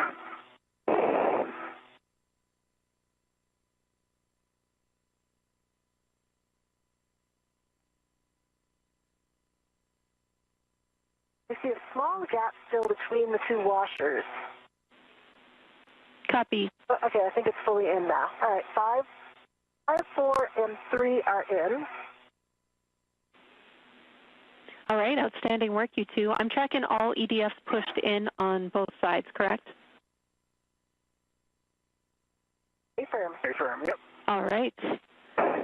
Now we'll need you to both retrieve your PGTs, and we will be driving our EDFs in a star pattern. The first bolt I have listed is for Jess with the ERAD PGT, and that's EDF 4. Okay. Copy. Need Chris's help to get Stand by. Split's been a little stubborn with this ATFR. And as you can see on your screen there, the joint has been soft docked to the Canarum-2. Williams and Meir are now going to work together using their pistol grip tool to secure the joint on the arm.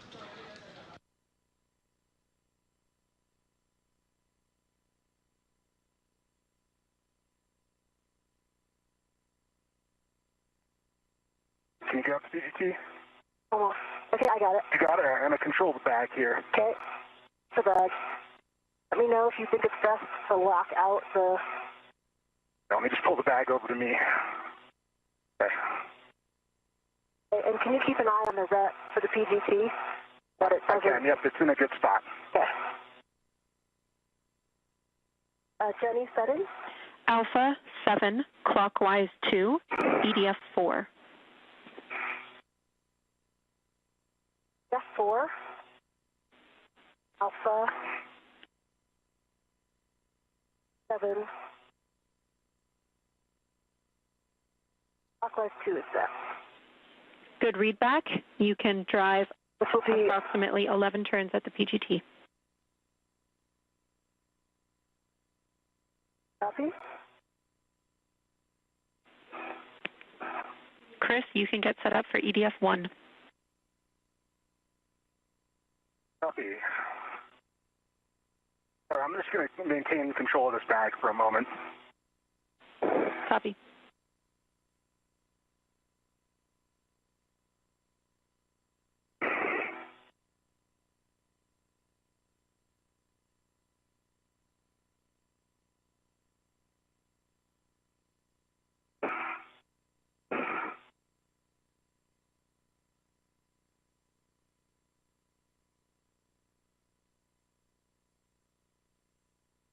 Had exactly 11 turns.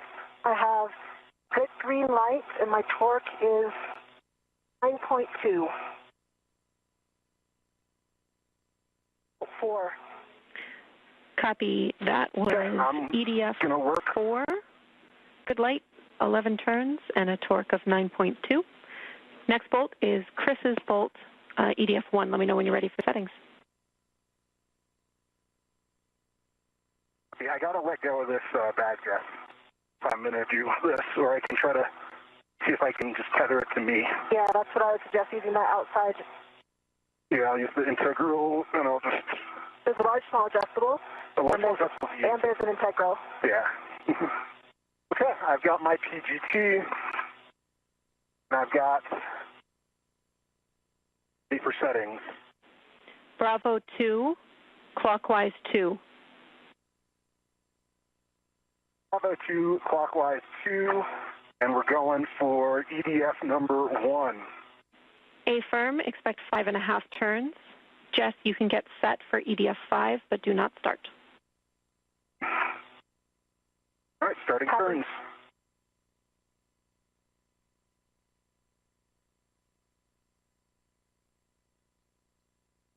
And Williams now working to secure joint number 5 on the Canadarm 2. Okay, that was 5.5 turns. Green light, 16.0 on the torque. Copy. Good turns on EDF 1. You can get in position, but do not start EDF 2. Copy. I'm ready for 5. You can start turns on EDF 5, 11 turns at the PGT. Copy.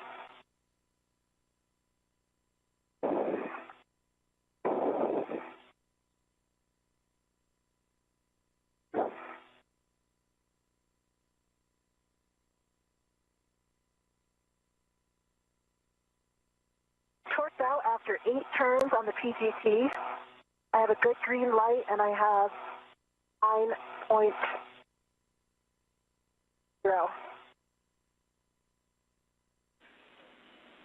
Copy. That was Looks fully in. 8 turns.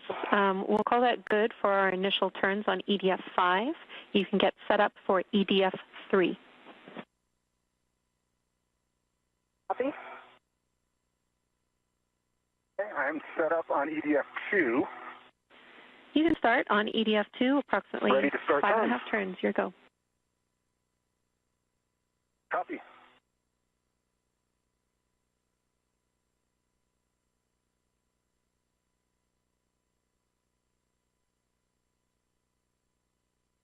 That was only 3.5 turns, and I got a... I think it popped out of position.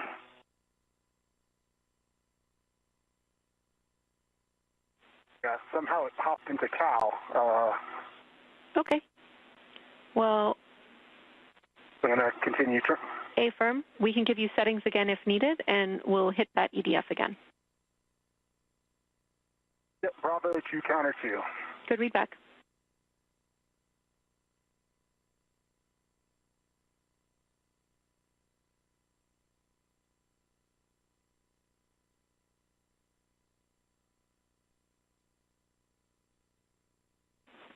And Chris, can we clarify that you have clockwise 2? Sorry, clockwise 2, yes. Okay, and I got an additional 1.5 turns, 16 on the torque, and a green light on number 2. All right, we will call that good for now on EDF 2. Nice work. Jess, we are ready for EDF 3. Starting 3.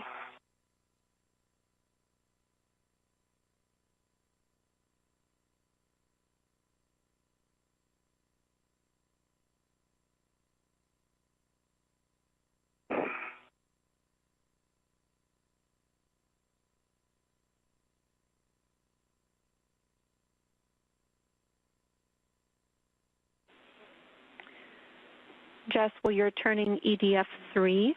Chris, your new settings are Bravo 7, clockwise 2.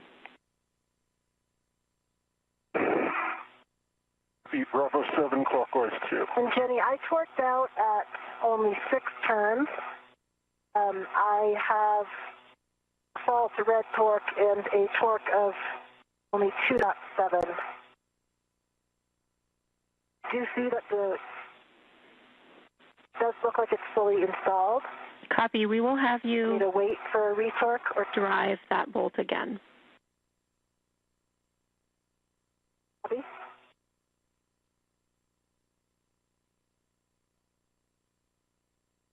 We're continuing to get some views of NASA astronaut Chris Williams in that spacesuit on your screen with the red stripes signifying that he is EV1 for this spacewalk. He's utilizing the pistol grip tool, which has been used pretty frequently during today's spacewalk to demate bolts, and now the duo is working to complete that process in the reverse. Now they are reinstalling bolts since the joint number 5 has been reattached to the International Space Station. This was a spare that was already on board the space station. All right. 9.1, 3 miles. Thank you, Jess. We are happy with that EDF. That's a good torque. It sounds like Chris needs the ERAD for his next bolt, which is EDF 6. We will have you pass him your PGT, and we'll have new settings.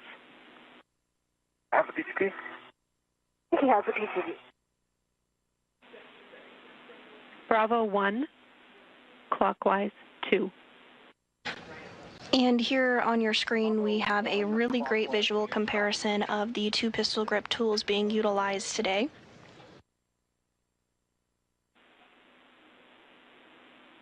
One of them on the right has that special mechanism to utilize those bolts and get them removed and reattached. Chris, we would actually like this to be Bravo 2, clockwise 2.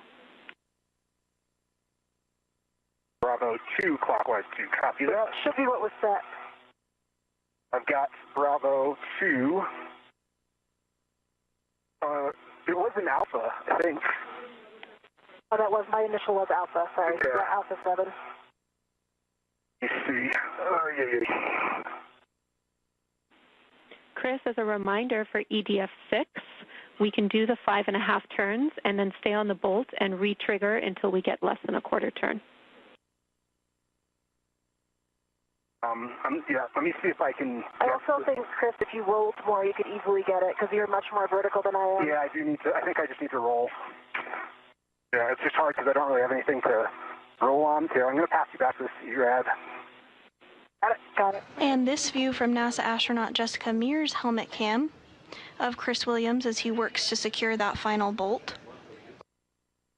We're getting a view of Earth behind as the International Space Station flies over the Pacific Ocean. It goes without saying here, Minimally, I think. you guys are doing a great job, so get in the body position you think you need. And we also have a pretty great view of the International Space Station solar arrays. You see 2 sets of rays, one kind of stacked on top of another. That shorter array is the International Space Station rollout solar array, and is the newer, more upgraded solar arrays to provide additional power to the International Space Station, despite being smaller in size. All right, Chris, if you're using your I've got my PGT, wobble out. then your settings are Bravo 7, clockwise 2. I've got Bravo 7 set. Copy. You can drive EDF 6, 5.5 turns, and then re-trigger until you get less than a quarter turn. Copy, 5.5 and then re-triggering. And back to utilizing the pistol grip tool to get that final bolt driven onto the spare joint on the Canadarm2, that 5th joint that had a malfunction on May 27th. Okay, that was not 5.5 turns. That was like 4 turns, and I got low torque. Red light. Copy. We will have you drive EDF 6 re-trigger. again.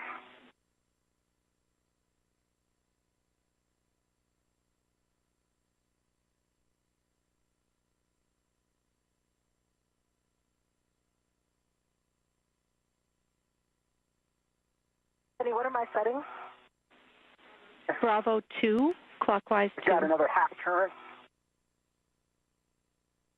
Bravo 2, clockwise 2. Yep, I got another half turn, 25.4, green light.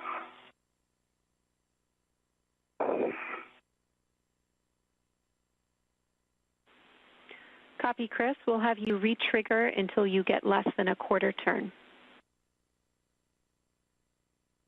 Copy.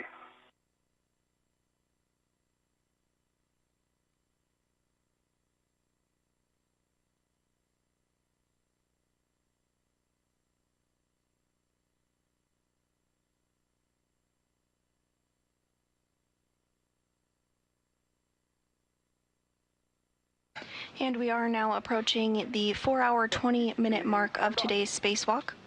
The 280th in support of space station maintenance, assembly, and upgrades, the third of 2026, and the third of Expedition 74. NASA astronaut Chris Williams is completing his second spacewalk today. You see him there continuing to utilize that pistol grip tool to install the spare joint on the Canadarm2. NASA astronaut Jessica Meir is completing her 5th spacewalk of her career today.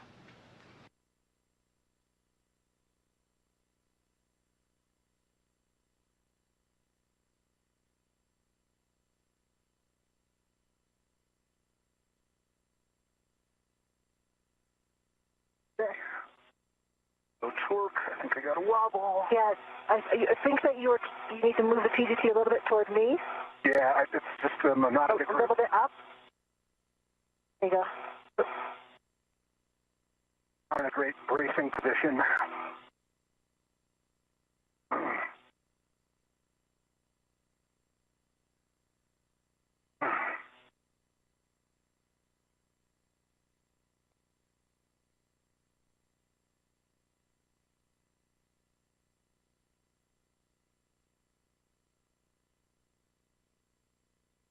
There we go. Green light, 25.4, less than a quarter turn.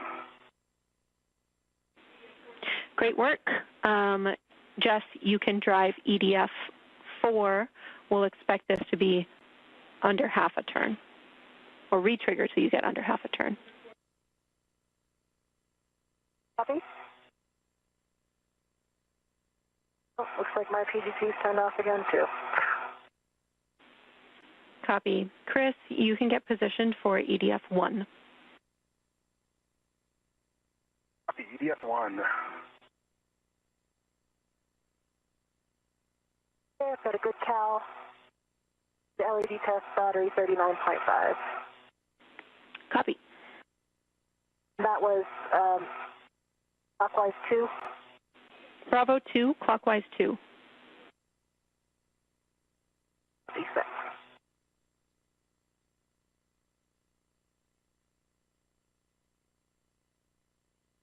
Starting turns on volt 4.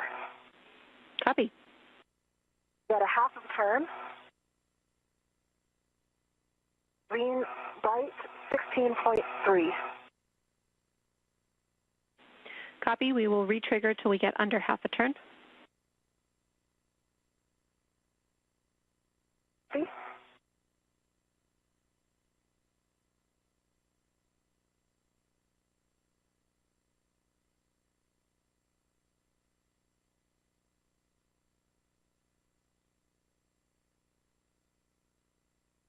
An eighth of a turn. Green light, 16.6. Copy. That's a good bolt. Chris? Let's say less than the eighth, actually. Chris, you can drive EDF 1. Yep, I'm ready to... Re-trigger until you get under a quarter turn. Jess, position. EDF 1, Bravo 7, counter 2. Copy. Jess, position for EDF 5. Copy. Okay, first re-trigger was a quarter turn, second re-trigger was under a quarter turn. Green light, 25.3. Copy. That's a good bolt. You can get positioned, but do not drive EDF 2. I'm ready for 5. Driving now. Go. That was less than a quarter of a turn. Green light, 15.9. Copy. That is a good bolt. Chris, you are go to drive EDF 2, and Jess, get positioned for EDF 3. I'm working my position. I can't get it from this roll on 2, so I'm going to have to re-roll. Copy.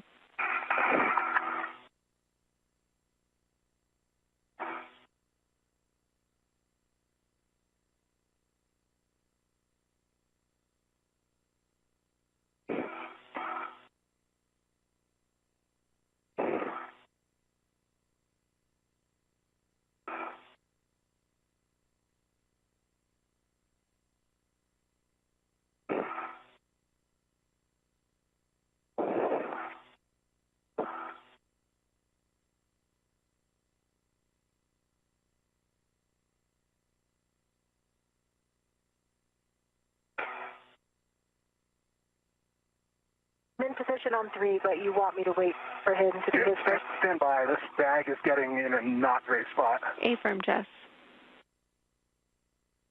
Copy.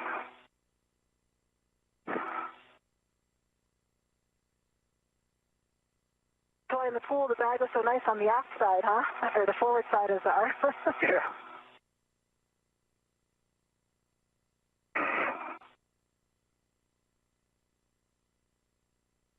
All right, I'm trying to manage this bag and re-ingress. Okay, I'm back in. Just try to tuck the bag behind the scoop. See if that will kind of temp hold it back there.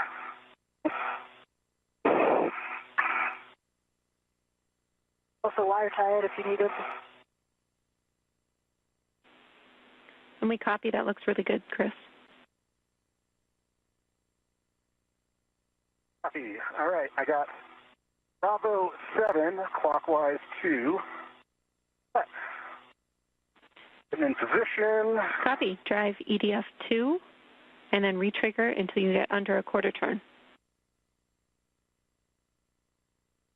Okay, getting rid of the wobble. Okay,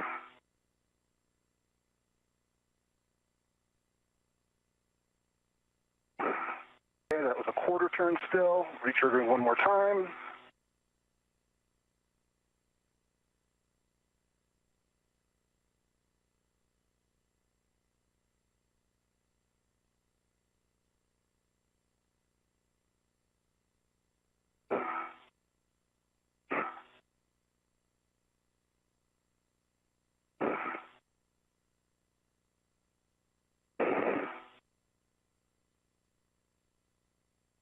Okay, I got a collar error. Stand by. Just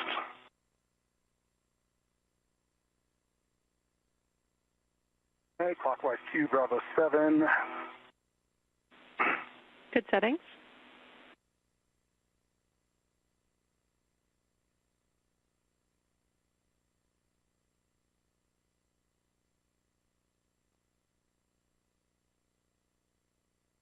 Okay, that was less than quarter turn, green light, 25.5.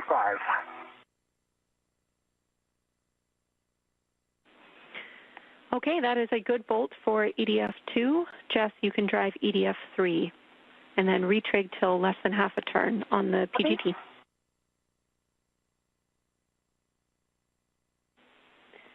Chris, you can stow your PGT and verify that the EDF lanyards cannot be extracted. Copy, it didn't work. Got about a half a turn, so I did one more, and it was less than a quarter of a turn. I did get a false red torque. All right, we'll hit that bolt again, Jess. Copy.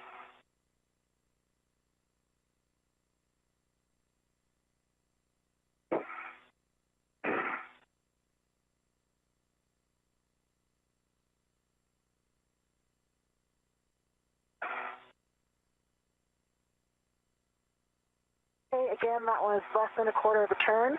Green torque, 16.1.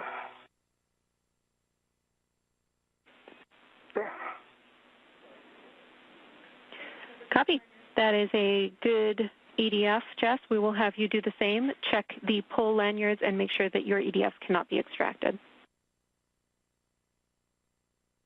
And I got 3 good pull checks. Cannot be extracted on 6, 2, and 1. Okay, and I can verify the same for 3, 4, and 5. Nice work, you two.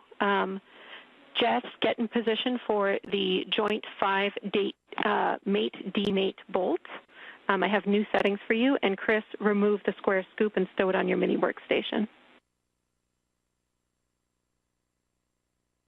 See and work.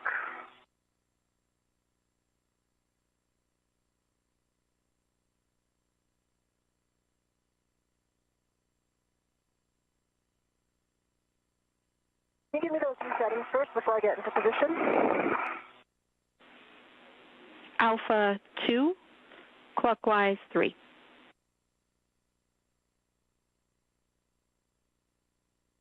Alpha 2, clockwise 3. Good read back.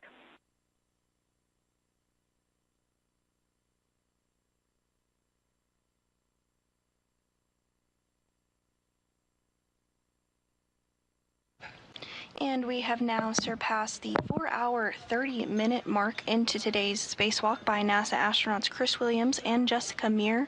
So you can tell from this view on your screen, they're continuing to work to install that spare wrist joint on the Canadarm2. Copy. Expect 70 turns at the PGT. Today's spacewalk is the 280th in support of space station maintenance, assembly, and upgrades, and is the 2nd for Williams and the 5th for Meir.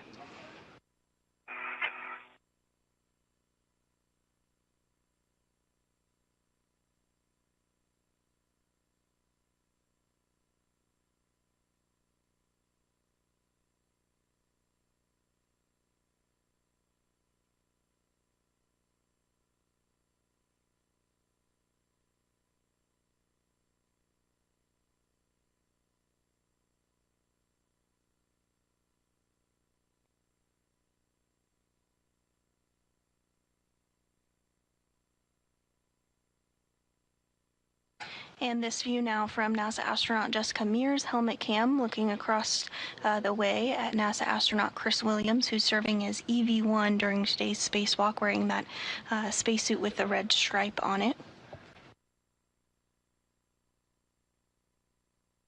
We're about halfway through a day pass of the International Space Station. The space station does orbit the Earth every 90 minutes, so a sunrise and a sunset is seen every 45 minutes. The space station flies about 250 to 260 statute miles above the Earth at a speed of 17,500 miles per hour and has been continuously crewed since the year 2000. In that time, 292 visitors have spent time on the International Space Station, living, working, and contributing to key science that is a stepping stone for NASA's Artemis program as we return to the Moon and on to Mars. All right, excellent work, Jess. You can tend your PGT back to the bag, and then you'll be removing your square scoop from the spare joint and stowing it on your mini workstation. Copy.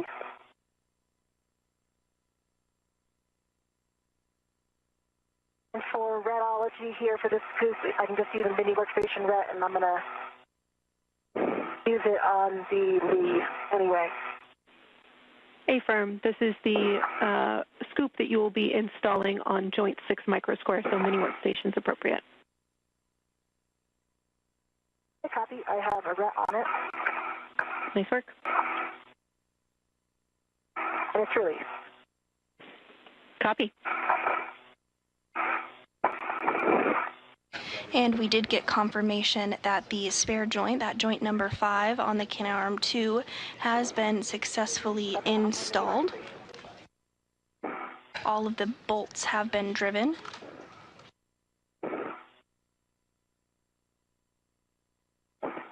Chris, we'll think about how we're going to pass this failed.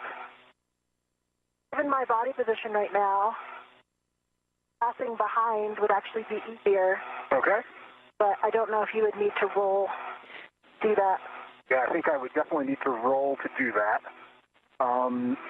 Yeah, the way this procedure is written, just so that you have what the nominal plan was going to be, after Chris removes the scoop from the installed joint and tends it to his mini workstation, he's going to roll to a more vertical position, and then you're going to work together to stow that failed joint on the mutt ball stack mutt. Okay, so that will make the pass off quite difficult because I'm in this forward position. And I probably don't want to take a foot out to try to get more distance when I have the failed on me. Copy. Do you agree with that? Short handover.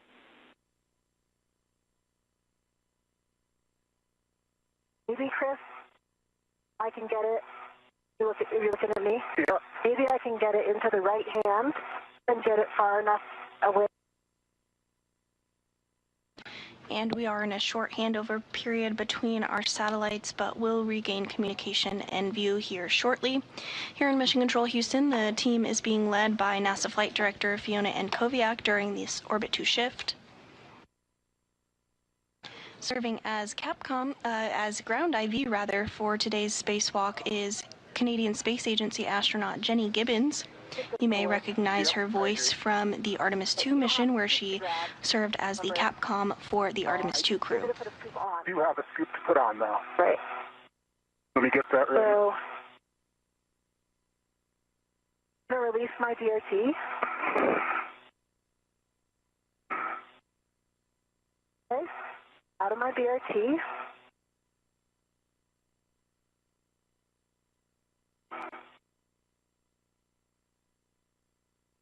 I stand by. My scoop ready. Houston is back with you, and we agree with the plan.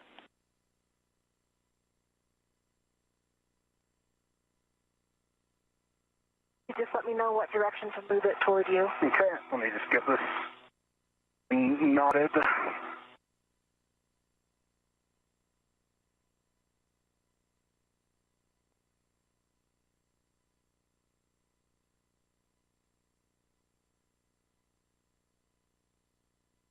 With the Joint 5 successfully removed and then installed with the spare that was on board the International Space Station, both Williams and Meir are working to temporarily stow the failed joint. I can arrest the rate. This joint will be brought back inside the International Space Station with them to be sent down to the ground for analysis and possible refurbishment. Yep.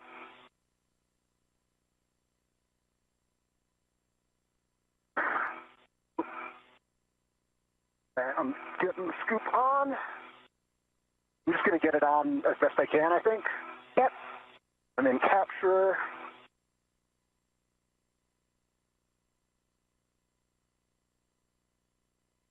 All right, scoop is on and locked. Okay. I got control with the scoop. Okay, and you have a ret on I have a ret on it. Okay, so let's leave it where it is right now, so I'll remove my ret. Copy, you remove your ret. I got it held. My ret's removed. You have control. I've got control. Leaning back with it.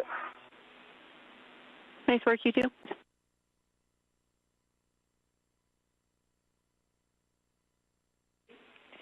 Chris, we will have you stow the failed joint in the mutt ball stack mutt.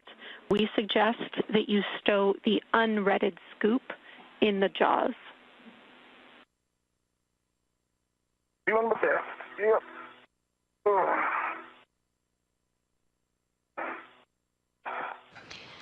Once this joint is temporarily placed by our crew members, the next task for them will be to head back over to the work site where the lee, or that latching end effector, is temporarily sewed in order to grab it and be able to reinstall it on the end of the cannon arm 2.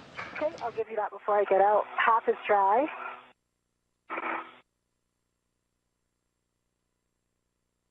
Gloves unchanged. Yeah, I'm having a tough reach here. I thought I had it in, but the jaws closed. Copy, Chris, and if that reach is challenging, either scoop can be in the jaws. It's just a preference. Yeah, I just, the mutt jaws triggered closed, so I'm trying to... So if you want, I can take control again if you need for me to reopen them. That would be great. Okay. Coming back to you. Okay, the scoop's facing the wrong direction. Okay, I've got control. You've got control. All right, I'm leaning back. I've got control. Just remember it's ready to use. Yeah. So.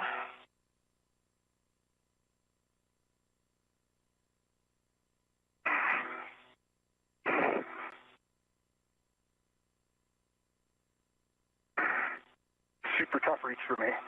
I'm just gonna go slow. Okay, I got the scoop again. All right, you have the scoop, you have control? I got control. I'm taking it.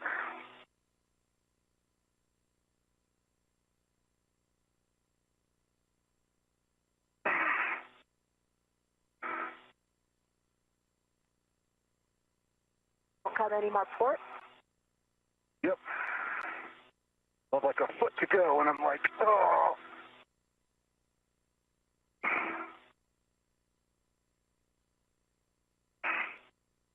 Try reorienting this way. I can't see. I might be able to guide you in, but actually I don't know. I don't think so.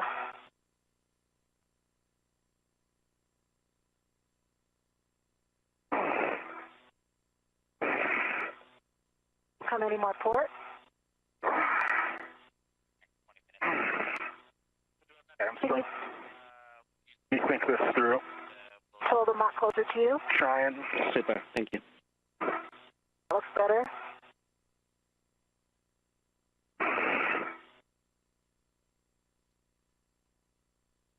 You got it. Oh no, not quite. That's what happened before.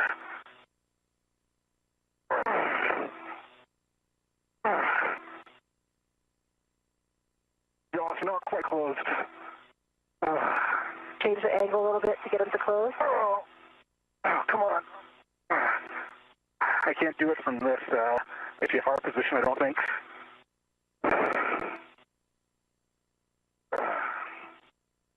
Do you think it would be easier if you come out of the APFR and do it free flow or with a BRT?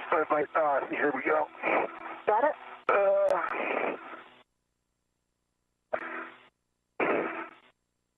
The jaws are just not, or the mud jaws are just not popping.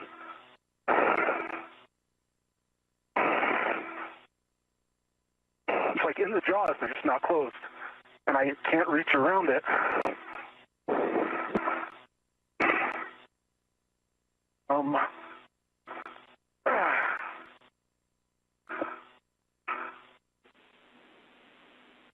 Chris, we know this reach is super tough.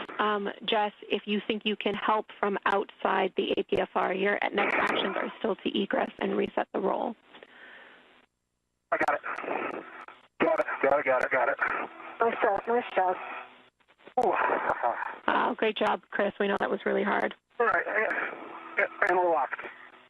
All right, gold medal of the day. We copy.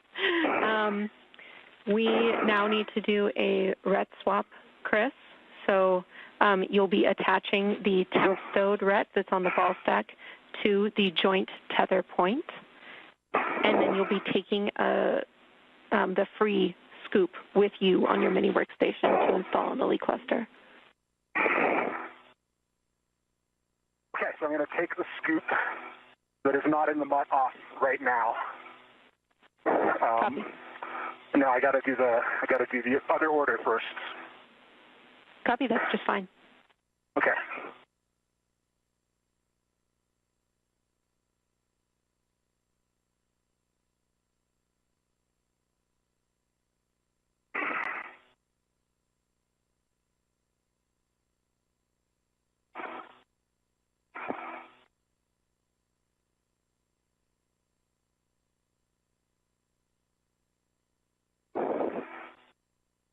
And with that, we did have Chris Williams successfully get the failed joint temporarily stowed. Confirm that you rolled your APFR to Lima. Negative. I am about to do it. Copy. Thank you.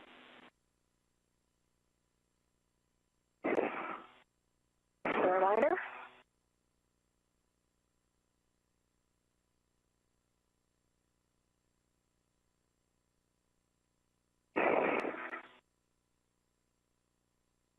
And I'm in Lima.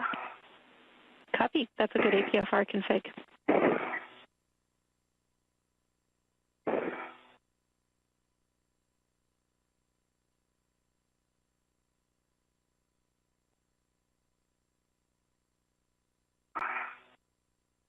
And I think, Chris, I'm going to get into exactly the same position I was in. Do you agree? Yeah, I think that worked out really well.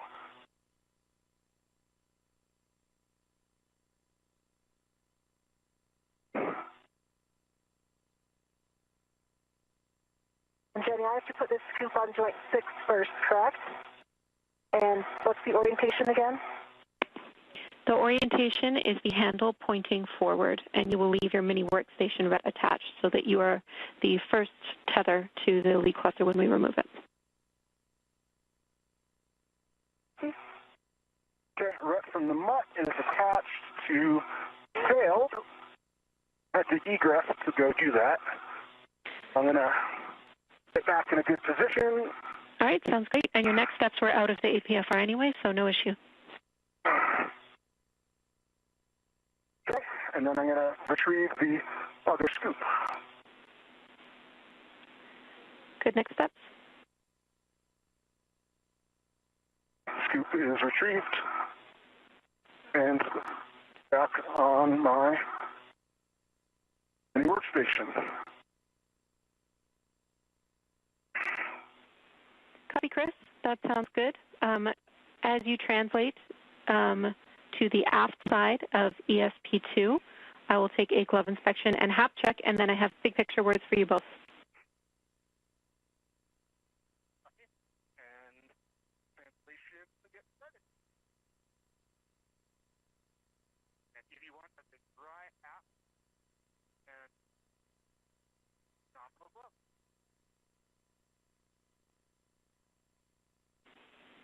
Copy. Good checks for you, Chris, for HAP and gloves. You guys ready for an update? Ready. All right. First of all, nice work. You guys really smashed that. We are just over 4 hours and 45 minutes into this EVA. We have 2 hours of content remaining to reinstall the Lee cluster. We have talked down here, and we will extend the EVA time for this category of task to 7 hours. We want to get your concurrence with that, with the remaining tasks before we continue. Otherwise, I can tell you that you are 35 minutes down on the timeline, and limiting consumable is EV2 battery, 7 hours, 30 minutes.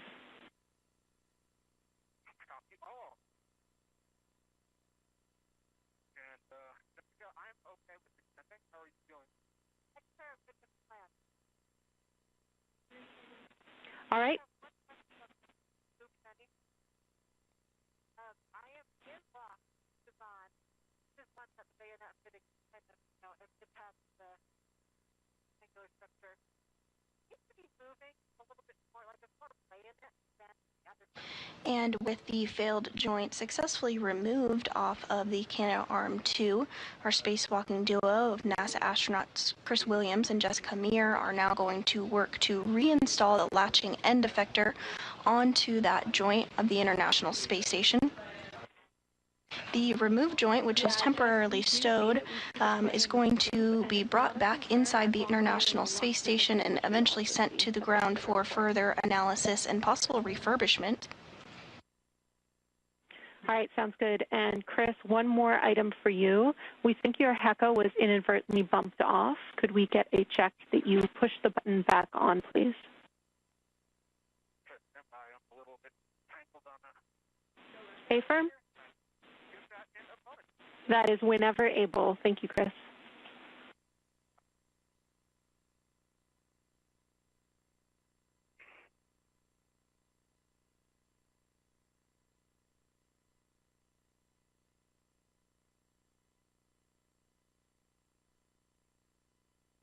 Both Meir and Williams are working to make their way over to that latching end effector they temporarily stowed earlier following its removal. We are 4 hours and 48 minutes into today's spacewalk, which began at 7:20 a.m. Central Time this morning. Today's spacewalk is the 280th in support of space station assembly, maintenance, and upgrades.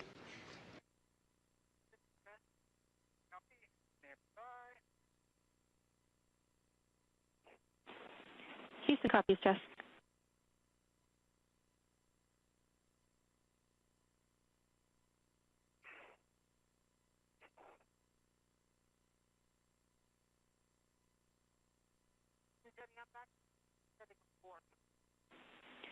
Copy, TCV of 4 for you, Jess.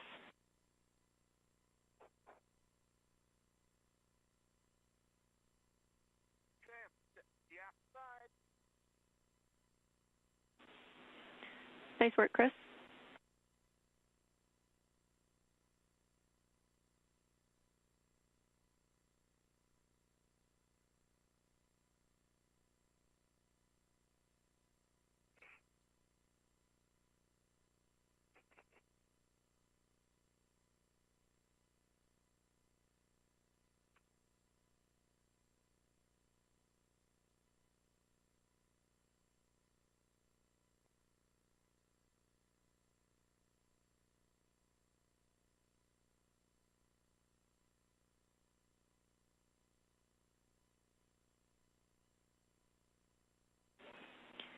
Chris, as you're getting in position here, my first task for you is to install the square scoop handle forward.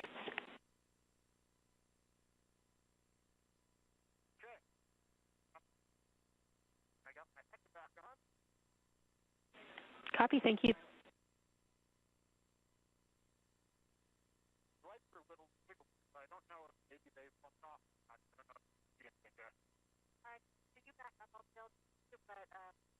Your straps are nice and taut, so I expect no problem.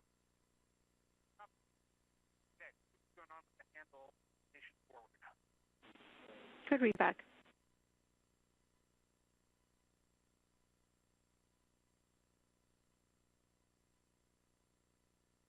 I'm going to get my CRT down first. Copy.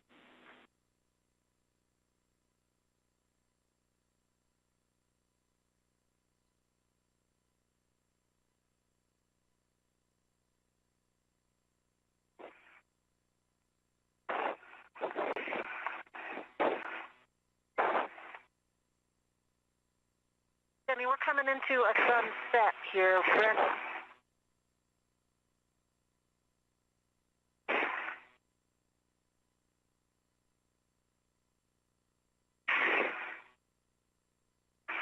Sunset is a firm. I just wanted to get a read on how long it was, just so we can figure out the right visor settings before we have. Yeah, of course. We're tracking about maybe 13 or 14 minutes till sunset. Okay, and then it'll last for? Around 30 minutes. Okay, copy.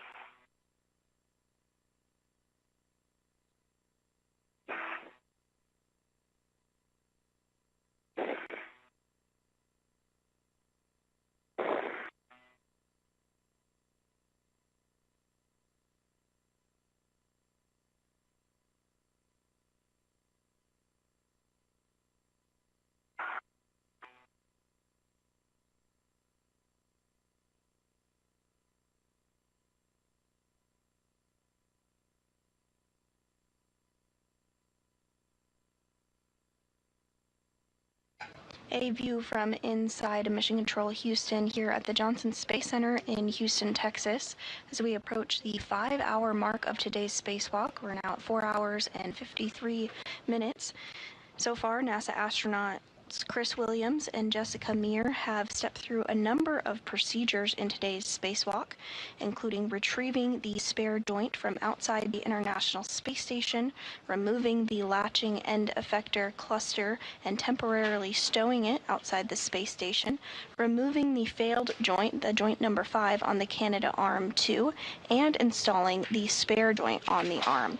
At this point, the duo is translating or making that way to the area where the latching end effector was temporarily installed in order to place it back on the Canadarm2 following the successful installation of the joint number 5 spare.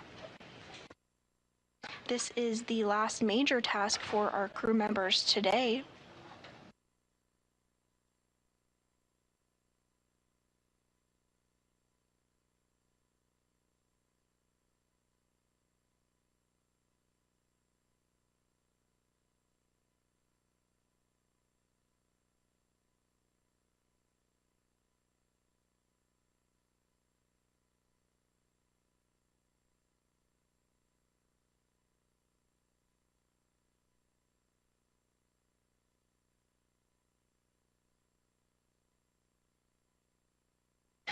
The International Space Station has been continuously crewed for over 25 years.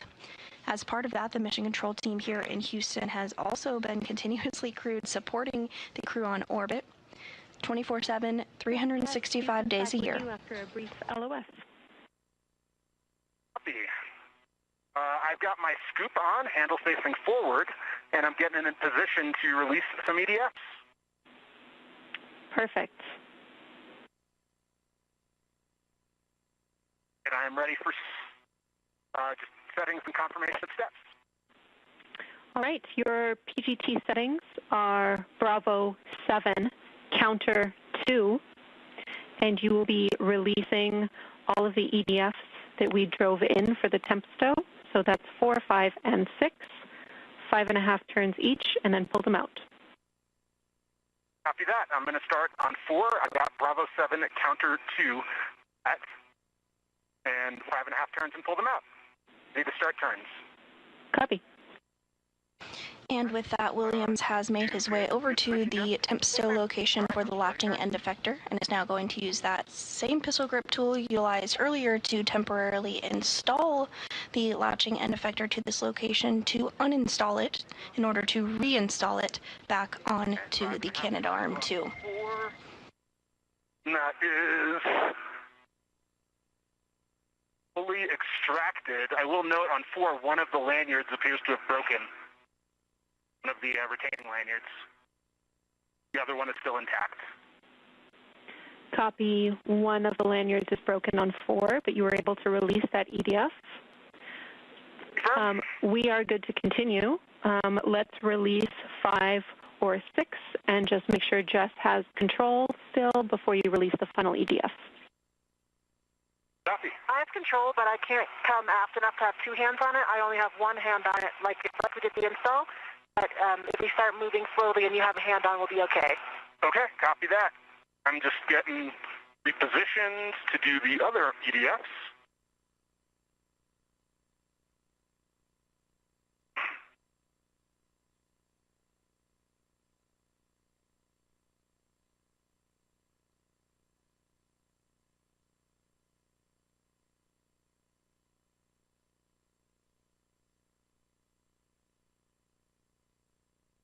Okay, doing 6 next. Copy. 6 next. Bravo 7, counter 2 is set. Good settings.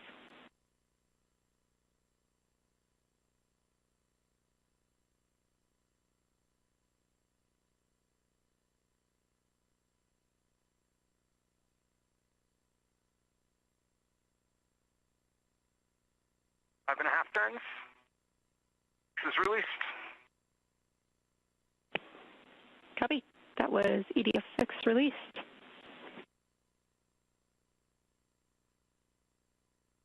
And 6 is pulled.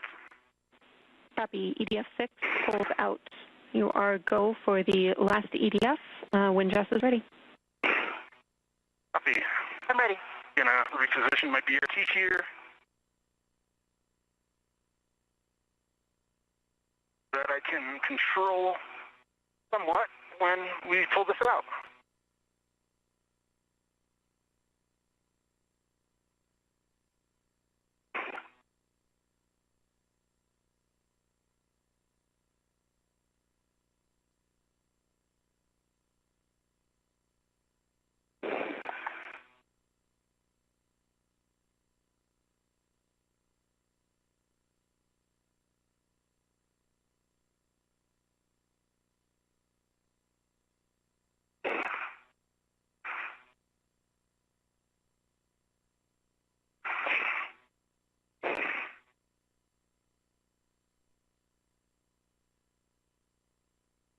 Jessica, I'm currently redded to the scoop.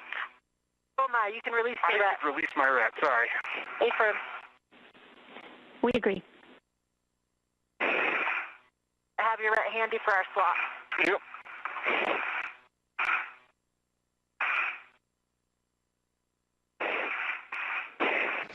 We are now nearing the 5-hour mark into today's spacewalk to swap out a failed joint on the Canadarm2. So far that has been successfully completed, and the crew members are on their last major task of the day, which includes releasing the Lee cluster, that latching end effector, from its temp stow location and moving it back to the Canadarm2 and reinstalling it in that location. Once that is complete, the Canadarm will be powered on to test electrical connections, and further testing of the arm and its performance will be completed throughout this week. Additionally, the failed joint, that joint number 5, will be brought back inside the International Space Station alongside Williams and Meir today to be sent to the ground for further analysis and understanding of the issue and possible refurbishment. Let me try this body position. As we have mentioned a couple times during this spacewalk, the arm was designed with replaceable components and planned maintenance in mind and has been functioning well for over 25 years of continuous operations. So repairs to the robotic arm like the Canadarm2 are normal and expected after more than 25 years. Good settings.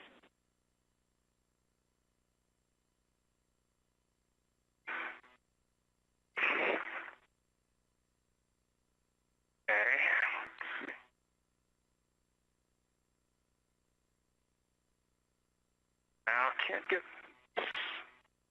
wobble socket, it's too long.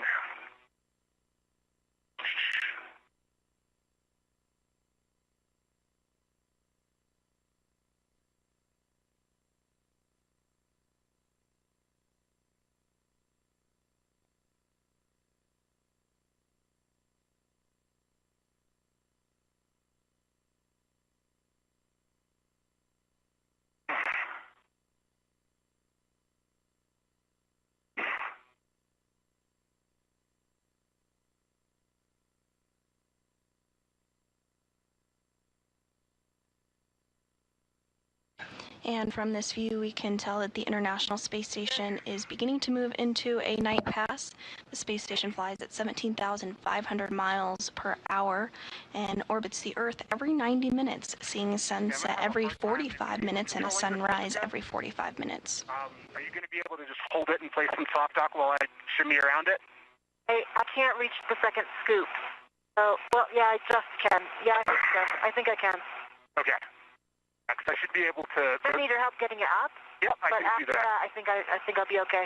Okay, yep, I'm ready to turn. Okay.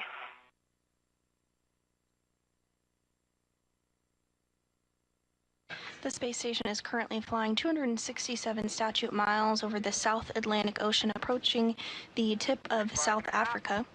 And extracted. Copy. It should be loose. I see 3 loose EDFs on that here. I can see 3, I can see 4. Okay.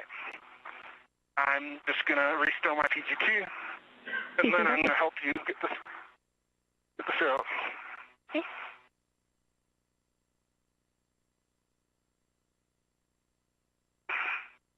If you're interested in watching the International Space Station fly over the area of the world where you live, you can check out our Spot the Station app as well as our website and enter in your coordinates to see when the space station will be flying overhead. Control, I have good control. You have good control. Yeah, you can stop there. All right, I'm stopped here. Okay. I'm in a good position. You got it held. You have control. In control, I have control. All right, I'm letting go, and I'm coming a bit forward. Locking my BRT in. Okay, I got another hand on it. Okay. Are you going to go around to the front? Okay, do you want to move it forward at all, or you want to keep it where it is? All right, stand by. Do you have control? I have control. Or one hand? I got one hand. Let me just tighten this up a little. Yeah.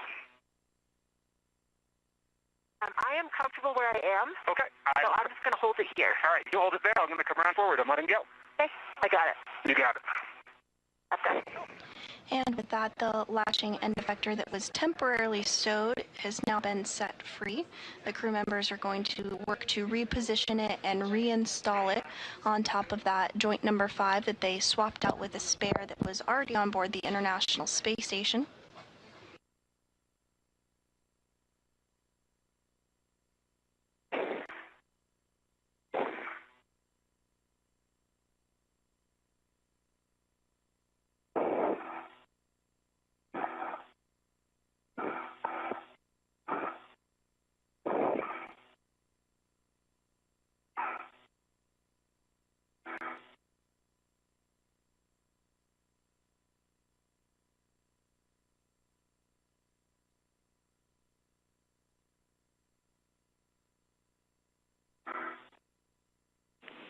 Station Houston on 347.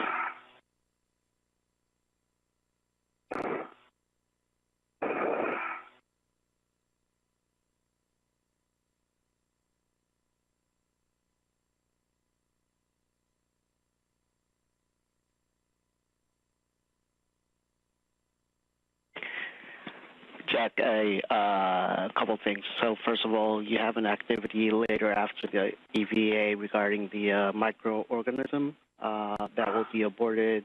We won't be able to get to.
Okay, I'm back on the forward side.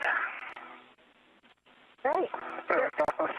Oh, my feathers caught on something. Let me just go back and free it.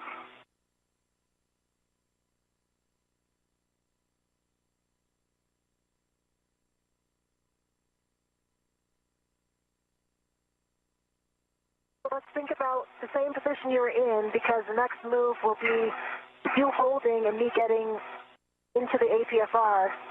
So it'll want to be a position where you have max reach to me in the APFR. Copy that, and stand by my safety tether, these frame handrails just as well, grabbing it. He's been following along. We agree with the plan. Chris, once you are in that good position with a BRT down, we suggest this is a RET swap.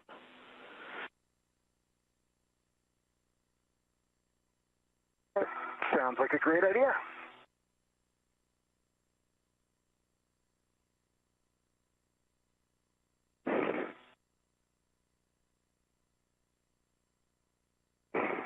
And just a reminder to watch that RET in your helmet area. Copy.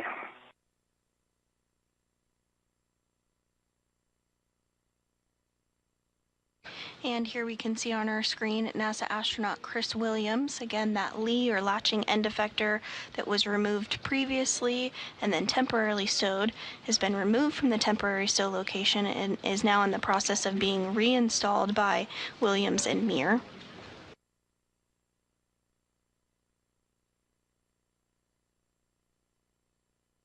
Getting set up for my later positioning. My VRT in here. And you are seeing a view of what is called the Terminator line on the top right of your screen there. That is as the International Space Station completes a day-to-night pass or a night-to-day pass, and is the little bit of light fading, very similar to a sunset that we would see here on Earth. Okay, yep, I'm staying here, working my VRT. Copy, Chris, and it looks like you're getting into a good position. A reminder that ingress aid is kind of up against your plus. If it stops you, of course, you can stow it.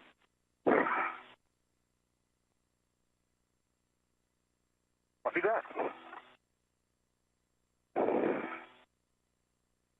That RET is around your cup checklist. Thank you. Watch your helmet. Yep. You're on the leaf. Yep. Okay, let me. Oh, sorry. Gonna stow this ingress aid.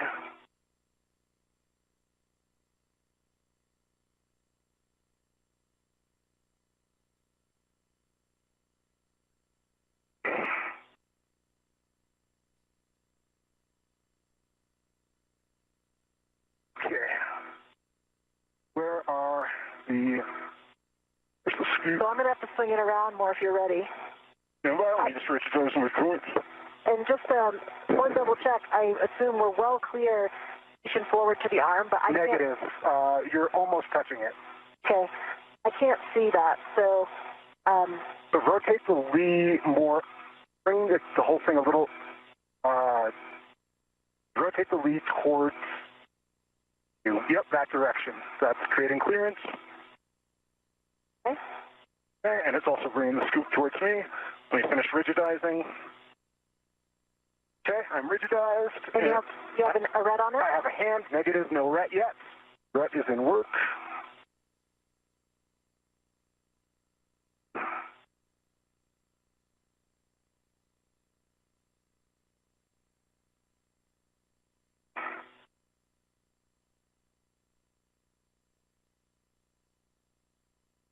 Meir and Williams continuing to get the Lee into a good position for reinstallation. We've got 2 solid hands on it. Okay, I'm going to release my ret. Copy, release your ret.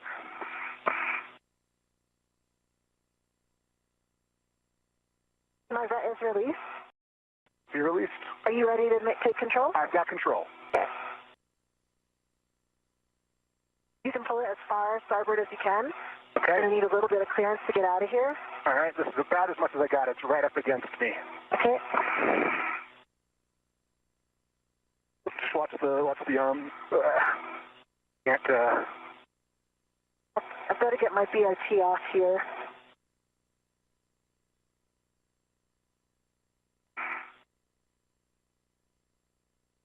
Okay, I got it off. Copy.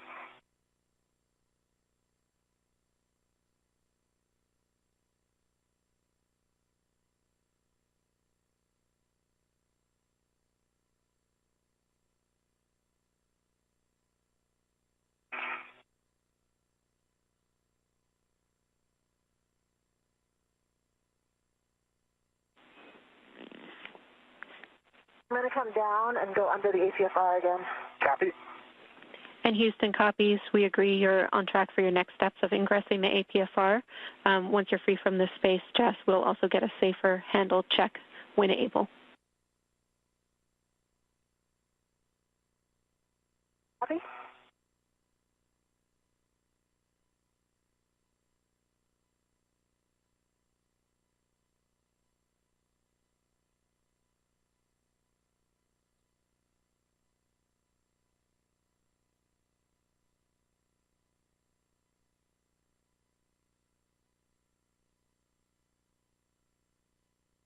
If you're just joining us, we're continuing to bring you live coverage of the 280th spacewalk outside the International Space Station as part of maintenance, assembly, and upgrades of the orbiting laboratory.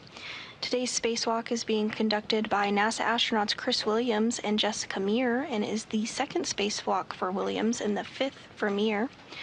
Our spacewalk is at the 5-hour and 13-minute mark, and so far the crew has worked together to complete a majority of the spacewalking tasks for today. That included the retrieval of a spare joint to be installed on the Canadarm2. That's joint number 5, which performed some malfunctions during normal Canadarm2 operations on May 27th, which included elevated motor currents and did not move as expected. NASA then worked alongside the Canadian Space Agency to determine the issue and decided a spacewalk was required to replace that joint. So the spare joint was retrieved from outside the International Space Station. The latching end effector cluster was removed in order to get good access to that joint number 5, at which point the failed joint was removed, the spare joint was installed, and now our spacewalking duo is working to reinstall the latching end effector cluster after grabbing it from that temporary storage location. Repairs to robotics like the Canadarm2 are normal and expected after more than 25 years of continuous operations, and the system was designed with replaceable components and planned maintenance in mind. Here on your screen you do see a view of NASA astronaut Chris Williams wearing the spacesuit with the red stripes, and he's serving as EV1 today. I think I'm hitting this Yeah, I got bumped and I just went. I'm hitting the pump module again. Okay. Something bumped and my BRT just bent over starboard. I'm going to try to move my arm. Meir and Williams are working to get into a good placement in order to reinstall that latching end effector back on the end of the Canadarm2 following the successful installation of that joint number 5.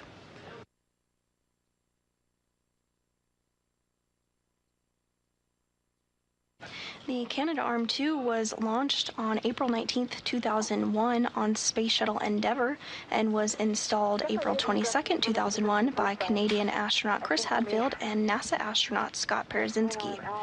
The Canadarm2 has been a workhorse for the International Space Station program. The arm is utilized during certain spacewalks, is used to capture and berth the Cygnus spacecraft, and can be used to remove and reinstall external hardware, including experiments outside the International Space Station.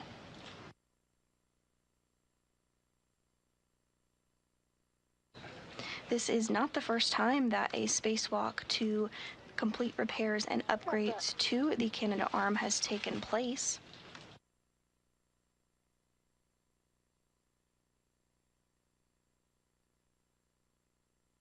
I feel you on the Lee. Previous Canadarm2 maintenance spacewalks included one on June 13, 2002, as part of STS-111, where astronauts Franklin Chang Diaz and Felipe Perrin replaced a wrist joint on the arm. On October 5, 2017, Randy Bresnik and Mark Vandehei replaced one of 2 redundant latching end effectors, or hands. And on January 23, 2018, Vandehei and Scott Tingle replaced the second of the 2 latching end effectors. And I got moved away from you. I'm going to impart force up Venus. Copy. Starting some more Venus motion to get to the scoop. Yep. A little bit more. Watch the joint 5. I see it. Can you come toward me at all? I can let go of one hand. That's okay, because I have one hand on it. Letting go of one hand and pushing towards you. And we'll need a ret swap to Jess. Okay.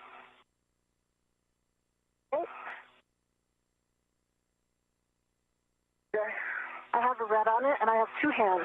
Got 2 hands on a ret. Okay, I'm going to take my ret off. Good for that?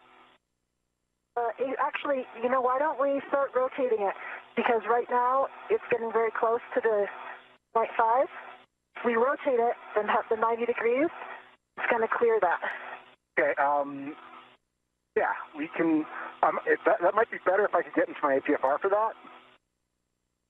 Okay. Can you hold it here for a minute? I think so, if you think we're not impacting joint 5. Well, we can rotate it up a little bit. Now, why don't we bring it aft a little and rotate up a little bit? Okay, keep rotating. Okay. I'm in a good position. I'm stable. Okay. I have control. You have control. I have control. All right, I'm going to take my red off. Okay. My red is off, and I'm going to release.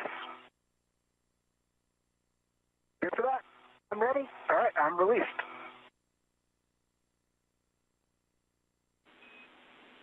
Houston's following along. Yeah, feel the vibrations through ESP for sure. Yep.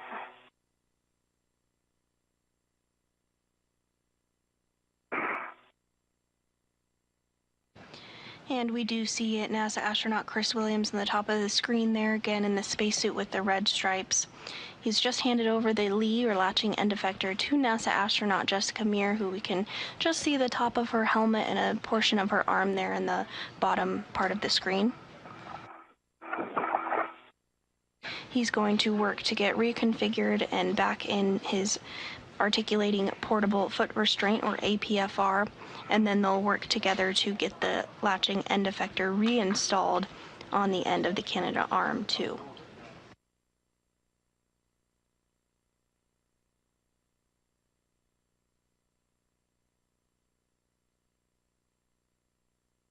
In order to reinstall the Lee, they will use that pistol grip tool, which has been used quite frequently during today's spacewalk. They'll drive a series of bolts into the Lee, as well as install fasteners to ensure a tight fit. It's going to make it difficult soft dock from this vertical position.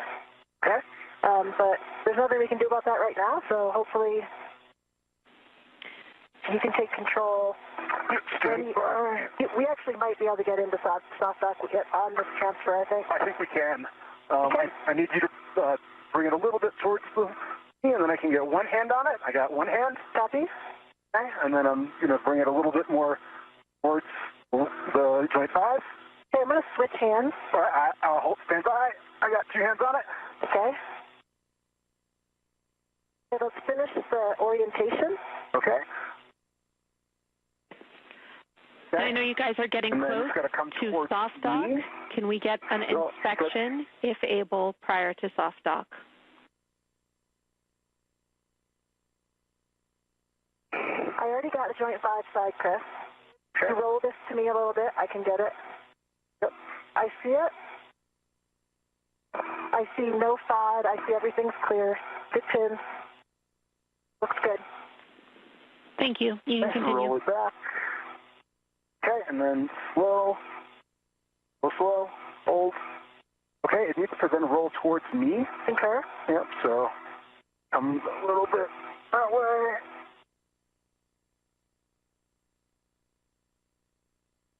Go a little bit more towards me. Okay. Okay. See, good alignment.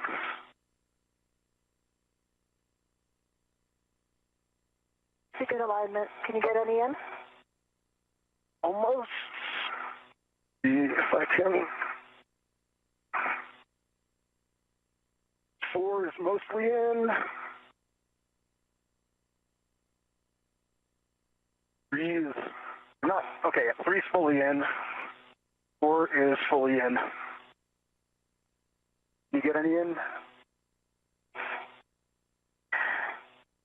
And from this view, we are seeing a good view of the soft dock that has taken place of that latching end effector on the end of the joint number 5. It still has to be fully installed using the pistol grip tool, but you can see that those two are now aligned back up.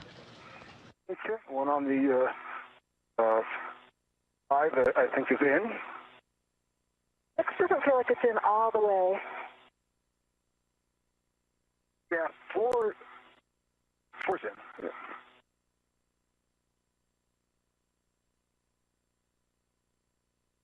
Meir and Williams will work to verify that everything is lined up properly before they utilize the pistol grip tool to secure it. The lead to the joint number 5 that was replaced earlier today. It's kind of coming in and out, but just by a few, less than a centimeter.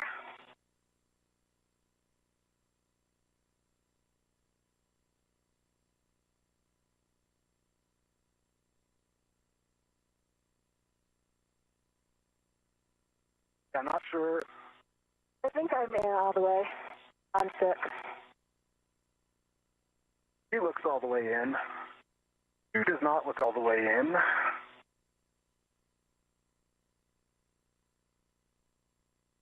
I wonder, I'm going to try to reorient if it's just a hex. There we go. Try spinning it a little bit, Chris. I spun this one and it went all the way in. I think it was just a hex, not Yep, you're right. Yep. Yeah, Houston check, and that's exactly so what we were go to drive it, going to suggest is that the hex just wasn't aligning on the other side. So it sounds like now we have all the EDFs pushed in. You can verify that to me, and we will get both PGTs.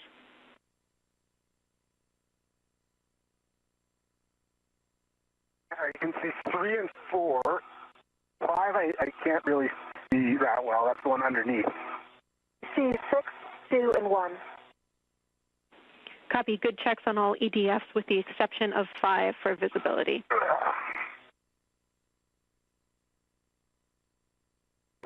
Yeah, and I don't want to pull on the arm or anything. That's just low down.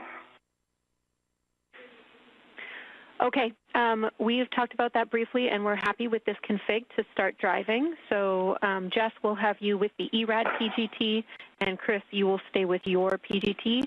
Chris, the first bolt is yours. It'll be EDF 4. Copy. And with that, the ground looks happy with the Lee installation on top of the joint number 5 that was swapped out earlier today. So now it's time to bring back out the pistol grip tools for the last time for today's spacewalk. Okay, I got it. Copy, got it.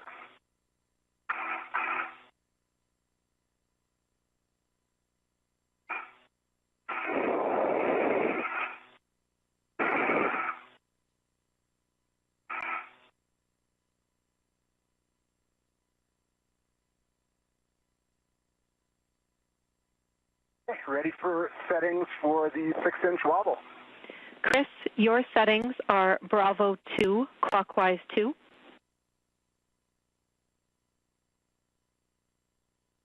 Bravo 2, clockwise 2 is set. Drive EDF 4, approximately 5.5 turns.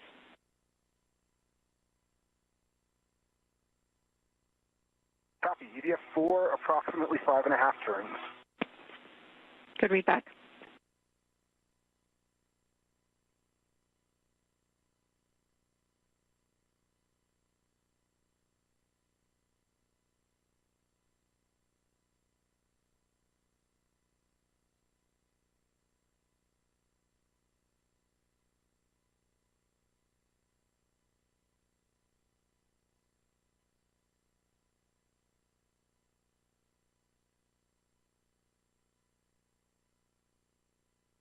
Okay, I got torqued out at 3.5 turns. Green light, 16.0 on the torque. Washers are flush. Copy. We'll call that a good initial drive on EDF 4. So, Jess, you can verify settings Alpha 7, clockwise 2.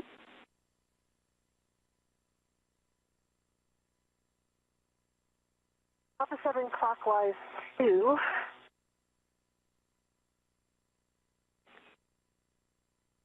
I'll have to recall.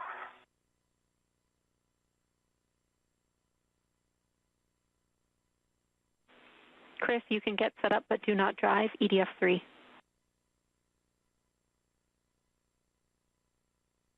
Copy, setting up for 3. Do not drive. Now pass, good LED test, battery 39 volts.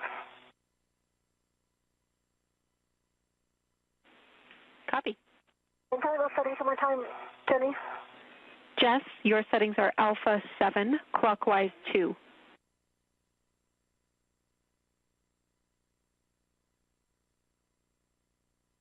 Alpha 7 clockwise 2. Good read back. EDF 1, 11 turns at the PGT.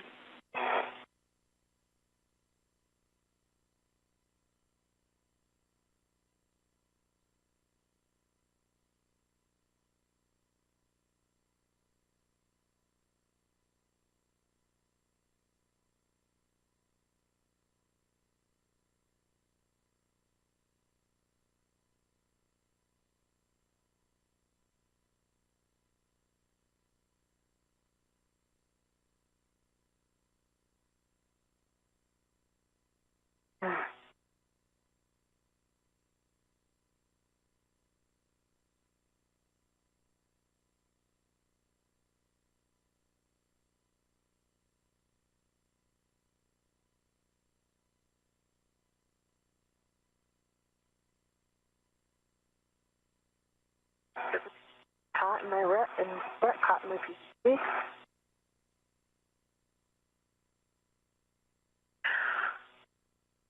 Now approaching the 5-hour and 30-minute mark into today's spacewalk, and NASA astronauts Chris Williams and Jessica Meir are working to reinstall the latching end effector cluster on the Canadarm2. Today's spacewalk is the 2nd for Williams and the 5th for Meir, the 280th spacewalk in support of space station maintenance, assembly, and upgrades. Today's spacewalk is the 3rd of 2026, as well as the 3rd for Expedition 74. Copy. Your PGT won't drive. Let's double check settings. Alpha 7, clockwise 2.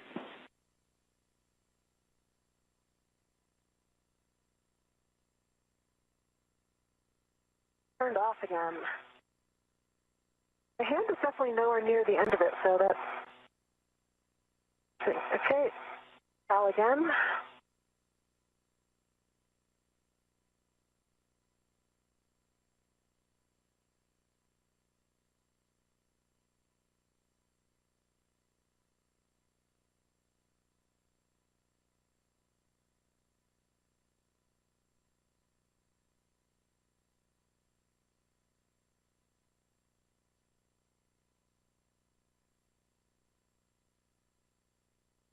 Okay, Cal pass, good LED test, 39.3 volts. Copy.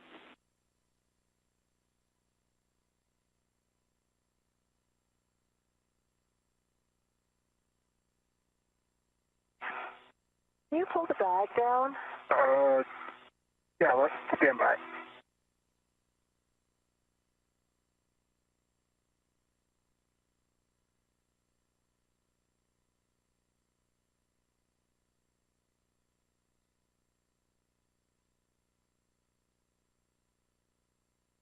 That is caught.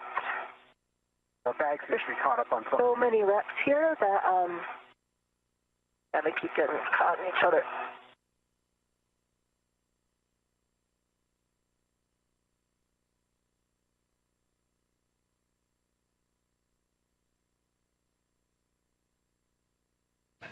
Meir and Williams taking a quick pause from driving those bolts to reconfigure their workstation and clean up some of the RETs, or retractable equipment tethers, that are used during spacewalks.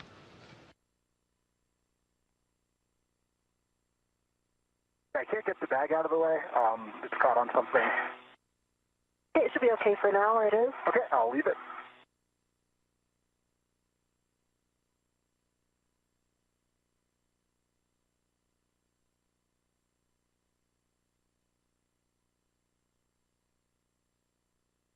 And again, my PGT is not driving.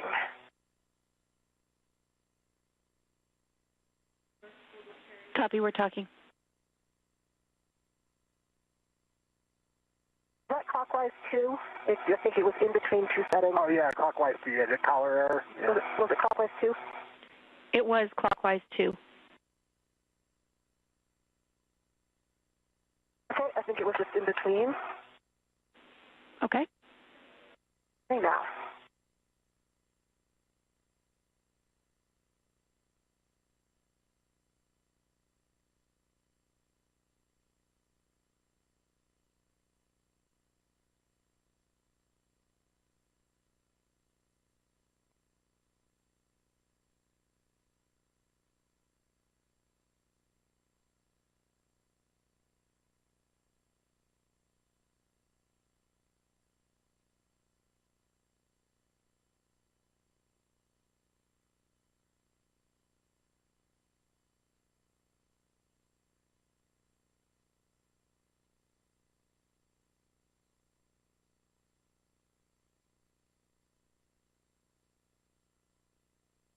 I'm well past my 13 turns. At 15, that I have not torqued out. You can see that the bolt is seated well. It looks like it's all the way in. Should I just keep driving? Let's keep driving, Jess.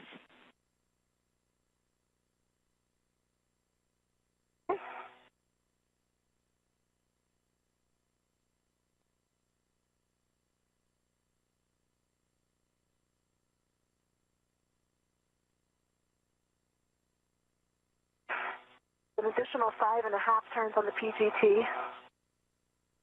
It does not appear to be going in. I'm going to take my PGT off and reassess.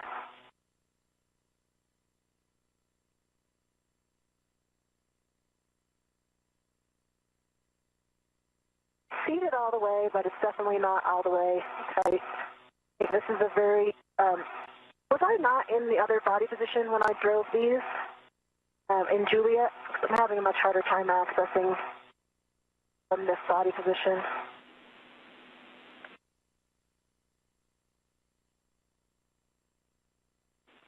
try a different We're just angle. checking on what I noticed position. for some of these too, where the top bolt got.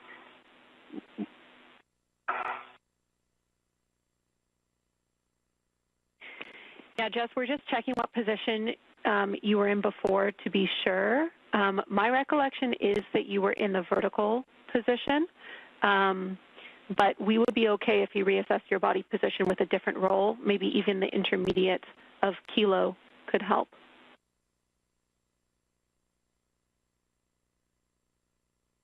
I have just a different PGT position right now. So I think I'm going to try that if you're good with more turns. Affirm, we are good with more turns.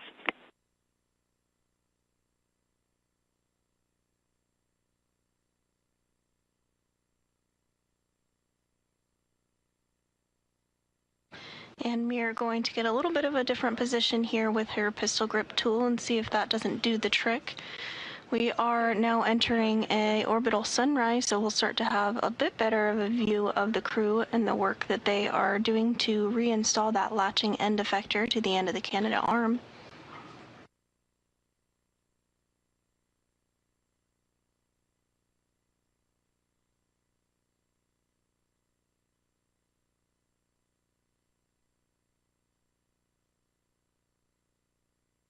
Yeah, it doesn't seem, it's not going in.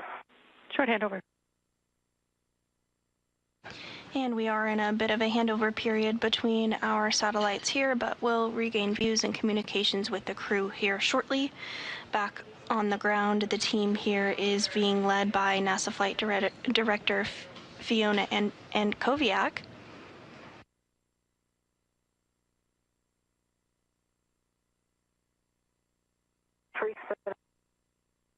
Is that like a cap nut on the top, like? Well, that's what I'm wondering. Yeah. So I'm spinning the cap nut. It's just free spinning though. I mean,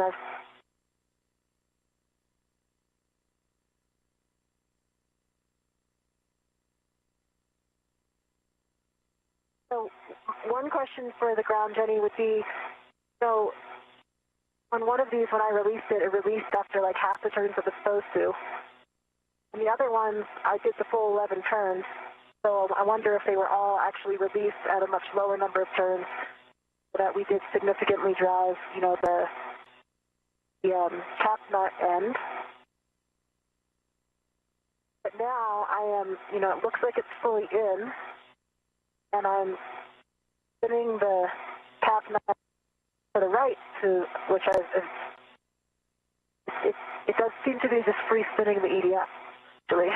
Yeah, we're following along, Jess. We see that free spin, and we follow your train of thought, too. The free spin is particularly unusual to us, so we're still talking.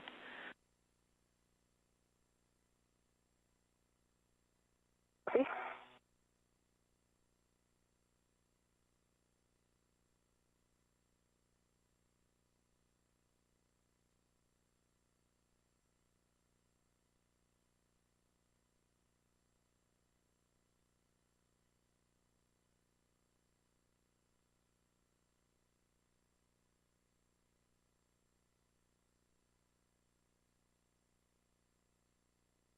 We move on to another EDF and save this one for Jess, we're later? talking about that still. Our crib sheet is saying that potentially this is not fully seated on the internal hex head. I know you mentioned that. We just want to double check that when you spin it around, does it change if you are pushing it in and spinning it? Like, is it possible to get it seated? Chris, I'm going to get rid of this PGT. Oh, you can't. I need two hands. I'm going to let go of the PGT. Let it go back to the bag.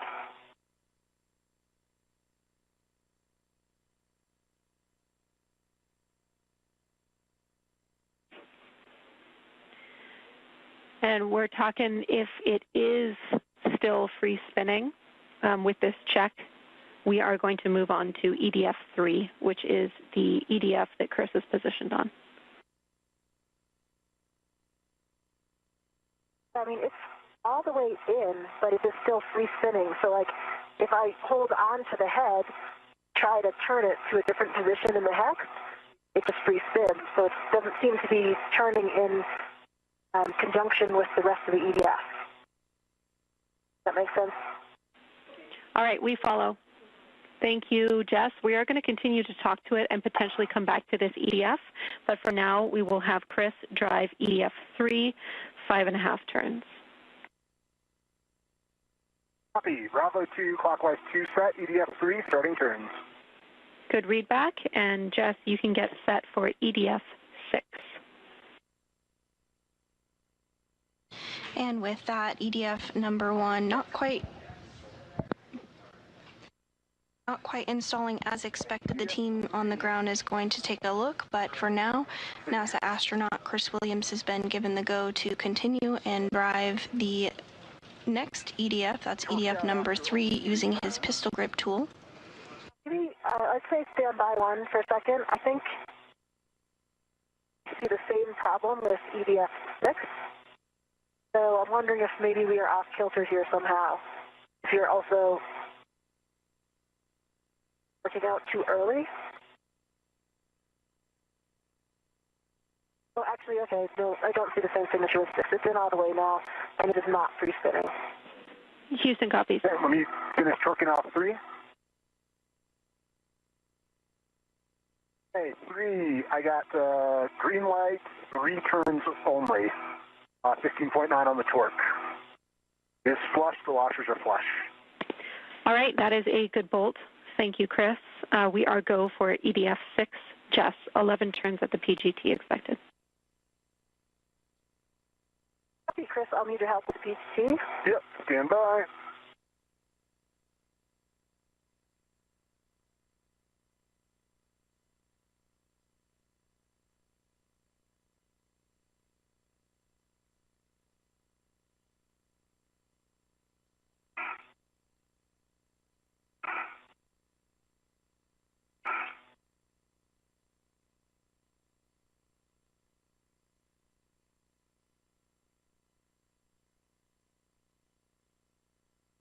Okay, there's the PGT.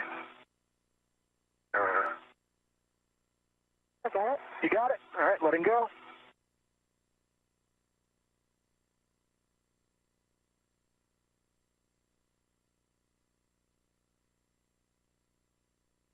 Hey, Jenny, I am still in Alpha 7, clockwise 2. Good settings. Not in a good position on Bolt 6, starting turn. Copy, we're ready. Chris, you can get positioned on EDF 5.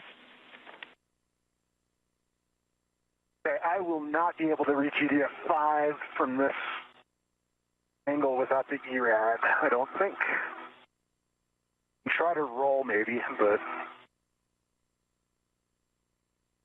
if you have words on what position I was in when we got it off, that'd be helpful. We are checking, but using the ERAD here obviously is also an option. Copy. Jenny, I got 7 turns, good green light, 9.1 torque.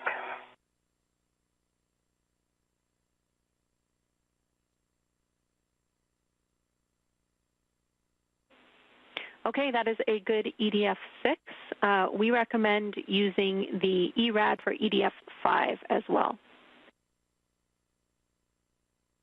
Coming back to you, Chris. Okay.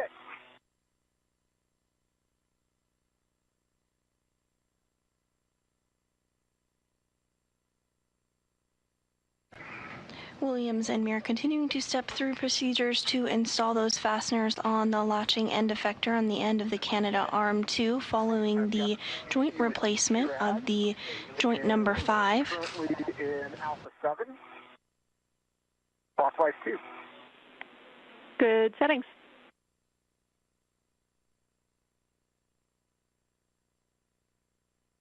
Today's spacewalk began at 7:20 a.m. Central Time and is nearing the 5-hour and 45-minute mark. Jess, I'll take your question. So just some more observations about Bolt 1. If I push only on the top washer, so basically try to move the top washer left or right, it doesn't move, which indicates to me it's fully engaged in the hex. So there's no gap, and I can't move it to the left or right.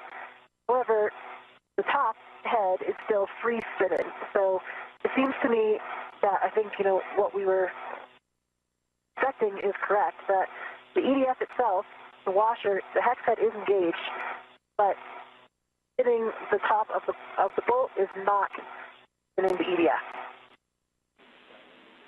Make sense? Yeah, that's great info for us. Thank you.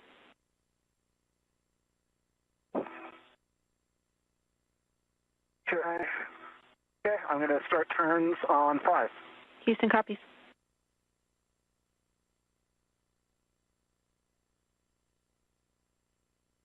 Is this...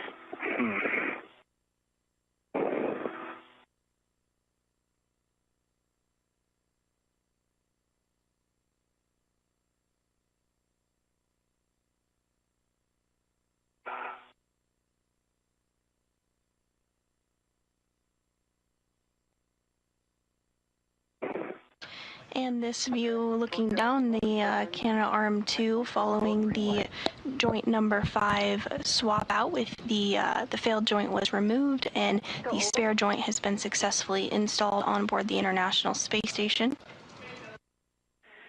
Copy. That is a good EDF5. Next, we are going to tighten all the bolts that we were able to initially turn correctly with the PGT, so that doesn't include EDF1. I have new settings for you, and we're starting with EDF2. I believe this is Jess's bolt, so I have E-Red PGT settings for her. I haven't driven 2 at... Yeah, we haven't done 2 Yeah, yet. we haven't done 2 at all. Yes, for 2, we are driving it, and then we are staying on the bolt and re-triggering it to under a half turn. So that's fine. Copy. Good.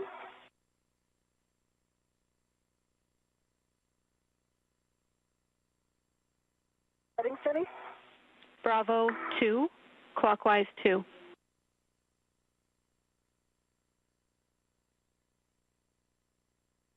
Bravo 2, clockwise 2. A-firm, you'll drive EDF2, 11 turns at the PGT. Give me the reports, and then re-trigger until under a half turn.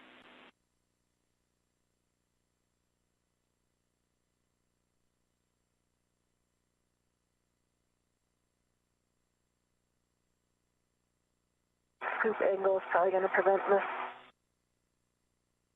Oh.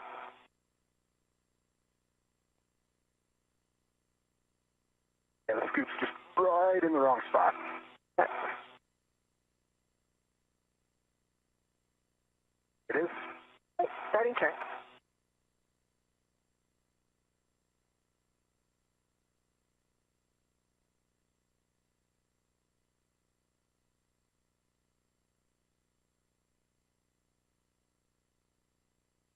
Was only 5 turns on the PGT and I torqued out.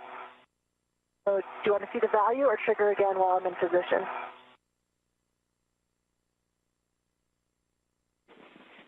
We'll trigger again.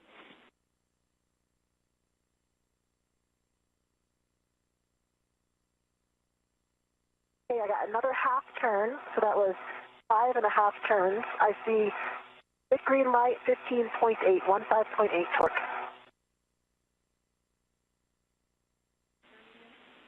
Copy. That's a good report. Re-trigger until less than half a turn. Copy. Okay, that was less than half a turn and the same torque value. Great work. That is a good EDF2. I have us moving to EDF4. Chris, I have new PGT settings for you. Copy. Ready for new settings. Bravo 7, clockwise 2. And you will be triggering until you get less than a quarter turn. Meir and Williams continuing to install the latching end effector at the end of the Canadarm2 following the replacement of joint number 5 on the arm. They're using the pistol grip tool now to just drive in that last little bit of torque on the fasteners. seated and driving. And Jess, the reason I haven't given you that next EDF yet is we are talking about if we are going to troubleshoot EDF 1 again before moving on. Copy. Took 2 retriggers, less than a quarter turn on the last one, green light 25.6 on EDF 4. Copy, report on EDF 4. Thanks, Chris.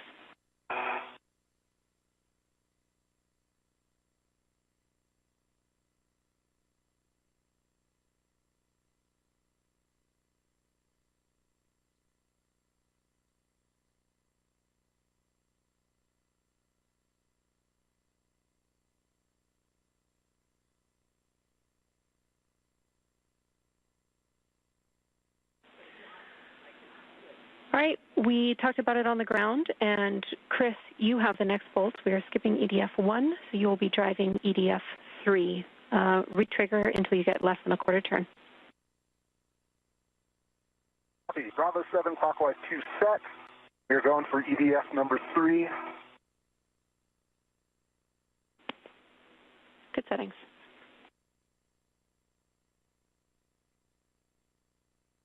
And with that, skipping over the tricky bolt that was having a bit of trouble getting fully set, but continuing on with the remainder of the bolts.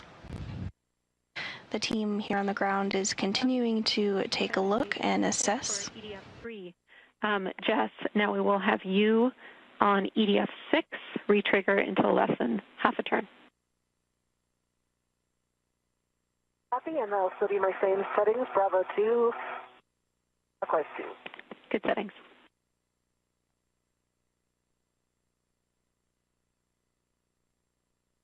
Exciting turn. Okay, that was about a quarter of a turn. I've got a good green light and 16.3.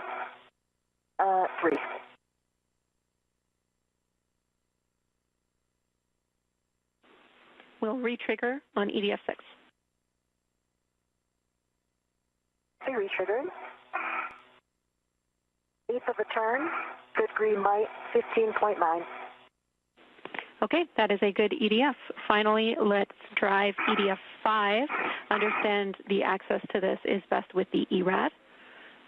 If that's the case, we're looking for under a half turn. Copy that. I will grab the ERAD in 1 second. I'm just repositioning this adjustable between the 2 scoops over here. Copy. And I'm ready for the ERAD back on over the top. 1. Ready to get clear of this. Okay, here it comes. Got it. Houston copies all. Down here we are talking about what to do with EDF 1, but following this I'm just going to push you through to verify all our other EDFs are good. While I'm waiting, Jenny, do you want me to try to extract it all the way, pull it all the way out again, see if I see anything off nominal and insert it again? Haven't done that.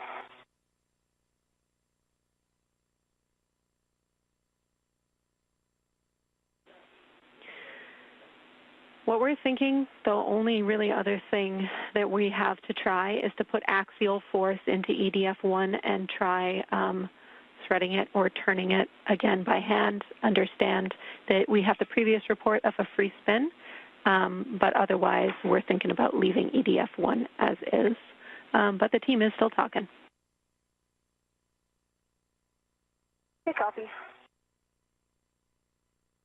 Okay, and I've got Bravo 2 clockwise 2 set on the ERAD. Good settings.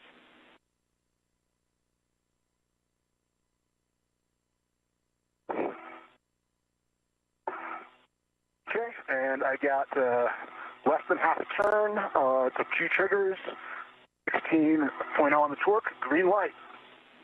Excellent work. You have a good EDF 5. You can tend the PGT back to the bag and make sure that each of the EDFs that you were able to successfully torque down don't pull out.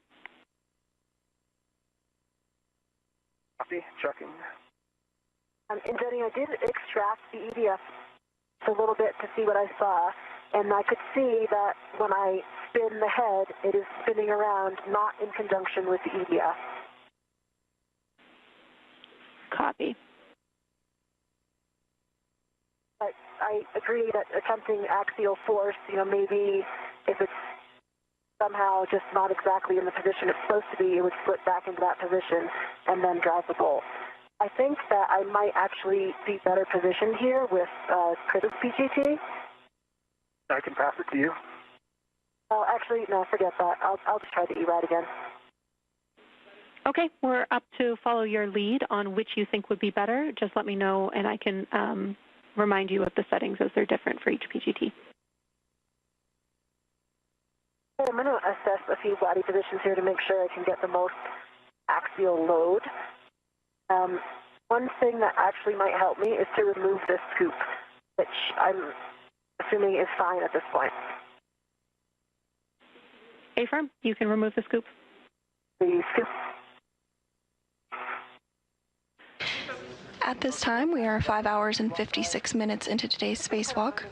For now. Okay. And Jess, the one thing I want to bring up is that following these EDFs, our task is to connect the mate-demate mechanism, so that's driving the joint 6 mate-demate bolts. I just want to remind you, because obviously you can use the micro-conicals or the micro-squares, but you won't have the scoop to help you roll the APFR to Juliet. Okay, copy. I'm very sure that I did the mate-demate from Juliet, right? Yeah, like you said. So I can put it back on since it's only on my mini workstation for now if I need it, but I think this is going to help me with this bolt. Okay, we're with you. And I can confirm a good pull test on 345. Great news, thanks.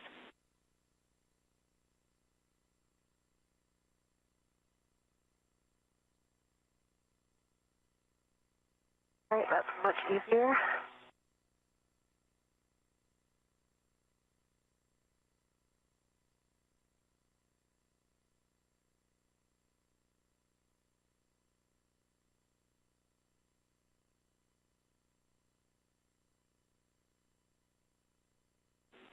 The TGC is not on.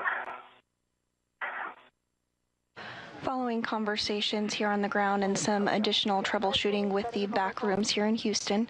Settings for EDF1 are alpha 7, clockwise 2. We're looking again for 11 turns of the PGT. The direction is for NASA astronaut Jessica Meir to apply a bit of force on the side of the bolt to try and get it set and thread properly. Task good LED test, battery 38.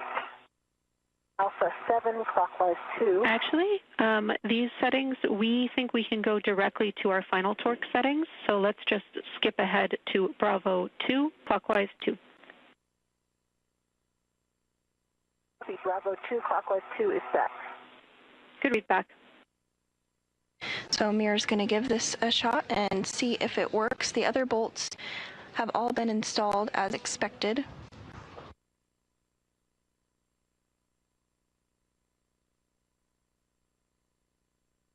Okay, I'm going to provide axial force into the bolt. Copy. Starting turns.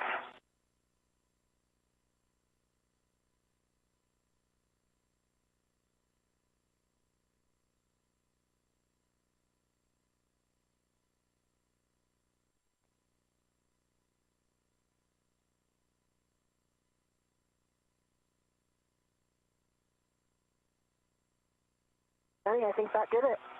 Hey. I got 11 turns. Wow, that's awesome. Great job, Jess. And I got a low torque. I got 8 and a red light. But I know we're going to hit it again anyway. A-firm. And it appears that did the trick. Okay, that was like a quarter turn with green light, 16.2 torque. Woo! Lots of happy faces around the room. Great job. You could verify that you cannot pull out EDF1 with the lanyard and then get the PGT ready for the mate-demate bolt. You'll be rolling to Juliet if you're not already there. This is the Joint 6 mate-demate. Okay, and I can verify that I cannot extract 2, 1, or 6. Great news. And Chris, I'm going to have to let go of the PGT to roll. Copy. We are now at 6 hours into today's spacewalk.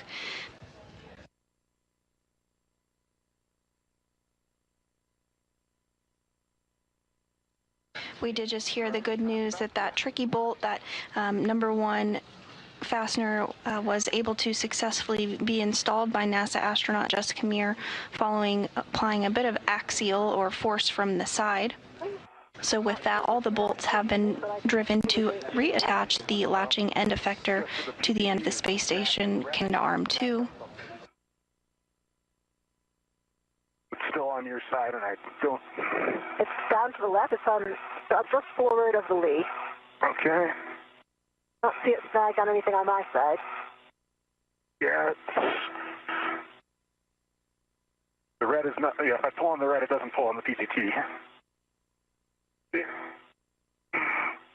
At this time, Meir is now going to work to connect the mate-demate mechanism, which will be using the pistol grip tool one final time during today's spacewalk. Once this is complete, the Canadarm2 will be able to be powered back up, and we will test out the electrical connections on the arm.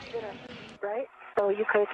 Yeah, I can... Get out of your APFR, get a leg out, and you can reach over to it? Yeah, let me get a leg out and see what I can see. Affirm, I can confirm that Chris is finished with operations on his side.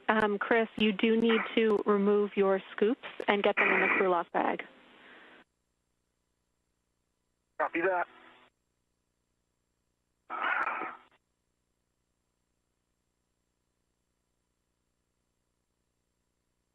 That's dragged on something on the end there.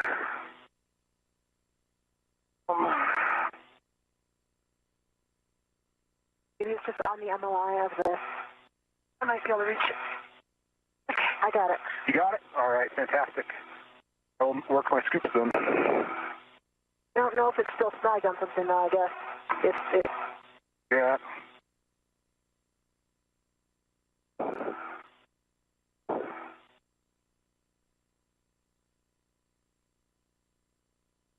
Get my scoops off and then I'll come. Jenny, I'll take settings before I get into position because this one's a tough one to get on. Copy. Your settings are Alpha 2, clockwise 3.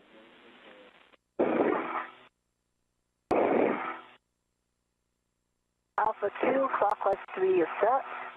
Good settings.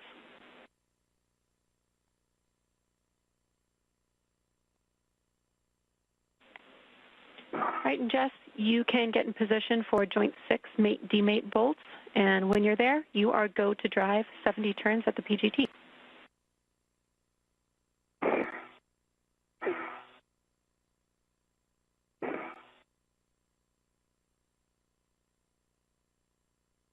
And this view from outside the International Space Station of today's spacewalkers. On the top, we have NASA astronaut Chris Williams completing the second spacewalk of his career, and below him we have NASA astronaut Jessica Meir completing her fifth. The crew has successfully replaced the joint number 5 after it was no longer working as expected, and just completed the latching end effector cluster reinstall. At this time, Meir is working to reconnect the mate-demate mechanism on board the space station. I see it when I dip down, but then I can't get the PGT on it in that same position, so I'm in off of it.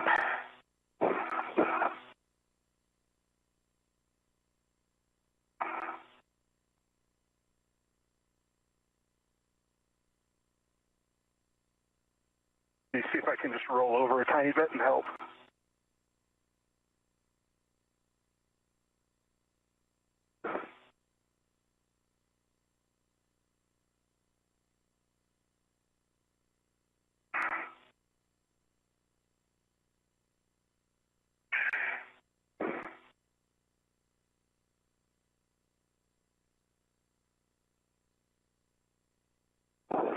And coming up here in about 5 minutes, we are expecting a moon base update where NASA Administrator Jared Isaacman is hosting a virtual conversation to share updates on NASA's plan to build a moon base on the lunar surface.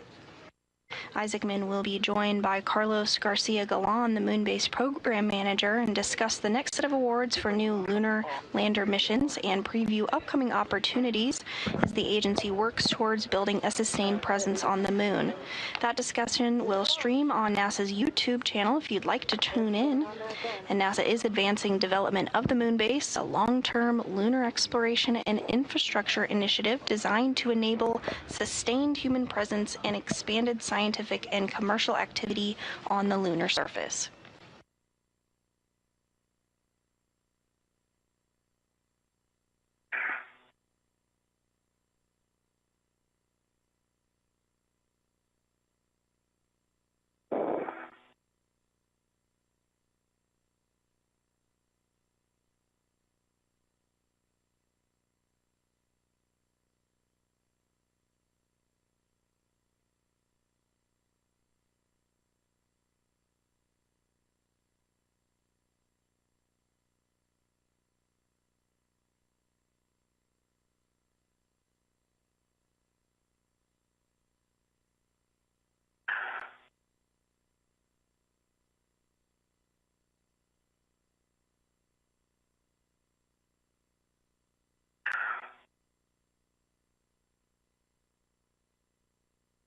I think I'm on it. Nice. So fast.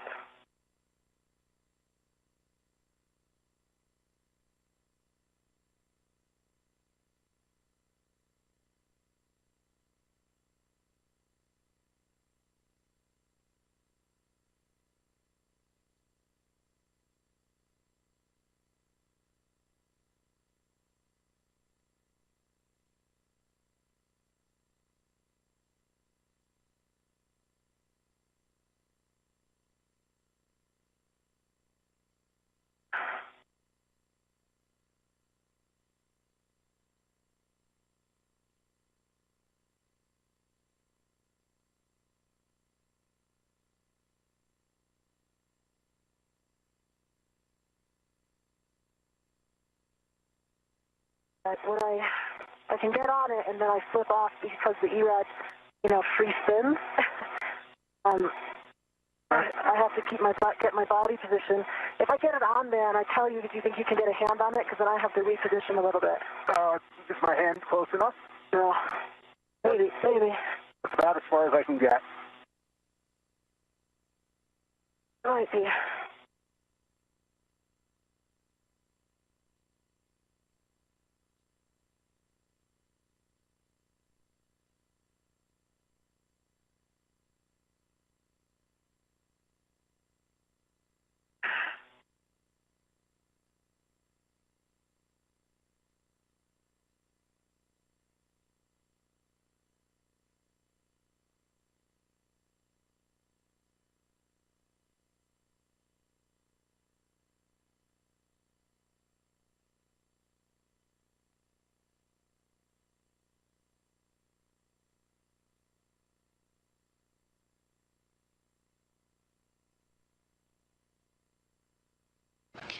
And we are getting a view of our spacewalkers today. Again, NASA astronaut Chris Williams on the top of your screen wearing the suit with the red stripes.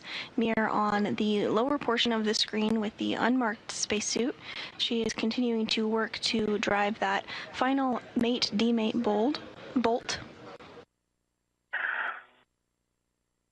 The International Space Station is currently flying 261 statute miles over the South Pacific Ocean, as you can see behind our spacewalkers today.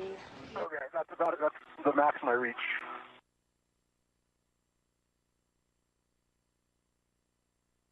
Yeah, I'm going to try switching feet.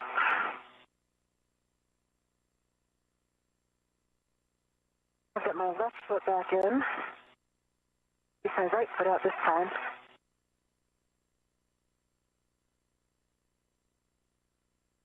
And all of the bolts on the latching end effector cluster were successfully installed, so this mechanism to reinstall the mate-demate mechanism is our final task for today's spacewalk. I get on it and then...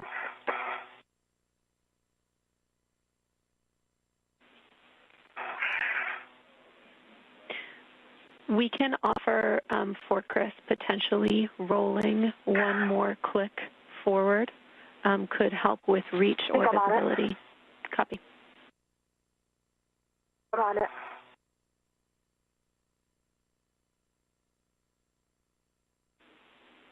Copy, we're go. 70 turns at the PGT.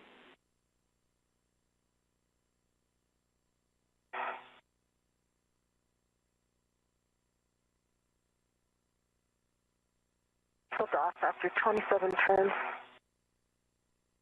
And I'm not sure if I was actually all the way on it.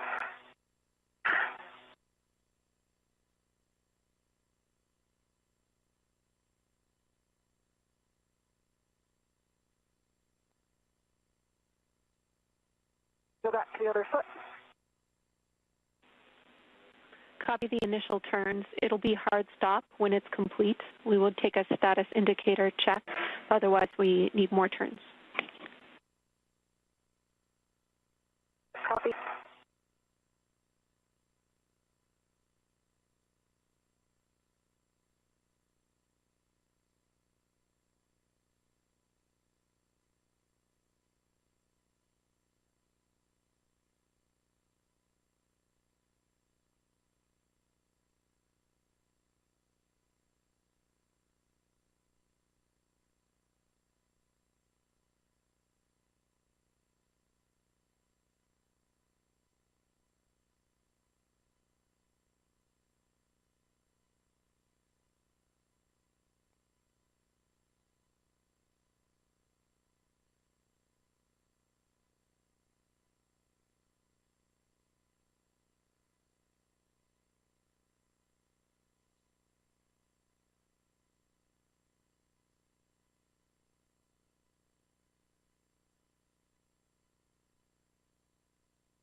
Okay, that was 70 turns.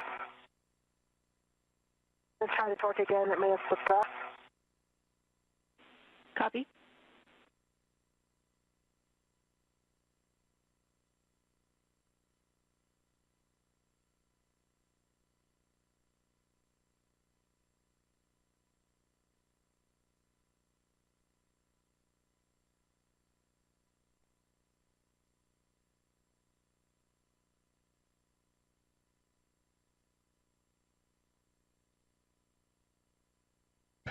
And we are now 6 hours, 13 minutes into today's spacewalk.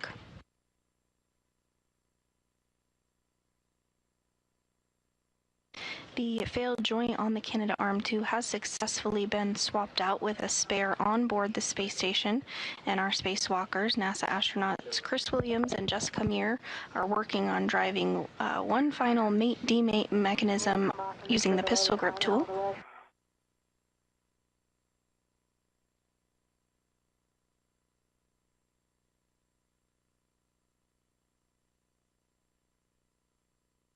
I do see that the indicator is flush. I'm going to try to get back on there and get a few more turns. Copy.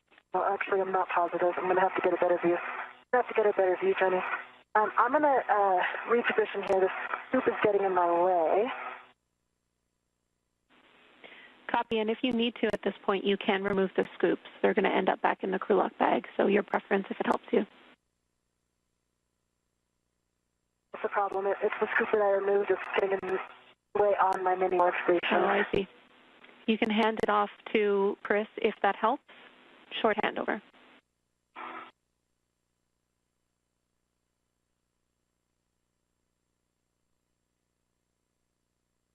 Like doesn't install on that one.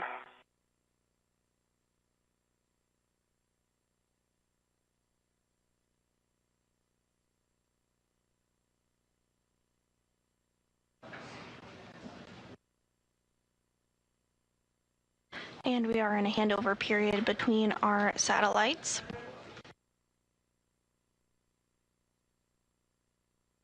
The pass is above. Okay.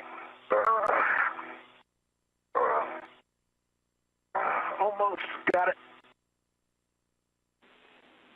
Houston's back with you. Copy. I've handed off the scoop to Chris. We're going to try to get into position again. Ready to it. Sending Copy. back your rec. Okay, your rec's coming back to you. Hey, copy.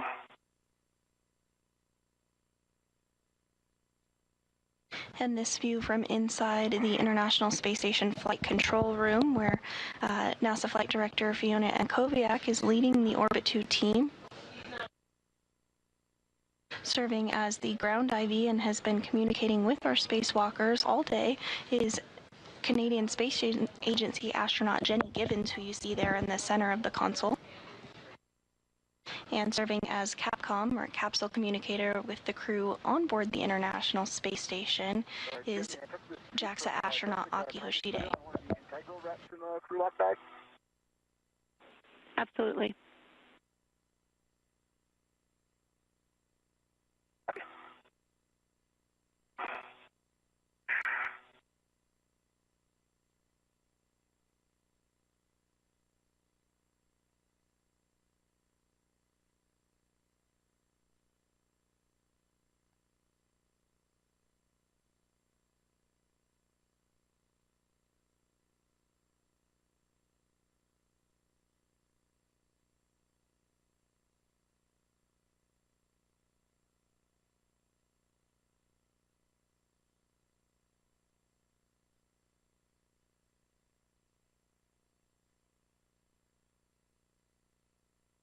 I'm going to try to roll a little bit more. I don't know if that's going to help yet. We copy additional rolls for Jess, no problem. And Chris, once you stow that scoop, we'd also like to offer that you could come out of the APFR and adjust your body position such that you have visual or perhaps like a hand on the bolt. Again, you would be able to really react against much because you'd be on the ingress aid, but that could help with positioning. Copy that. Yeah, I'll give that a shot. I've locked out the PGT rep to see if that helps me.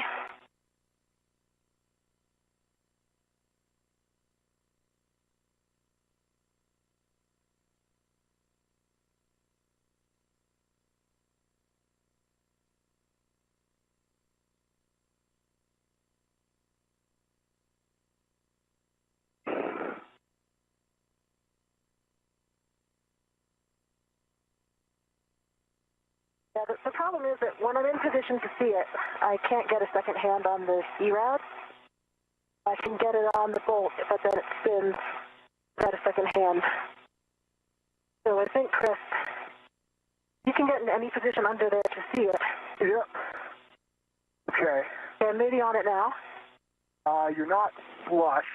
Just tilt, bring the PGT down a little bit. Yep, that's looking better. Okay, I'm going to try to drive. And my PGT's off again. Houston copies. We're coming up on a period of RADICOM for about 3 minutes here. Yeah, I'm in a good spot with a visual now, Jessica. Okay. I can't get a hand, but I can guide you. I think you might have just been on it, but not flush before. And I can talk you into flush. I think that's what's happening. Okay, I got a good tell, and I'm going back to Alpha 2, clockwise. Was that 2 or 3, Jenny? 3, short handover.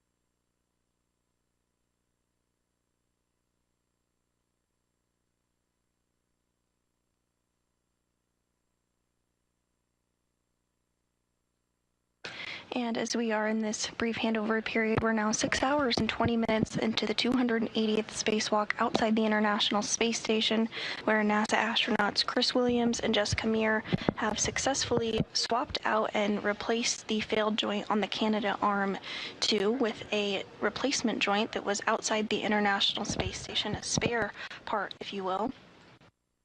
At this time, the duo is now working to install the mate-demate mechanism on the arm. This is required in order to power up the arm. She's got it great. It's torqued out after 50 turns. Awesome. 50 turns. I'm going to hit it again. Torqued out again. I've got a good green light and 3.7. Chris, before I take it off, you probably can't see the indicator because I'm blocking it. Yeah, it's blocking it. I can also see that it's the drive handle that the red is caught around. Okay.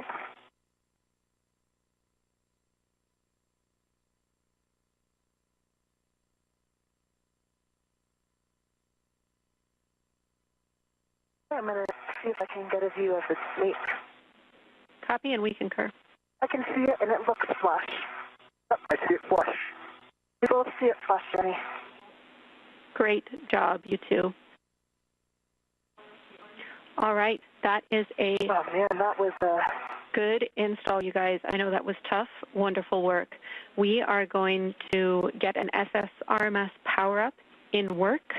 And for you, I have expedited cleanup steps, starting with stowing your PGT, Jess, and you will be getting the scoop in the crew lock bag, and you will be getting the crew lock bag on your BRT. Into the PGT, but going back to my swing arm and taking the ERAD off. Double checking.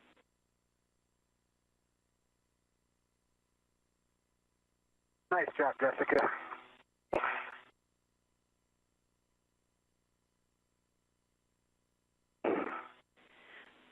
Before we go any further, okay, copy. Before we go any further with our cleanup steps, we want to make sure that the RET is clear of that motor handle and that we are in the motor position.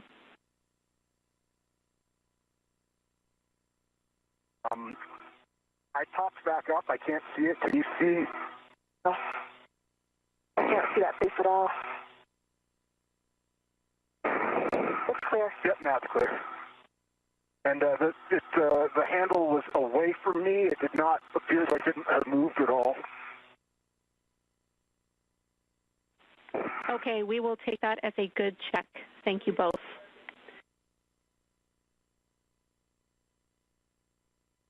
And with the mate-demate mechanism successfully connected, the ground is now going to work on powering back up the Canadarm2 following the replacement of joint number 5, that failed joint with a replacement part on orbit. This will allow a checkout of the electrical system on the arm, and further checkouts of the arm movement will be conducted throughout this week. Can you see? Let's see, the pin route that we were going to use takes the route off. It's on the outside of the bag on the handle. Right, that's not, that's what's reading my PGT right now. So I got to get my ret on it first. Yep.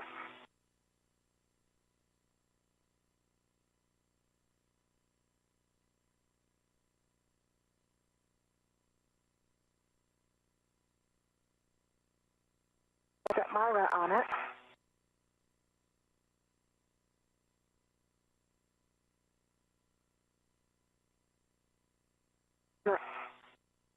Just let it go for a second while I get my PGT sorted.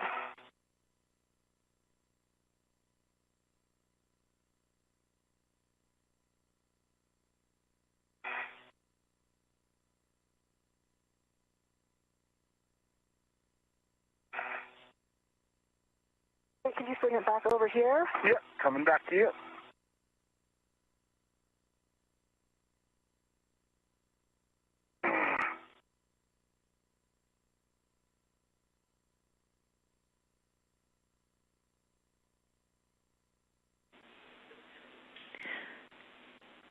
Are you taking the screw lock bag, Jessica?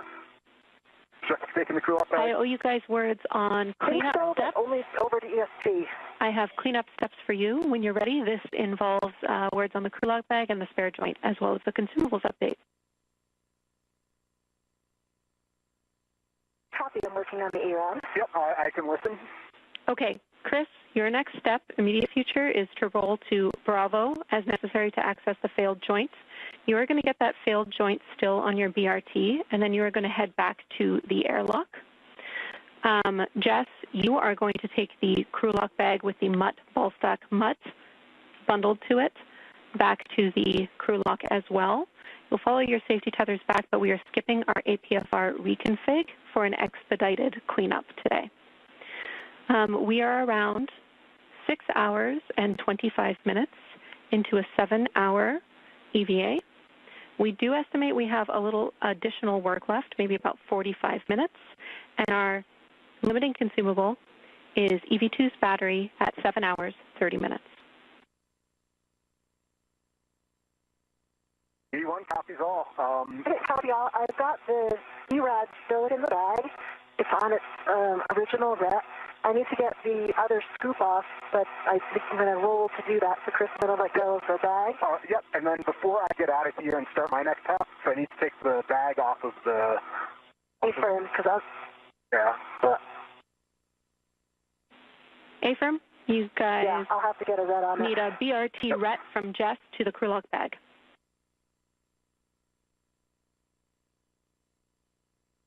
Chris, I'm going to get the scoop first. All right.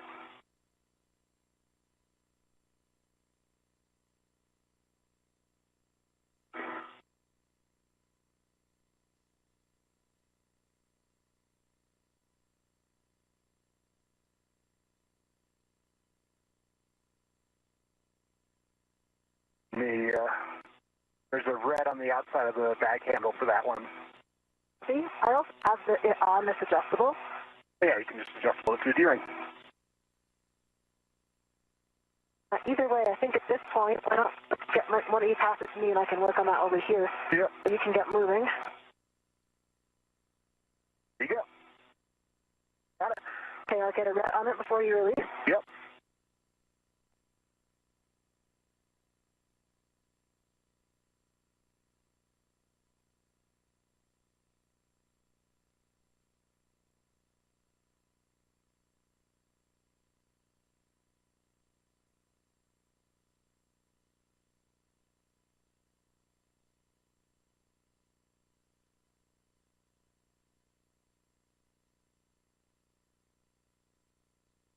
Get my BRT red on it and the BRT on it. You can release. Okay, stand by. I'm going to need to just pull it a tiny bit. The adjustable is kind of the wrong way. Okay. All right, it's free. I'm letting the adjustable come back to you. Copy, I got it. Okay, and then I am going to egress. Copy, I'm going to get this. I get a roll, sorry. Chris, prior to your egress, yeah, we did have that roll in the procedure for you so that you could retrieve the failed joint from the MUT, ball stack MUT, and put it on your BRT from a stable position. Good work.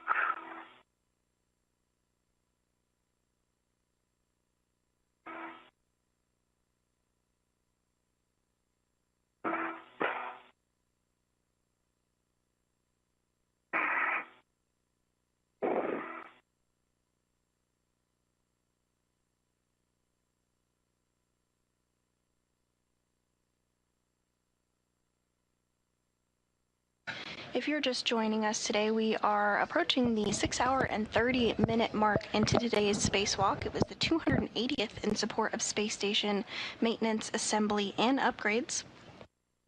The main task for today was to replace a failed joint on the Canadarm2, that's joint number 5, that was successfully done by our spacewalkers, NASA astronaut Chris Williams and Jessica Meir. Copy. EDFs are pushed in. Good config. Thank you.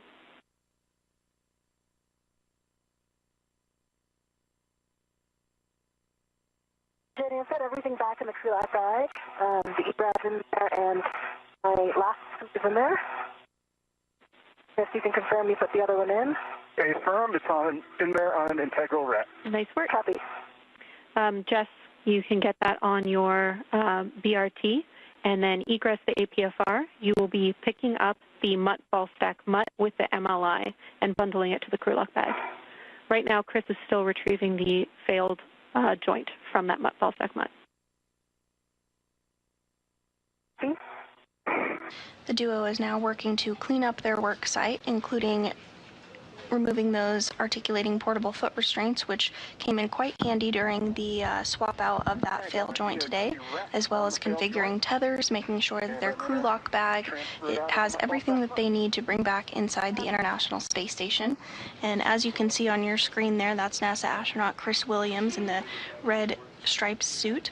He's going to bring back the failed joint number 5 with him into the airlock, and that will be sent back to the ground for testing and further analysis and possible refurbishment. Today's spacewalk was the 2nd for Chris Williams and is the 5th for Jessica Meir.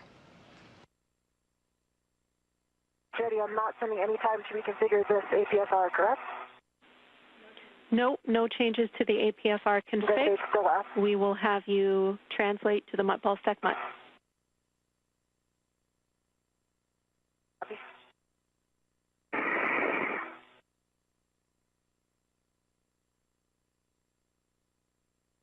I have the failed joint on my BRT, getting it into a good config. Copy.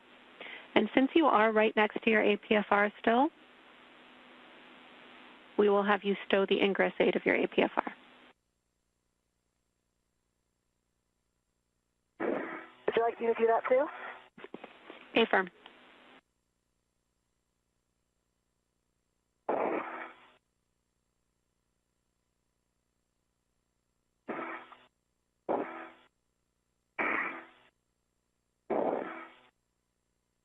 Just watch your head. Don't come back.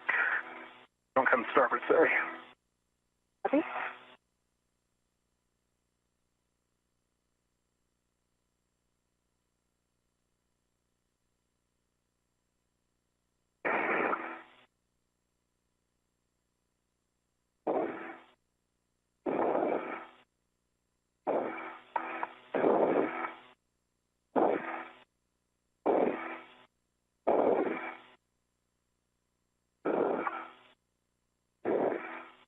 My ingress aid stowed.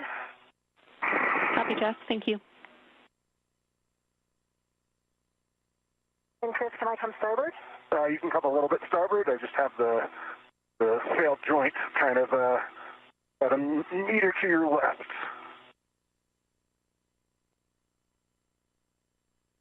Copy, I see it.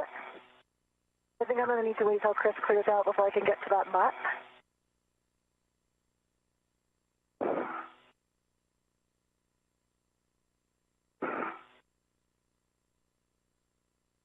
Trying to get clearance to get through here. I think I can just go over ESP2. Am I going to be clear of the reef with my helmet? It's going to be tight. Hold on. Okay, I'm not going to do that then.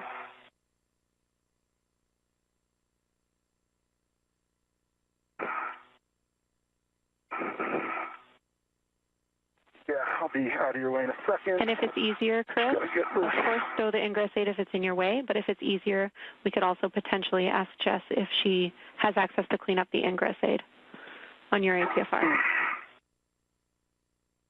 Yep, copy that. I just need to get this held a little bit better. Absolutely. Dealt with. Nice work.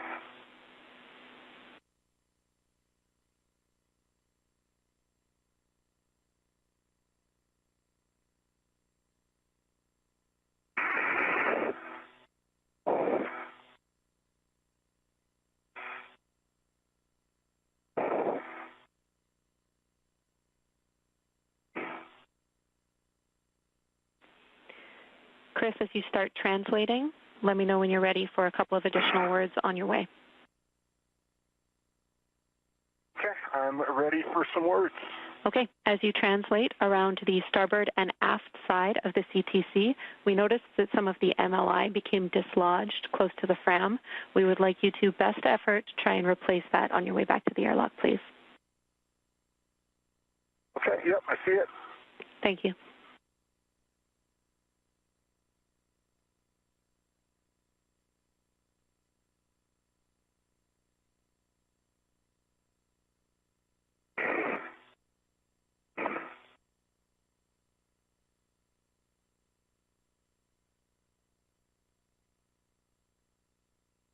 Okay, Jody, so since the mutt is locked, I can release the rep that's on the Fram and just put it on the bag, correct? Affirm.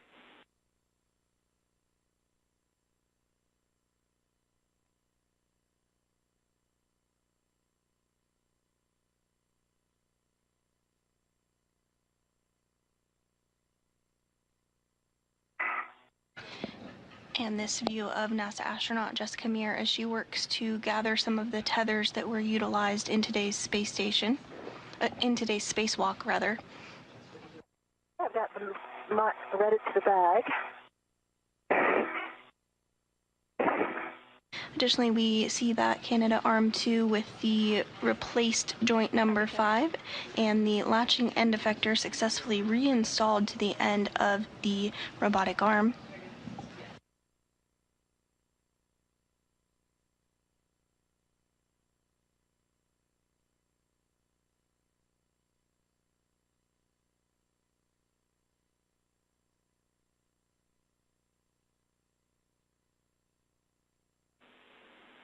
Chris, as you get back to the airlock, avoid failed joint lug contact with the airlock hatch bulkhead and shell.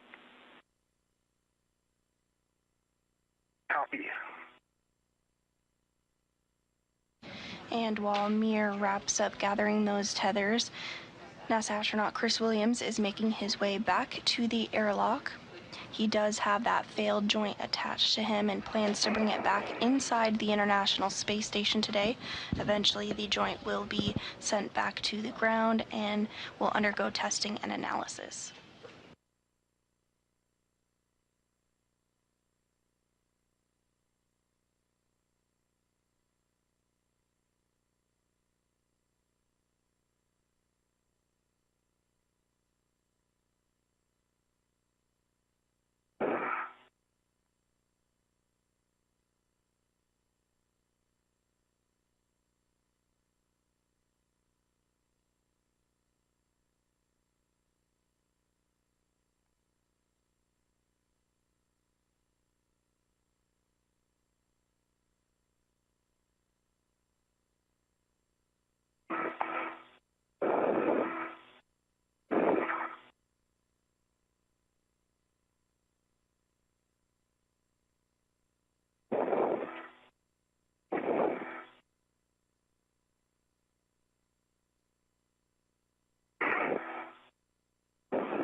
Okay, I'm back at the airlock underneath the thermal cover. Copy. You can open up that thermal cover and you will be stowing the failed joint on a large small ret inside the airlock.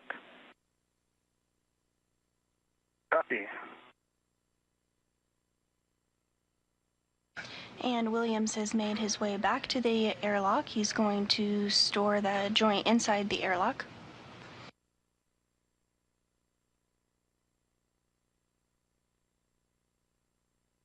Meanwhile, Meir is continuing to gather tethers and place them in her crew lock bag to bring back with her to the airlock.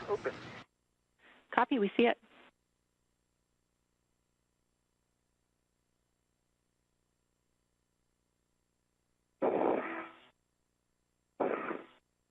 I'm almost ready with the crew lock bag. I've got the MLI well on there, and I've got one wire tied. Just going to get the second, and I'll be ready to go. Sounds great.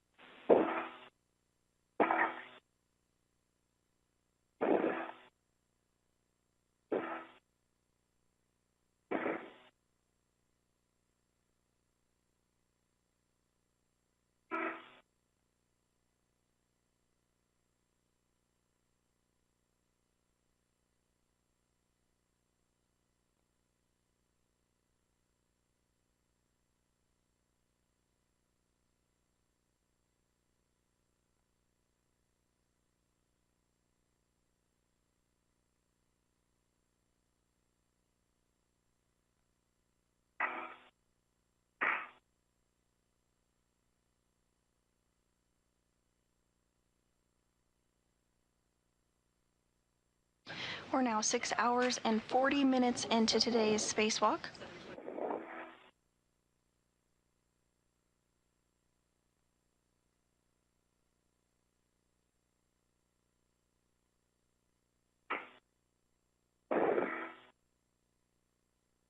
The wrist joint that experienced a malfunction during Canadarm operations on May 27th has now been swapped out with a spare part, a spare joint that was on board the International Space Station outside of the orbiting lab. Hey, Jenny, I'm going to start moving back to the airlock. Copy, Jess. That sounds good.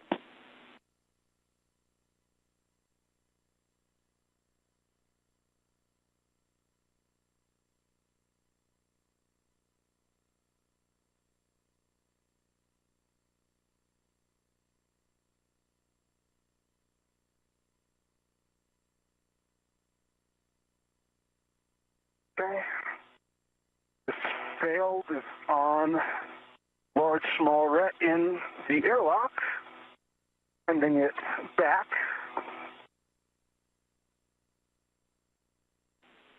Copy.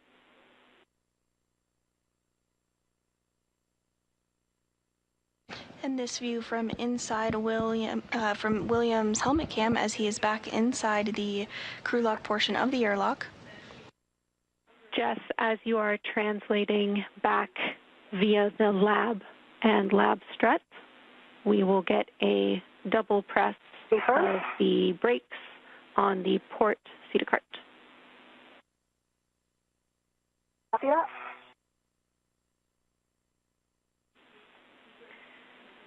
And Chris, we see that failed joint and a great config in the airlock. Thank you. You can egress the airlock, and we will take a safer check and a glove and a HAP check once you close the thermal cover. Copy and work. And with Williams now successfully storing the failed joint inside the crew lock portion of the airlock, he's going to egress or exit the airlock once more and complete a final glove and HAP check. Again, that HAP is the helmet absorption pad and is inside the helmet of every crew member during space station spacewalks. This helmet is installed as a precautionary measure in case any liquid were to leak out inside of the helmet.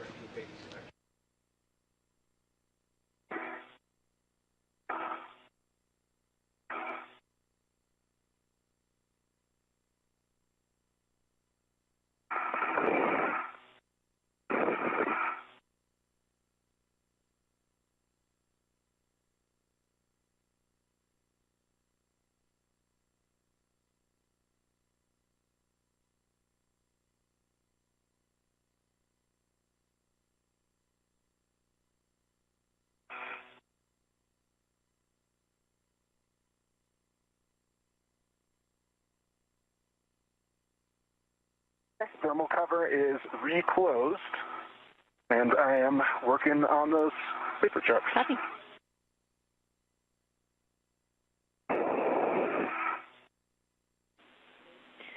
Jess, we see you headed up the lab strut just about at those brake paddles. I'm on that phase one. Copy.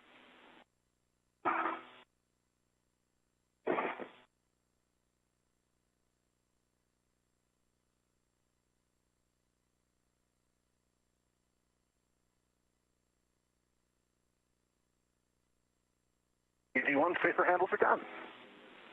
Copy. And we'll take a Press the release pedal twice. copy brake handles release. Thanks, Jess. And we'll take a glove HAP check from Chris as well. Copy EV1. Gloves. No noted damage. And right up.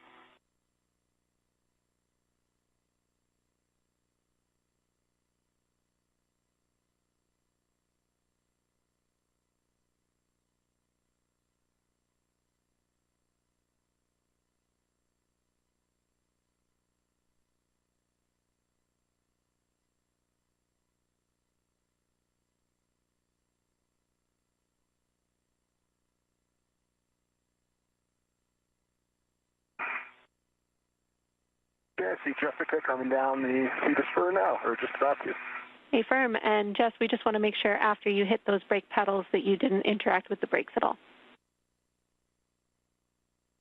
I did not. I went zenith, so I would avoid doing that. And came back down later when I was past them. Copy. Thank you.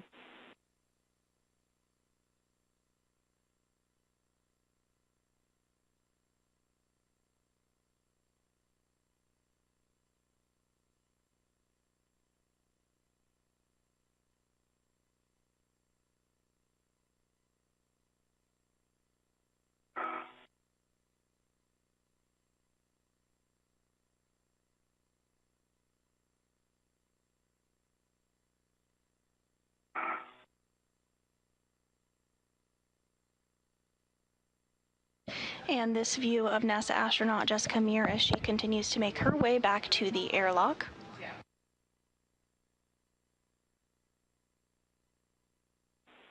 All right, Chris and Jessica. Chris, you are at the airlock, and Jessica, we see you very close. From now on, this is a nominal remainder of the EVA, so just cleaning up. And we will get Jess in the airlock first and building a good load path.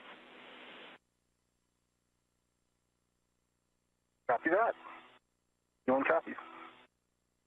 All right, Chris, and actually, we're going to have to get this bag in. I'll grab the thermal cover for you.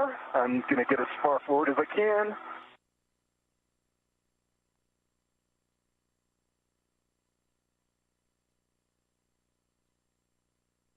You have a clear path. Thanks, Happy.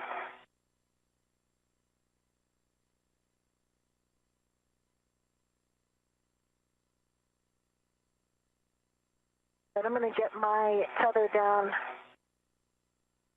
around here. Houston copies.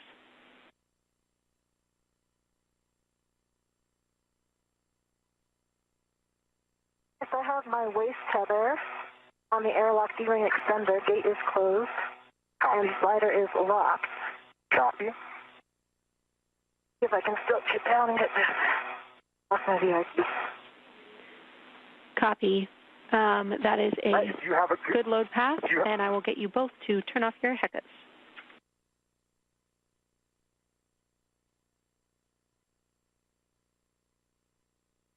EV2 heck off.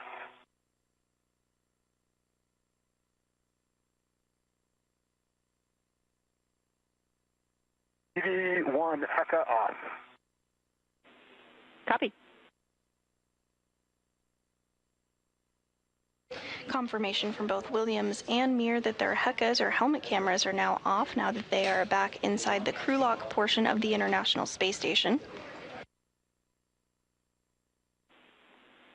And Jess, you built a good load path via your waist tether to the airlock internal D-ring. And I imagine you're getting the crew lock bag stowed inside the airlock, correct? Affirm. I have the crew lock bag in. I'm just going to go in and find its rep. Copy.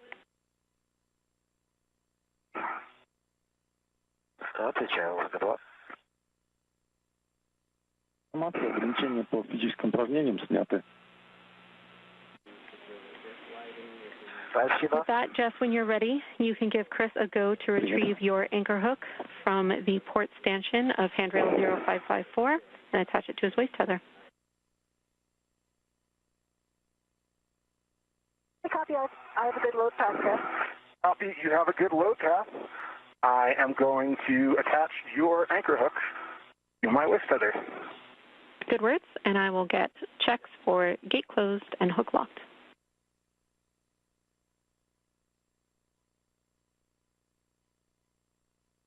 I have the ret on the crew lock bag. I'm just going to release the other end of my BRT ret right now, so it's going to be simpler. We copy. Okay, I see everything in. Chris, I think the spare is a little bit smaller maybe than we thought. I think that we're going to be able to keep the bag where it was. Concur. So I'm going to get into position. All right, I have EV2's anchor yellow hook picked up and attached to my left waist tether. Slider locked, black on black, and my left waist tether is on my left D-ring extender, closed locked, black on black. And both large hooks are gate closed locked, black on black together. All right, that is a good load pass. You can retrieve your anchor hook, stow it on your mini workstation, and ingress the airlock. And work.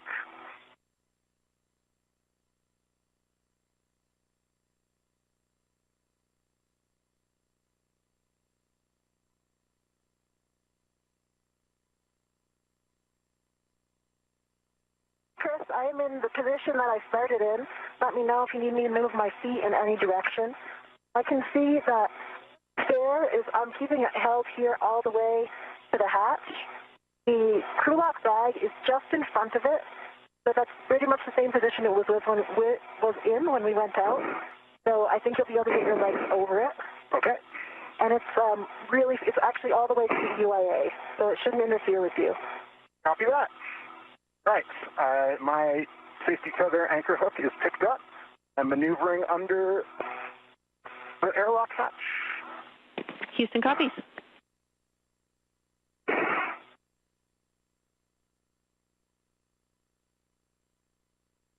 Okay.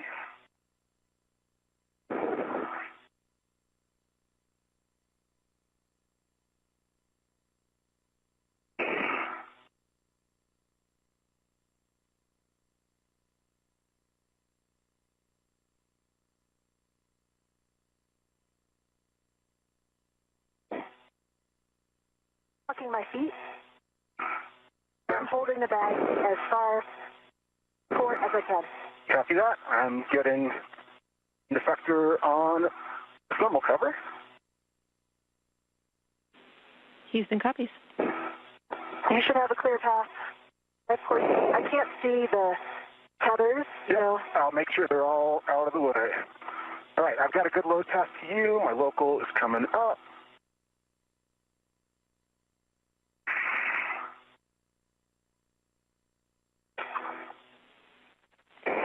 Jess, heads up for you.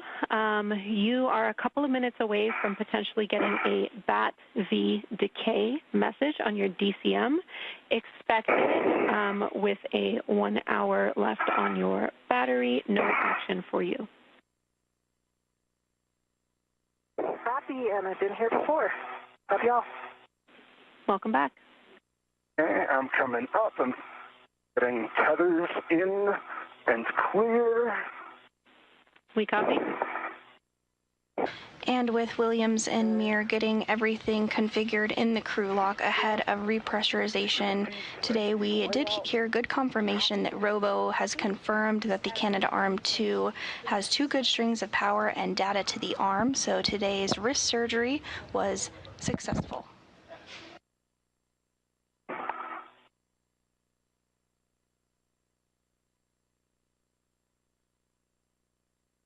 I think that's the MLR. I'm getting it out of your way. Okay, I see your feet. Copy, thank you.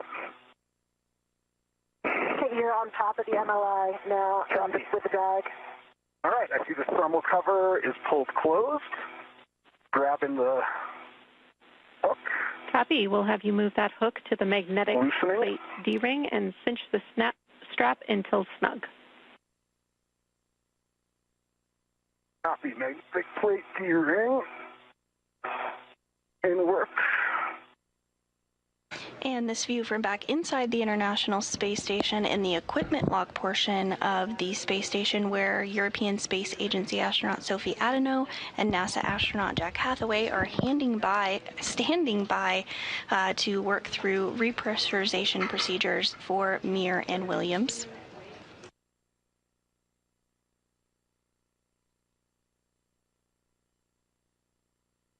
Just as depressurization occurred, repressurization will occur in a 2-stage fashion. First, the airlock will be repressurized to 5 pounds per square inch of pressure, where a couple of checks will take place of the suits, ensure that everything is looking and performing as expected before repressurization continues to about 14.6 pounds per square inch, equivalent equivalent to that inside the International Space Station, at which point hatches will be opened. Copy. We expect 6 Sharpie lines visible on the tail, and we'll get you to verify the magnet is engaged. Copy. We got 1, 2, 3, 4, 5, 6, and magnet is engaged. Excellent work. You can both remove your SCUs from their stowage pouches, remove your DCM covers, and Velcro it to your DCMs, and then connect your SCUs. Work. Copy in work.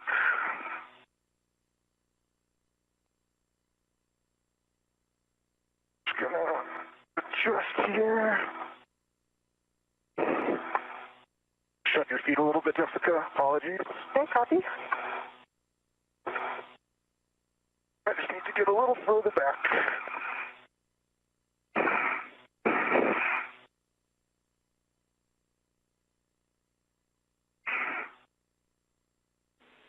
"25 seconds to a short handover."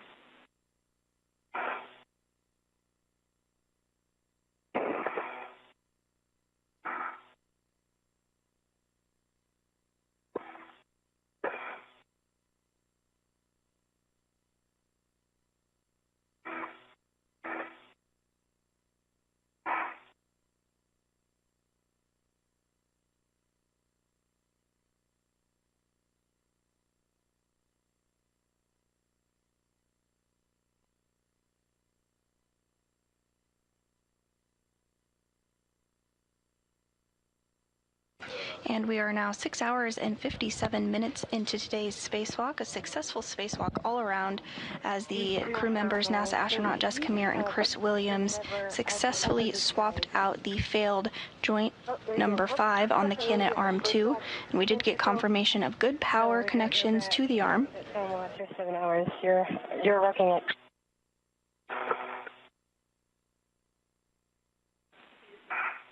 Houston's back with you, looking for a status on SCUs.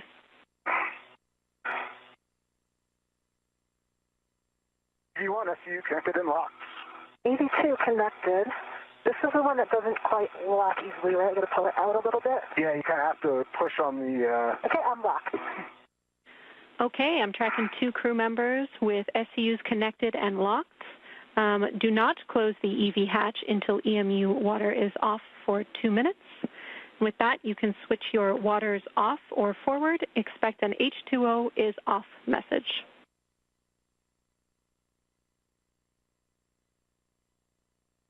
EV1, H2O switched to off. EV2 water's off. 2-minute timer started. Copy. I also wanted to take this time to say some words, if that's okay. Please go ahead. So for over 25 years, the Canadarm2 has been a crucial part of the International Space Station. The arm was key to the construction of our orbiting laboratory and continues to be a workhorse that we rely on. Whether it's performing maintenance and replacing equipment, moving and operating scientific payloads, capturing cargo vehicles, or helping us out during spacewalks, the arm has played and will continue to play a central role in our work on orbit. It's also a testament to international cooperation. Teams from across Canada, the U.S., and the world have come together to make this program a success. We want to acknowledge all of our friends and colleagues in Montreal and St. Hubert, Brampton, Houston, and beyond who keep the arm operating, as well as the teams that helped us to get this repair done. It went really great, and we're really thankful for all the work you put into it. We're honored that you trusted us to carry it out and that we were able to give the arm a helping hand. Jessica, it was an absolute pleasure to do a second EVA with you. I've learned so much from you during our time on orbit and really appreciate your mentorship throughout our EVAs and throughout our entire mission. Thank you, Chris. It was so wonderful to venture out of the hatch one more time with you. Chris certainly captured our sentiment perfectly, but I will add that we are thrilled to have repaired the mighty Canadarm2 just in time for Canada Day tomorrow. We hope that all in Canada and everyone around the globe can celebrate this achievement. Sophie and Jack, thank you so much for your outstanding support today, getting us out and back in safely. We're ready to come inside. Thank you so much. Well done. And we are ready to welcome you back home. Thank you, team. We are waiting for that timer to expire. Appreciate your very kind words. We are very happy to report that SSRMS, or Canadarm2 power-up, went very well. So thank you for your service in fixing the arm today. And happy Canada Day. Happy early birthday, Jess, and happy early birthday, Soph. Thank you all.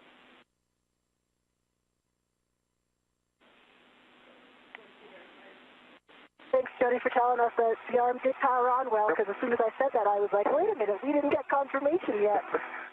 Thank you. Yep, thank you, Jenny, and thank you so much for your support as Ivy. Our pleasure.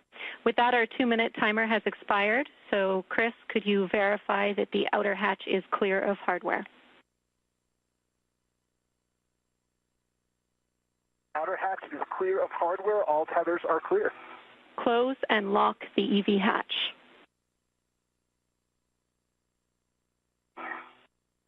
Copy. In work.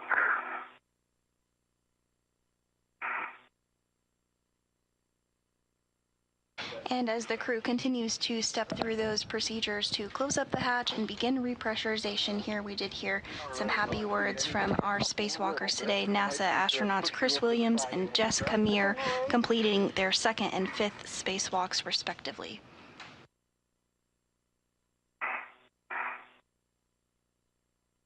We did just surpass the 7-hour, 1-minute mark for today's spacewalk. I'm going to try to get a hand on the spare. It's maybe caught up with something. It's gone up zenith.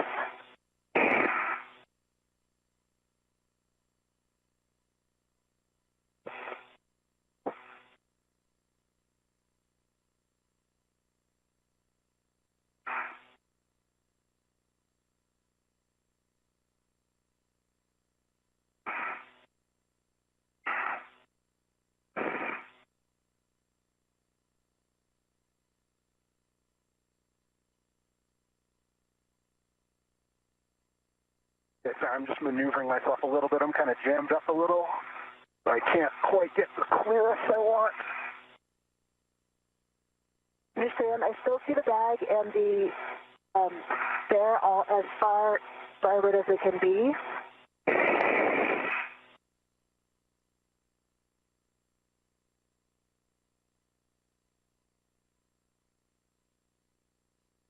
And as a reminder, inside of the crew log portion of the International Space Station with Williams and Meir is the failed joint. So working to just get everything configured in order to close up the hatch before repressurization.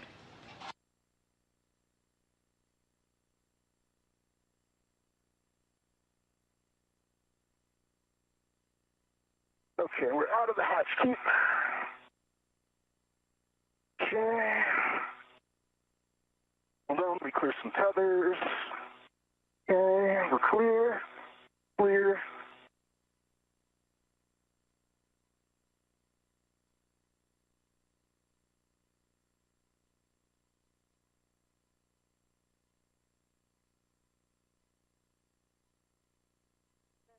Okay.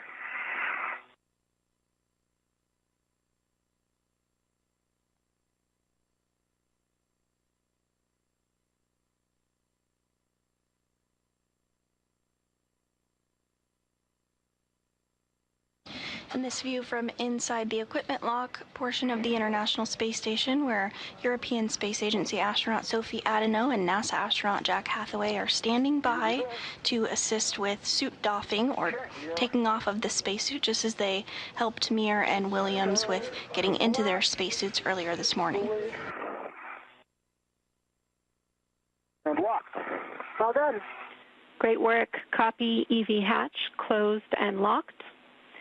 On the UIA, check oxygen, EMU1. Jenny, I have the expected that voltage case. Copy. Expected message, no action. Just check oxygen, EMU1 and 2 valves. I see oxygen, EMU. Are open. Both open. Both are open. Switch power, EV1 and 2, on, and check power, EV1 and 2, EMU LEDs are on. They have 2 switches on, 2 good LEDs. Copy. Looking for voltage between 18 to 19 volts. Affirm. On your DCM, switch power to SCU. Expect a warning tone. I'll go first. 1 power SCU. EV1 power SCU.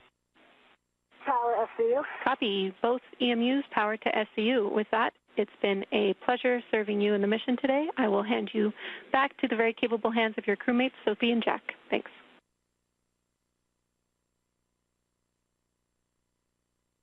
Thank you, Jenny. Thank you, Jenny. Thank you, Jenny. And both of you on your DCM O2 actuator to press. North.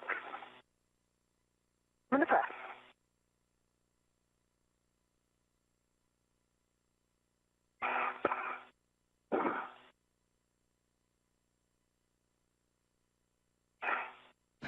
And with that, Canadian Space Agency astronaut Jenny Gibbons, who served as our ground IV and stepped our crew members outside the space station through all their procedures today, is signing off and turning back over to the Capcom, our capsule communicator, who is JAXA, Japan Aerospace Exploration Agency astronaut Aki Hoshide.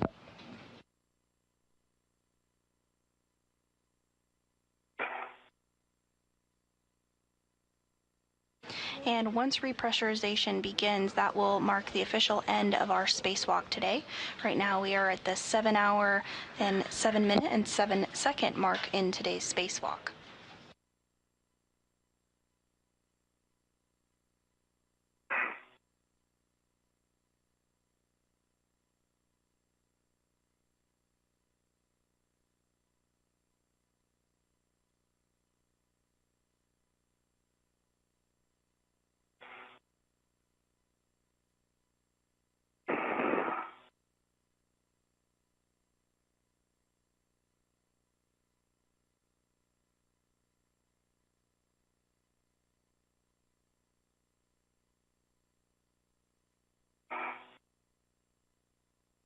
All right, I'm still struggling with this. Give me a moment. I'm just getting a little bit warm.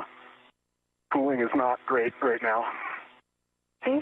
Let me know if I can do anything to help.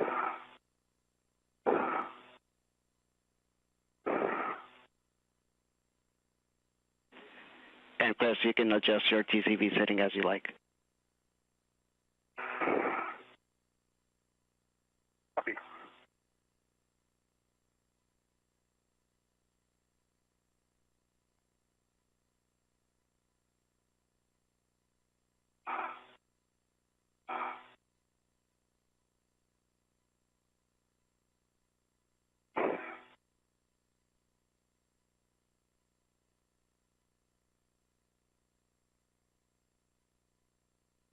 Okay, sorry, I'm just trying to reevaluate different approaches for this, because this is... You got it, Chris. Take your time and you'll get it. What I usually do, what works for me now, is only using my left hand, because I can't really reach it with my right hand. So I got the lever with my middle finger and managed to get the button with my index finger. Yeah. My body position is kind of weird, and my arm is just, my left hand is coming out of my glove when I'm there, so it's not... You rotate and push yourself over into your glove more. I'm trying.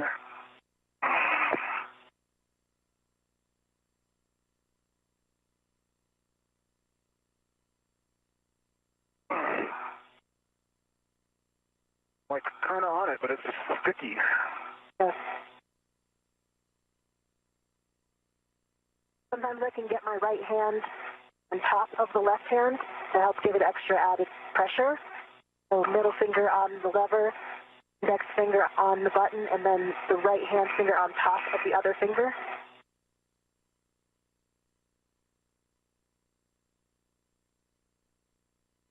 Yeah, this is a sticky actuator, and it is not cooperating with me right now.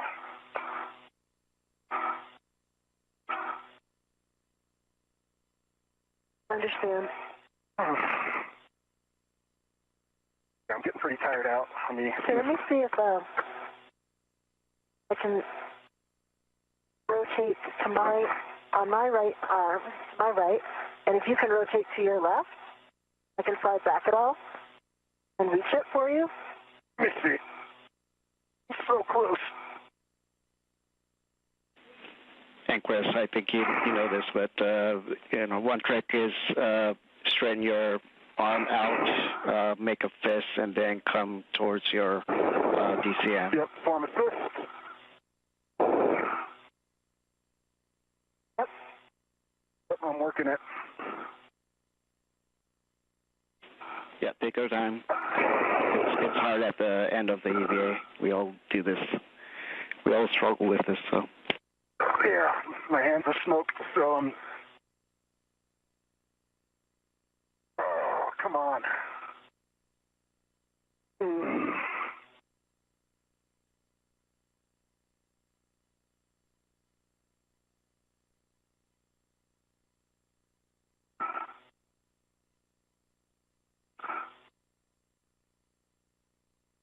All right, just give me a minute to collect myself. I got the... Yeah, great idea. Take a minute to breathe.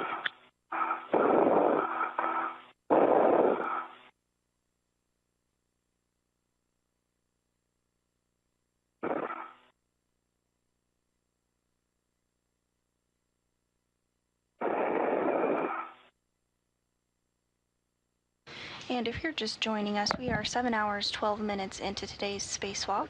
We're wrapping up today's spacewalk following the successful installation of a spare joint on the Canadarm2. Like I can't quite reach it on my right hand on its own. Both Williams and Meir are back inside the crew lock. When it's on the spot. Sometimes then that added pressure gives it enough. On it, it's not working. All right, let's keep trying. If you want me to try to come back, I can also do that. The button's going down. It's just like it's super stuck in there. It's the button. I'm hitting the tab. I'm pushing the button. And yeah, I know. I understand. Yeah. Maybe can you try to wiggle it a little bit side to side while you're pushing down? Oh, gosh. And try to make sure the force is straight down. Sometimes I feel the same way. I know I'm on it and it doesn't move. Okay, I'm going to try a different technique.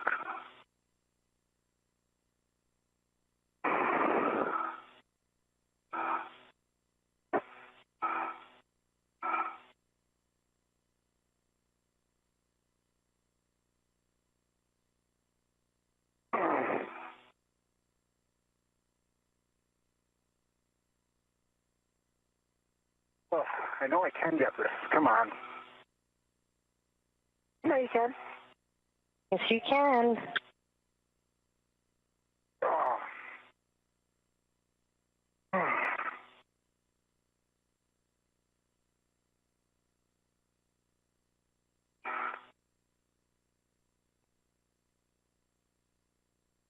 I gotta adjust my PC here. I'm getting super hot.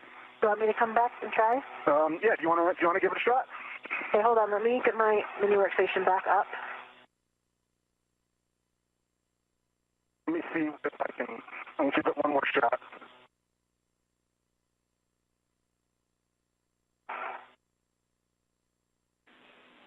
And Chris, Jessica, we heard your last, we like the idea of Jessica helping out. I know it's a tight spot, but if you guys can work together, that would be great. Okay, Chris, I can't quite see. Yeah, I'm gonna push your legs this way.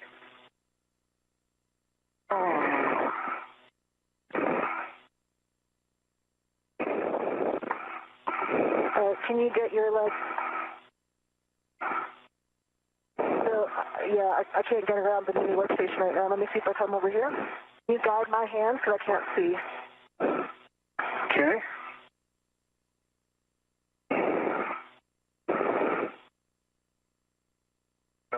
I'm gonna hold the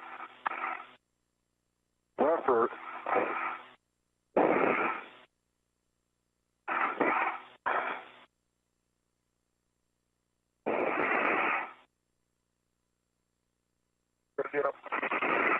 see it. Got the lever up.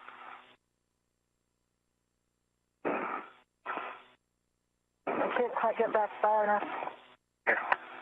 I think I'm hitting your BRT. Can you move your BRT?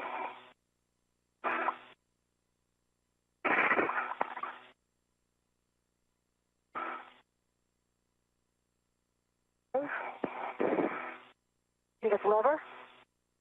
Stand quiet. Okay. Oh, now the BRT now is rocking my elbow to the lever. Let me...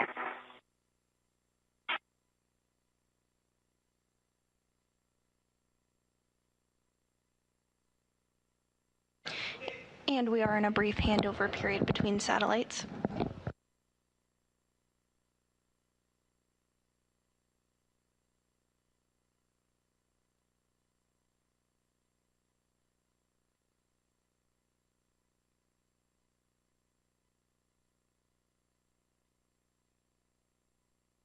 Can you put your T-bar down even further? Like flat? Like all the way down? Yeah, it's all the way I can do it. And Williams and Meir are both inside of the crew lock portion of the International Space Station. Repressurization hasn't begun just yet. Okay, I'm on the button to get the lever. I think I have it. Oh. Yeah, I'm pushing you away. Gonna need to brace. Yep, hold on, let me go. The O2 actuator on Williams' suit is proving to be a bit tricky to press, so NASA astronaut Jessica Meir is moving on over to see if she might be able to press it on her end while inside of the crew lock. I'm on the button. I think I have the lever up. You're not on the lever. Let me get the lever. Yep, you get the lever.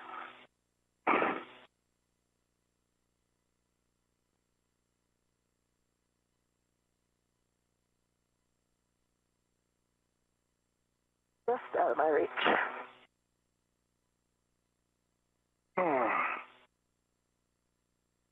I think I'm going to need to try to turn a little bit more.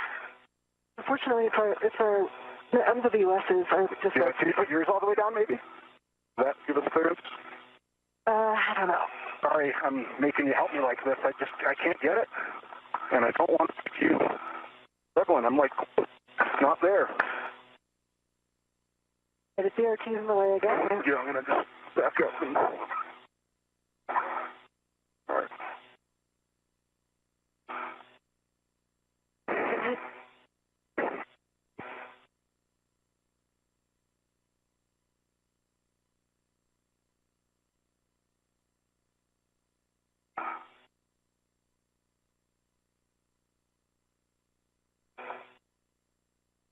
Got it. You got it? Okay, well done. I'm in press. Great, well done. All right. That was terrible. Great job, guys. You did it, and this is what matters. Okay, so now, did you have on your DCM, the O2 pause press display? I see O2 pause press. And with a little bit of assistance, the crew was able to get that O2 actuator in a good config ahead of repressurization. Chris, can you check EV hatch MPEV is closed? EV hatch MPEV is closed. Copy. Now we're going to start repress with the IV hatch equal valve. Copy. Copy. You are both going to get an alert tone. Copy.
And with repressurization underway, that will mark the official conclusion of today's spacewalk. Today's spacewalk lasted 7 hours and 20 minutes and officially ended at 2:40 p.m. Central Time. Pressure inside the crew lock is now approaching 3 pounds per square inch, currently at 2.67 pounds per square inch. You want to take my TCV to 5. Copy 5.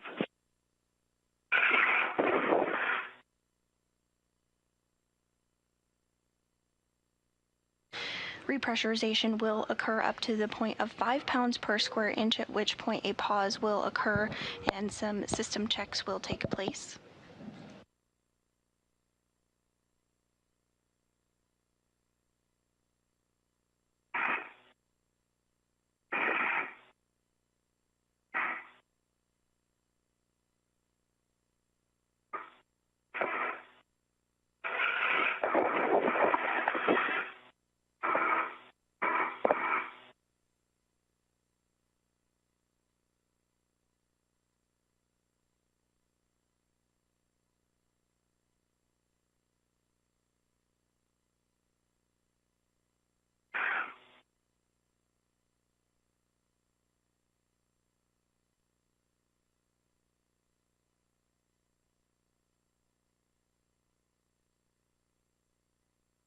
During today's spacewalk, NASA astronaut Chris Williams and NASA astronaut Jessica Meir successfully replaced a failed joint on the Canadarm2.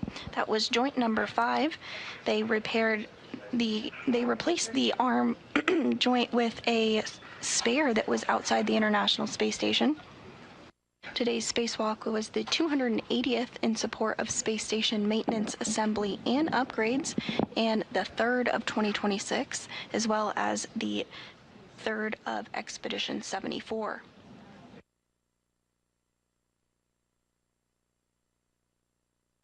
Following the replacement of the failed joint, we did get confirmation that the Canadarm is receiving power as expected, so everything was successful for today's repair.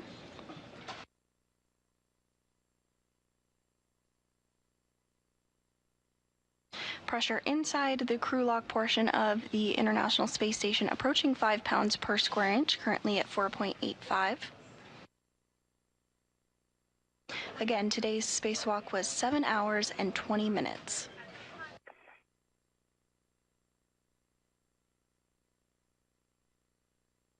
Percent Jessica, we just started a 2-minute timer for the crew lock pressure to stabilize. Copy. 51. And Houston copies too. Thanks.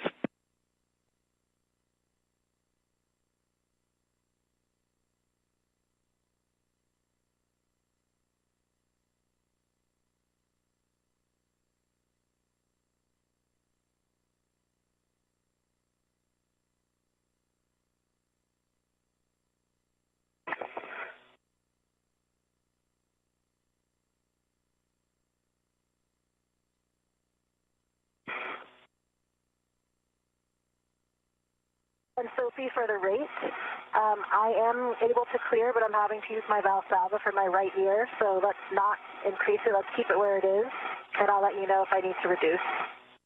Copy, no faster and might go slower. Thank you.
Pressure inside of the crew lock has been paused at 5 pounds per square inch as expected.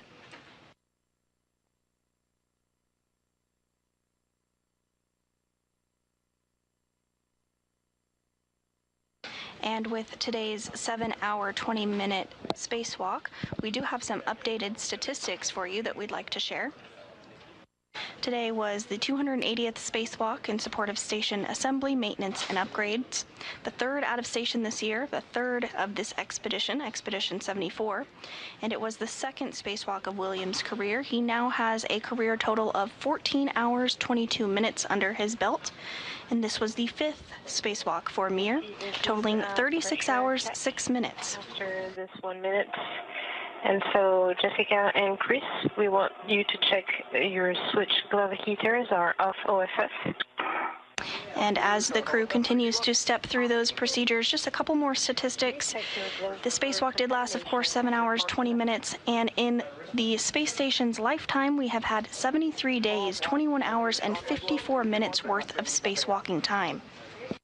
I'll take your report for EV2. Okay, just small black dots for EV1 and nothing EV2. Now on your DCM, both EV1 and EV2, you have put your O2 actuator to IV.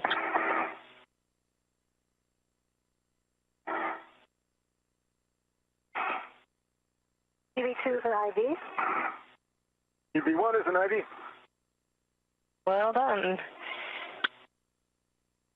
Now we are going to continue the repress and expect an alert tone.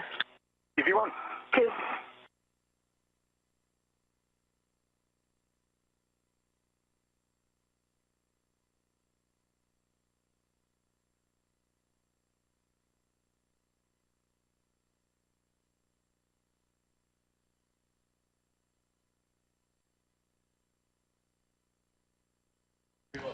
And repressurization is back underway. Pressure inside the crew lock continuing to climb, now at 5.5 pounds per square inch. Again, we'll get to about 14.5 pounds per square inch, which will be the equivalent of the interior portion of the International Space Station, at which point hatches will open, and both Williams and Meir will be brought back inside the equipment lock of the International Space Station.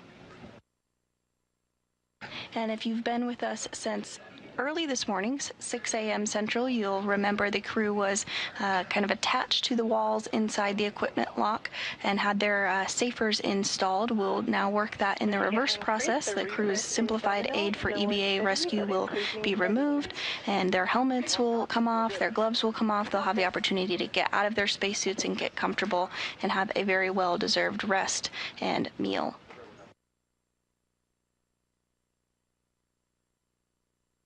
Again, today's spacewalk did last 7 hours, 20 minutes.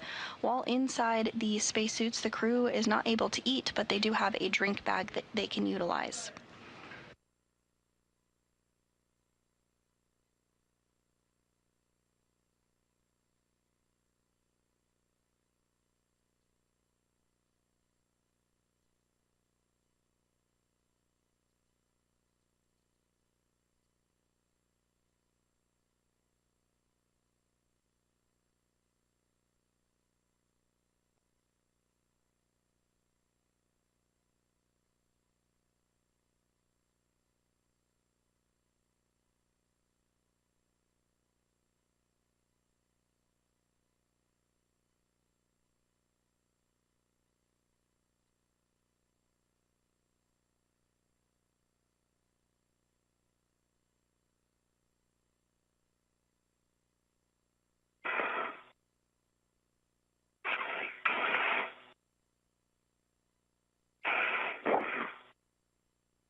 Pressure inside the crew lock continuing to steadily rise, now at 7.65 pounds per square inch.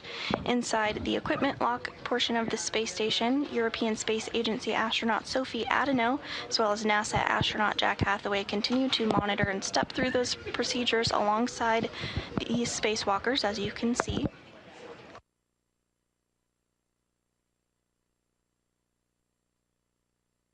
Jessica, we are reaching 8 psia, and slow and steady increasing. EV1? 2.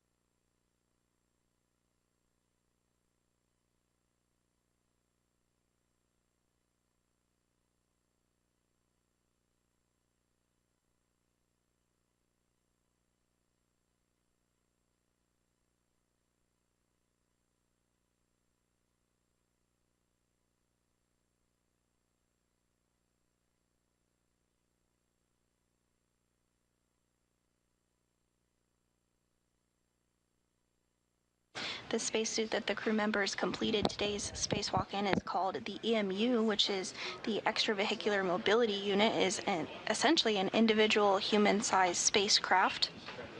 Contains all the life support system that the crew might need, and has 6 layers and provides atmospheric containment, thermal insulation, cooling, solar radiation protection, and micrometeoroid debris protection.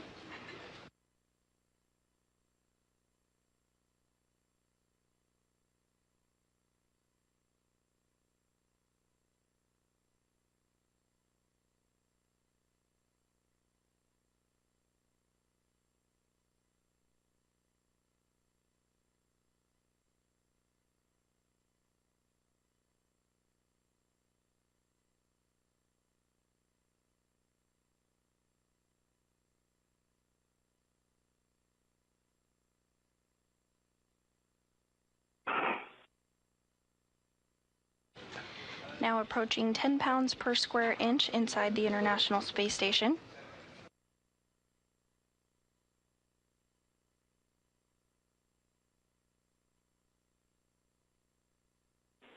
Airlock Houston on 1, just want to let you know we expect another... Jessica, we just reached 10 psia, still and steady increasing. EV1? Yes. In the airlock, we expect another 5 minutes or so.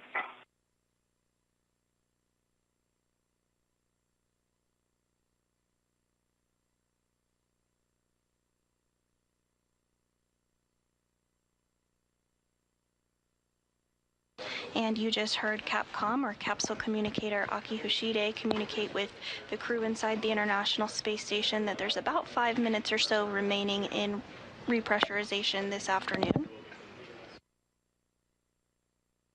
Following repressurization, the hatches will open between the crew lock and the equipment lock portion of the space station, and both Williams and Meir will be assisted back into the equipment lock portion, which you see on your screen currently.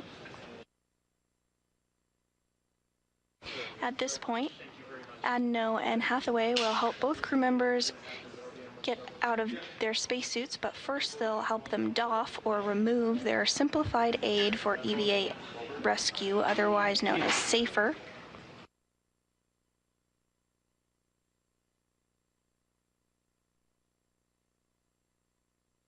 The SAFER, which is sometimes referred to as a space jetpack, is a compressed nitrogen-powered backpack that allows a crew member to maneuver back to the International Space Station in the unlikely event that they were to become untethered.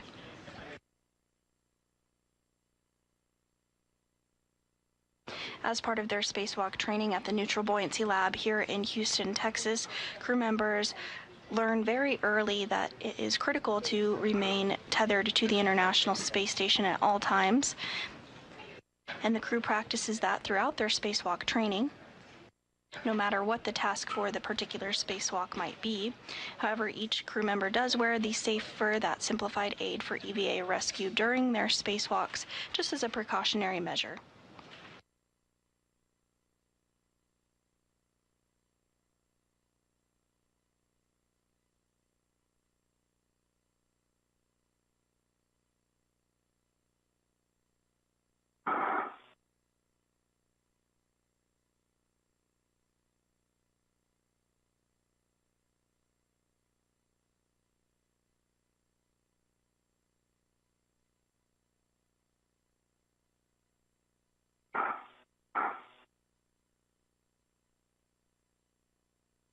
Pressure now 12 pounds per... PSIA, increasing slow and steady. You Two.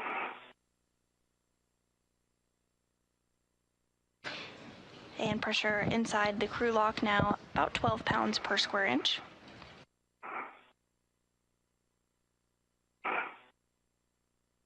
Just about 2 pounds per square inch of pressure remaining.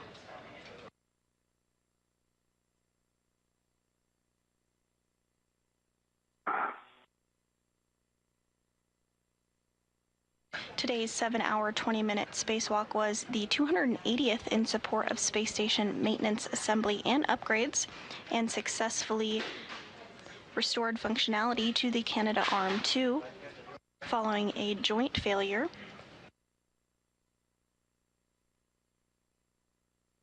The wrist joint malfunctioned during normal Canadarm2 operations on May 27th, and NASA worked alongside the Canadian Space Agency to understand the issue and determine a spacewalk was required.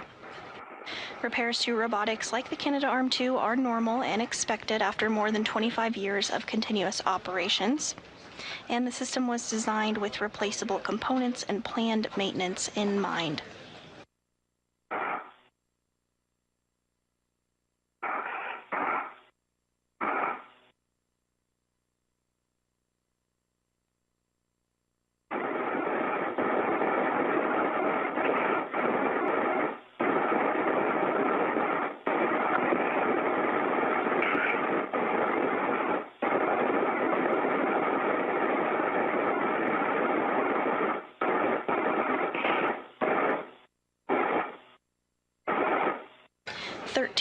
.5 pounds per square inch inside the crew lock, just about 1 pound per pressure remaining.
Standing by for equalization confirmation.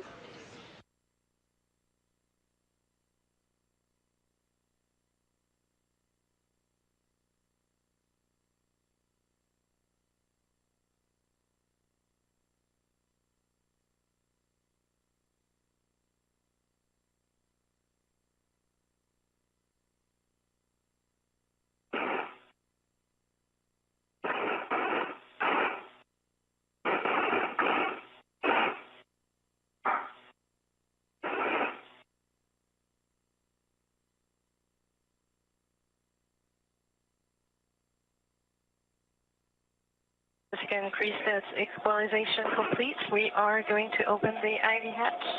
V1, see you soon. Two. And with that, we do have confirmation that pressure has equalized between the crew lock and the equipment lock. Hathaway now will work to open up the hatch between the two areas and get our spacewalkers back inside the International Space Station.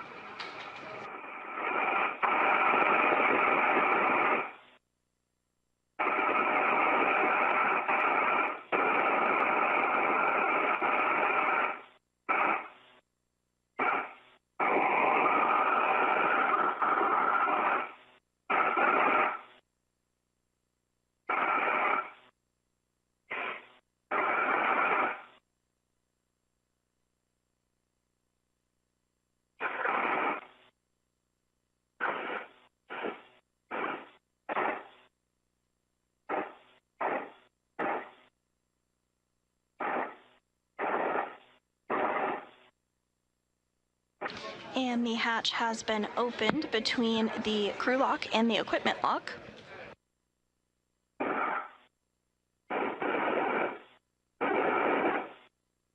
Near Hathaway and Adeno, you can see that failed joint, that joint number 5 that was removed by our spacewalkers today as part of their swap out. I'm not sure if my tether's released or not.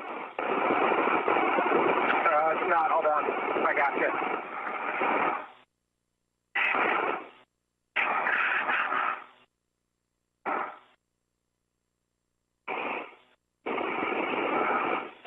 Houston, the hatch is open and you are go for step 4. Okay, copy that. That is in work. Yes.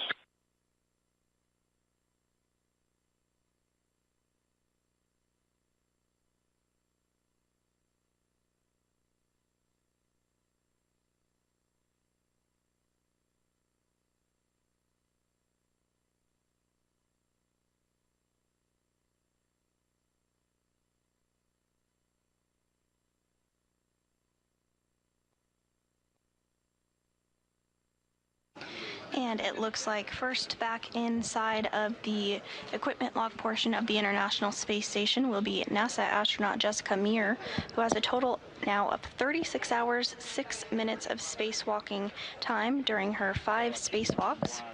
EV crew are no longer hot mic. Mission copy.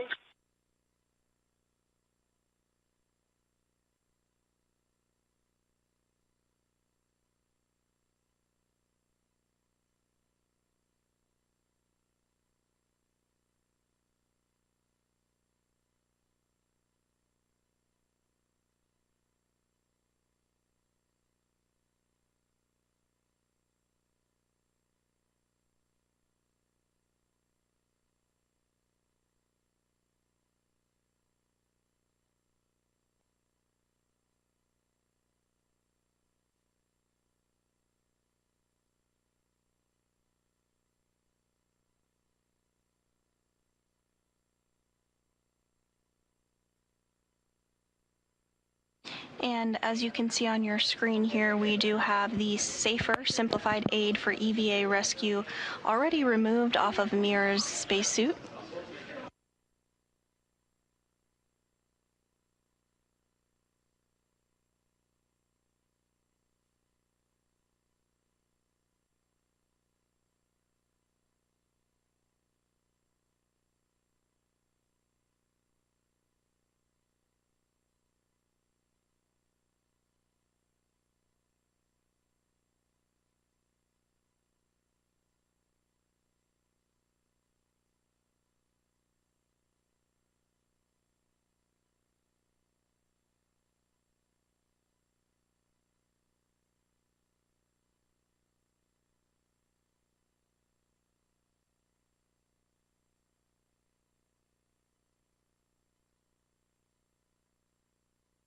And while Adeno goes to store the simplified aid for EVA rescue, Hathaway is going to work to get Meir situated in order to continue the doffing or removal of the spacesuit process.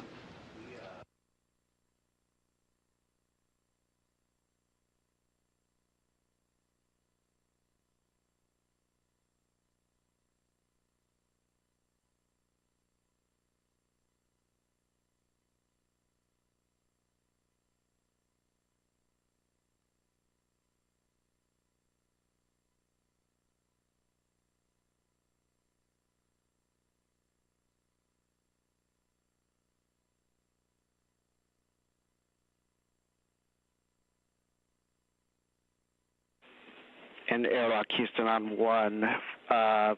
Be advised for EV1, when you go to step 7, he reported some black smudges on the gloves, so we'd like you to use the damp towels to clean those.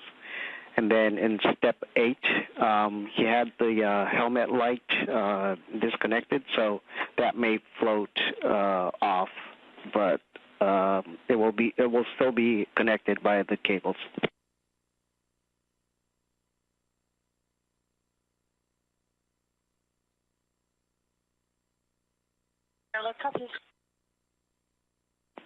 And Sophie, we do have you in the Node 1 camera.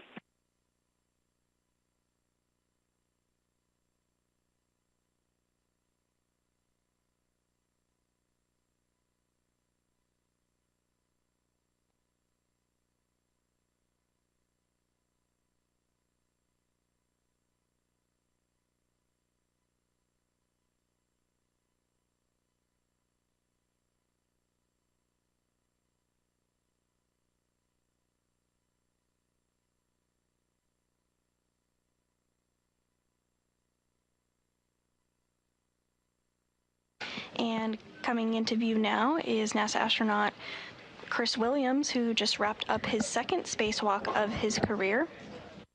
He now has a total of 14 hours, 22 minutes of spacewalking time.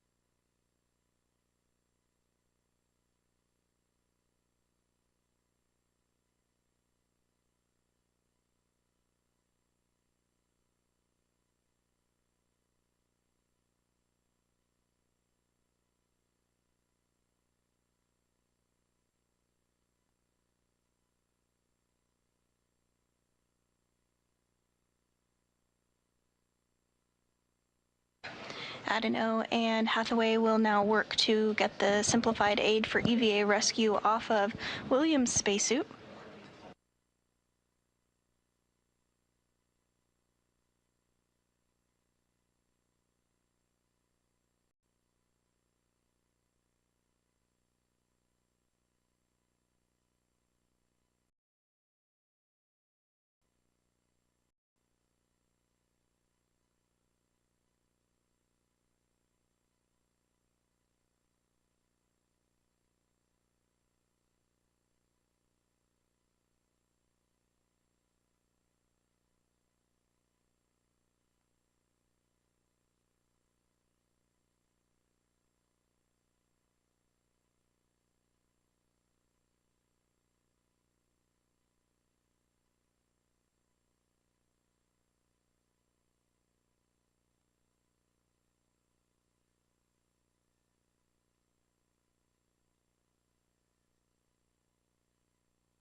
And the simplified aid for EVA rescue is now off of Williams' suit as well.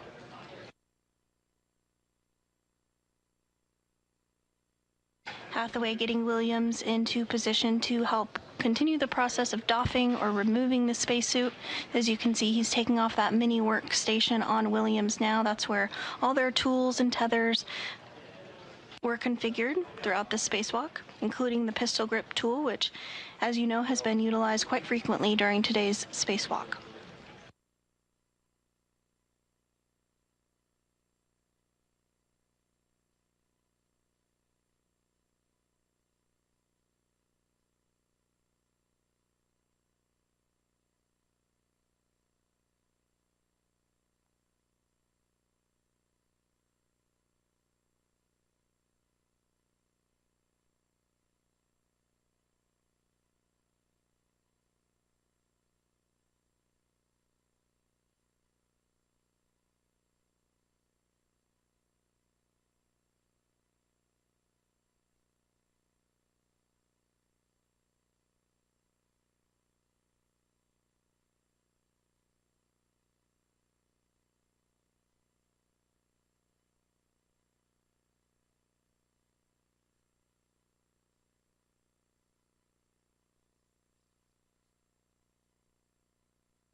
And Jessica Meir's mini workstation has also been removed.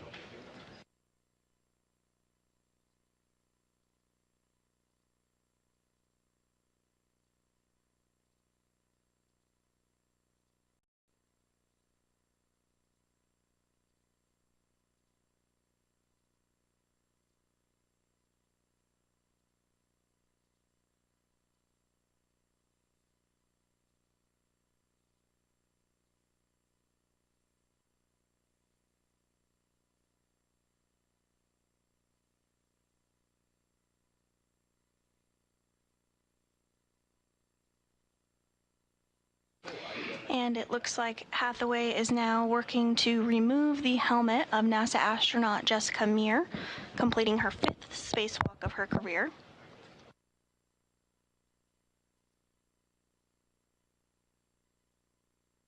Might first take off the HECAs or helmet cameras.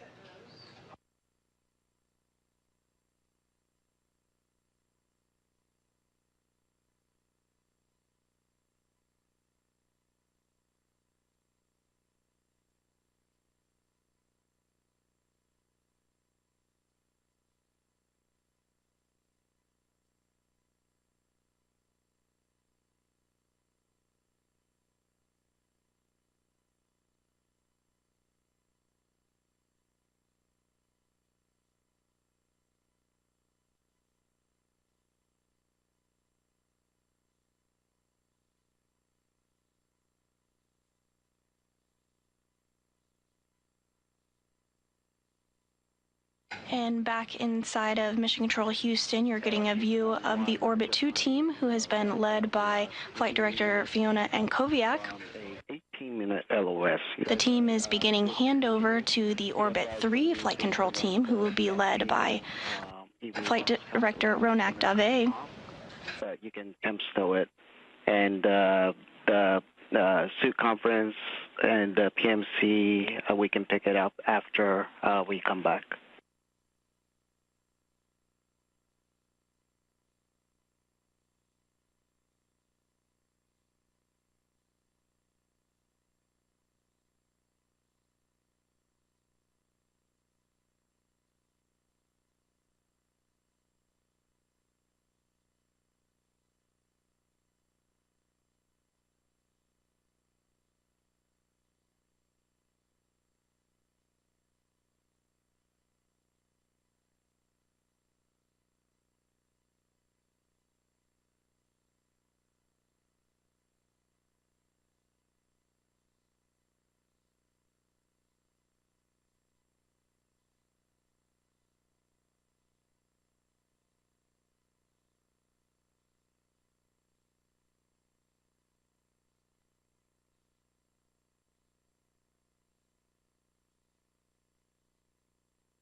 And as the Orbit 2 and Orbit 3 flight control teams here in Mission Control begin their handover period, and with the successful completion of today's 7-hour and 20-minute spacewalk, where NASA astronauts Chris Williams and Jessica Meir successfully swapped out a failed joint on the Canadarm2, which successfully restored power to the arm to provide additional science capability, future spacewalk capability, and the continued capture and berthing of visiting spacecraft to the International Space Station. That is going to wrap up today's spacewalk and conclude our coverage for today. But I did want to say thank you so much for watching and following along with us today. Signing off for now. This is Mission Control Houston.